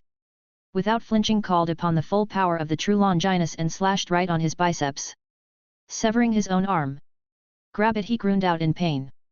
Valerie created a barrier box and caught the severed arm. The poison was starting to even erode the barrier. I told you to wait. Something was influencing your emotions. Vritra yelled out in anger. You just cut off a piece of your soul. Dino flinched and looked at Valerie, who shook her head. Vritra is right. He sensed it first because he is connected directly to your soul. Your arm is gone, permanently. There is nothing for me to revive. It's like the soul part of your arm has been erased. As far as you as a being is concerned, you were born without your left arm. Ugh, how can you be so stupid? Even though Valerie was scolding him, she was already closing the wound on his arm, double-checking if there was any trace of poison in his soul. Dino looked at his arm before sighing. I see, thanks. I feel better, and more clear-headed. I can't believe I made such a stupid mistake. But still, I never noticed a thing. How did they manipulate me like that? I don't know. What is more frightening is that I didn't notice anything either. I just picked up the anomalies in your behavior. There was no energy signal. It makes sense. It must have been from the start of the fight. You haven't used a single ability of the true Longinus. I thought you were keeping them secret, but it appears you were manipulated into forgetting them. Dino clenched his hand around the spear. He was manipulated, like a puppet. Dino, I understand it's hard. But this isn't the time for this. Go finish off Hachiman. Dino looked at where Yasaka and Ingevilt were blasting Hachiman, who was on his last legs. Dino grunted as he stood up. His spear shining brightly, he slowly started to walk towards the god. Hachiman was barely standing. He was bloodied up and his legs trembled slightly to support his own weight. He saw that Dino was still alive and clicked his tongue. Guess I couldn't get rid of the Holy Emperor. Sigh, it will take a while before I am revived. I need to stall a bit more for the signal. Team Zero still hasn't achieved their purpose. Hachiman quickly pulled out a crimson-red arrow that had a heart-shaped arrow. He loaded the arrow and pulled. But for some reason, he was pointing in the opposite direction of Dino and the rest. What is the meaning of this? Yasaka called out. Hachiman merely smiled and let go of the bow and arrow, surprising the rest as it kept floating in the air in the same drawn position. This arrow is pointed at someone. It's a certain kill. If you kill me, that arrow will fly true and strike someone down. Someone important. Ingevilt raised an eyebrow. You think we will let you live? Let alone believe in your words. Hachiman spread his arms. I have no reason to lie. Yes, if I had the ability to just kill someone like this, we never would have gotten in this position, but that arrow isn't mine. It's the arrow that allows me to bargain with you like this. Now how abio? Huhusi puchi. Hachiman froze. He looked in disbelief as Dino pierced him in the throat with the true Longinus. He looked down at the god despite missing an arm. Like I care. If you think I'll allow you to go to hell and be resurrected by Izanami, you have another thing coming, pal. Dino took a deep breath. Oh, spear. The true holy spear which pierces through God. Suck the ambition of the king of domination sleeping within me and pierce through the gap of blessing and destruction. You. Announce the will, and turn into a glow. Truth idea. The true Longinus shone brightly. All of the light gathered at the tip and engulfed Hachiman, who froze as he felt something judging him. After a moment, which felt like an eternity, the feeling stopped and the white light started to break apart his body and soul. Everywhere it passed he was reduced to small white orbs that disappeared after a few seconds. Hachiman looked in horror as he was slowly getting erased. He knew there was no coming back from this. He took one final look at his enemies. I hope all of you have an even worse death than this. Nexus has grown too strong, too fast. You are going to be destroyed by your own achievements. Enjoy these last moments of peace. Too bad I won't be there to see the moment where you lose everything you have. Hachiman spat at them. They quietly stared at the god until his entire body turned into small white lights before disappearing completely. Never to be revived again. Ah, finally over. Man, that was such a pain. I even lost an arm. Dino whined as he cancelled his balance breaker. The moment he did, the red arrow was released, it flew into the sky and pierced it, entering the dimensional gap and disappearing somewhere. Valerie quickly appeared near Dino and smacked him on the head. You idiot! You just lost an arm and a part of your soul. And what was your bright idea? To go into Juggernaut Drive? How can you be so? Yasaka quickly interrupted Valerie. Valerie-san, leave poor Dino alone. He needs his strength for when Meredith gets a hold of him. That girl will definitely punish Dino for his stupid decisions. And this isn't the time or place to argue. Ingevilt pointed below them in the distance. Their armies were still fighting. Dino winced when he thought of Meredith. What a drag. Let's finish up quickly. I have a feeling that I'm not going to get any sleep later, so I'd rather finish up here and go take a nap before the yelling starts. Dino flew to where the armies were fighting. Yasaka, Ingevilt, and Valerie looked at each other before going after him. Hachiman, the god of archery and war. The guardian of Japan. Defeated. Chapter 100, Heracles' Final Labor. Heracles vs Asia, Gloxinia, and Tiamat. He is so annoying. Gloxinia frowned as he blocked a strike from Heracles with his spear. Heracles had 30% of his body covered in red markings. Tell me about it, Asia grumbled as she dodged the club and kicked Heracles in the chest, making him stumble. He is practically a zombie doing suicide techniques. Tiamat focused and created some draconic beasts to rush at Heracles, who smashed them with his club. Creating things feels weird. I was a simple dragon. Smash things with excessive force, burn things with my breath and destroy things with my spells. OCAS I only use karma to strike back at strong opponents, but that was it. Now I have this whole concept of water and life to work with. Asia snorted. Oh, how difficult it is to be you and gain a whole new concept plus push you into divinity. Tiamat gave her a blank stare. I wasn't complaining. Just saying it feels weird. Is this the time to be arguing? Gloxinia commented, causing Asia and Tiamat to look at each other before sighing. Tia, you stay back on this one and support me. You are more exposed, Asia whispered to Tiamat, who wasn't happy but she understood. Even as a goddess, she was still a dragon. Samael's poison is very fatal to her. Spirit Spear Basquias Form 4, Belladonna. The Spirit Spear transformed. It turned into a giant purple bell-like flower. On the inside of the flower the anther. The seed-like parts on the inside of the flower were sharp, like daggers, and were coated in a purple liquid. Belladonna has another name. Poisonous Nightshade. Gloxinia pointed with his hand at Heracles. Lock on. Fire. Asterisk boom. Boom. Boom. Boom. Boom. Asterisk. The seeds flew out of the flower like a cannon. They were spinning while flying at their target, acting more like real bullets. Hat. Naive, Heracles scoffed. Third labor, Heracles yelled out. The black tribal tattoos increased by 10% and so did his strength. He slammed his club against the bullets. Asia just sighed. See, there he goes again. Gloxinia quickly moved his fingers and a few of the bullets changed course, a few managed to slip past his defense and drill a bit into his skin. Tisk, Heracles clicked his tongue and flexed his divine power. The bullets flew out of his skin. You think a little poison is going to stop me? I don't feel a thing. Heracles lunged at Asia and threw a punch at her, but she didn't move. In a split second, Tiamat appeared in front of her in the perfect position to block the attack. Once she did, she used her karma shift. She threw a right hook which was cloaked in a golden fire. The combined force of the damage she took along with her own power. She slammed her fist into Heracles' chest. Ga, the god spit out as he was sent flying. Tia, what happened to playing support? Asia laughed, not at all mad. Especially since they managed to get good hit in. Tiamat smirked. Well, I couldn't help myself. Especially when he set himself up like that. Spirit Spear Basquias Form 9, Death Thorn. Gloxinia acted quickly. He spread out his vines filled with poisonous thorns where Heracles was going to hit. But it wasn't going to be that easy. While he was in mid-air, Heracles twisted himself and hit the air behind him with his club, creating enough pressure to stop himself. His stone club suddenly changed shape. The tip of the club started to sharpen. It slowly took the form of a beak, and the rest of the body also changed into that of a bird. It looked like Heracles was holding a statue of a bird. Take this. Fourth labor. More tattoos spread across his body and he threw the club at Gloxinia. Gloxinia raised his spear in front of him and transformed it into its octopus form to block the attack. But in mid-flight, the bird statue spread its wings and changed directions. The stone club cut one of the tentacles and hit Gloxinia in the arm with its wing. Gloxinia grabbed his arm in pain. The arm was bent and hung limply. Son of a B number $. Tisk, didn't cut it off completely. Heracles clicked his tongue and raised his hand, summoning the club back to him.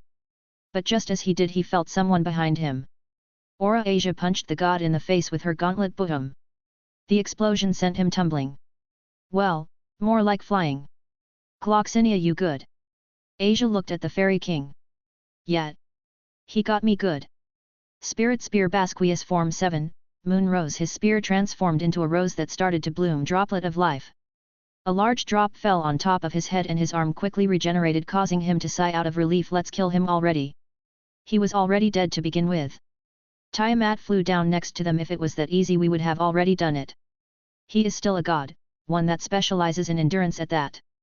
And he is fighting using suicide tactics. I'd rather not risk falling for a trap. Tiamat created a lot of monsters to keep Heracles busy. And to drain his strength. She also sneaked in a few monsters that explode when they are hit. Asterisk boom. Boom. Boom asterisk. You dragon bitch. Boom. Tiamat just smiled. Ah, music to my ears. Fifth labor. Heracles yelled out, his tattoos spread even further, covering a half of his body. He started to rip apart the monsters. Are we just going to let him get stronger? Gloxinia frowned as he watched Heracles' power spike once again. No. Any more than this and he might just grab one of us and blow himself up. Take out someone with him. I'm going to see if I can damage him. Get ready to hit him once I send him flying, Asia said as she dashed. Heracles was getting irritated. No matter how many he kills, a new wave of monsters appears. He threw his club as it formed stone wings and started to fly, eliminating more monsters. Heracles grabbed a peculiar big monster by the shoulders and ripped it in half. But to his surprise, Asia appeared behind the monster. And now both of his arms were extended, leaving his chest wide open. Sixth labor. Heracles yelled out as he raised his left knee in hopes of hitting Isa or at least forcing her to reduce her momentum. He put most of his strength behind that knee strike. But due to the size comparison, his knee was heading directly towards her head. He had already summoned the club back at his hand and swing it sideways at Asia. The swing carried immense force. But Asia didn't even slow down. She did something absolutely insane, especially considering who her opponent was. Asia in a daring move jumped and did a front flip. Her opponent had weapons in both hands. All he had to do was twist and fall to the ground and he could stab her or hit her with his club. The timing had to be perfect and it was. Heracles never saw it coming. One moment Asia was running and the next she landed perfectly on his extended knee. Heracles watched in slow motion as all of Asia's aura, her magic, her ki and the explosive energy of her sacred gear all fused on her fist and her spiked knuckle dusters that were connected to her gauntlets. Her head glowed a furious purple-blue. Asia took a deep breath, her thoughts going at insane speeds. She remembered her long hours of training, how focused she was, the reason she fights for, and put it all in her fist. Galaxy impact. She slammed her fist into the right side of the god's face as he could only helplessly watch. His face started to bend a bit just from the force coming at him, before the fist had even hit his face. And when it did, at the moment of impact, it exploded. Purple-blue energies blast out from her fist. Sheer force sent not only Heracles flying, but Asia as well. Her arm was bloodied up and her fist cracked and twisted. Yet despite the pain she had a joyful smile on her face. Take that, you shitty god. Heracles had no way to answer. The force and the explosion blew away his right cheek. You could see his cracked teeth and jaw as blood and bone fragments fell off. He was very disoriented by that attack. If that wasn't an opening, Gloxinia didn't know what was. Spirit Spear Basquias Form 1, Condense. The first form is just the spear in its giant form. But this time its huge size would be determinantal. So Gloxinia forced the spear to continue into something smaller, until it was twice the size of an ordinary spear. Gloxinia grabbed the spear and poured all of his strength into it. The spear glowed in a bright golden color as the air around it started to shake. Go! Gloxinia threw the spear. Even though most of it was pushed by telekinesis, it was the action that mattered. The Fairy King poured all of his strength in this attack. Heracles, sensing something coming from behind him, increased strength again. 7th labor. 8th labor. His power increased again. And he focused most of the tattoo growth on his left hand. He was planning to block the attack with his elbow, so a lot of his power went into that location. Cling! Spear and elbow collided. Tzzzzzzzzzz. Sparks started to form at the impact point. Heracles pushed back with all he had, when he noticed a blue humanoid dragon coming at him from the corner of his eye. Finally, this bitch is approaching me. 9th labor. Shut it. Fall already. Gloxinia swung his arms and the spear was re-energized. Pucci, the spear tip pierced Heracles' skin. Little by little it started digging in until... Splat! The spear cut off his arm, but Heracles was ready. As the spear passed him, he quickly spun around and used his other arm to pull out a dagger and stab lightly into the fist that punched at him. Just enough to make a shallow mark on the fist before he continued and stabbed the dagger into Tiamat's stomach.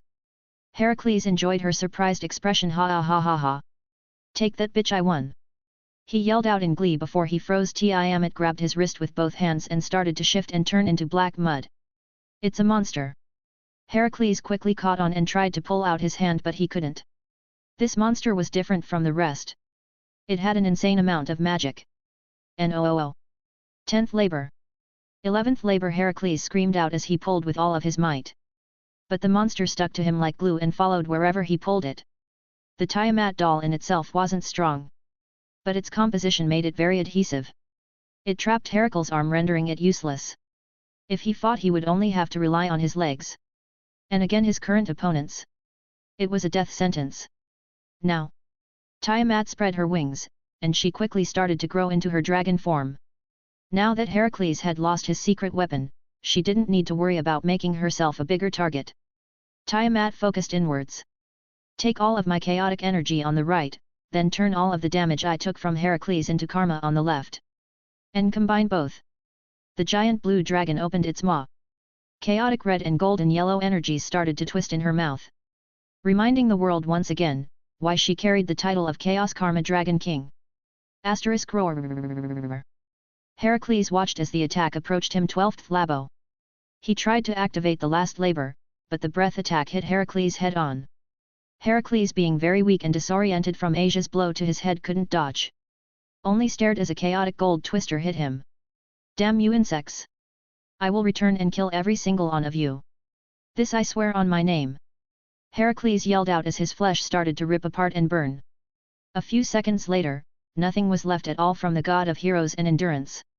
Tiamat shrunk to her human form and released a long sigh finally. Good work, Asia, you too Gloxinia, that dagger really is a pain to deal with if you are a dragon. A single drop can cause catastrophic damage to us. No problem, at least is all over. Asia released her sacred gear and returned to normal. She slumped a little as she spent quite a while in that state, along with using all of her power in that last attack.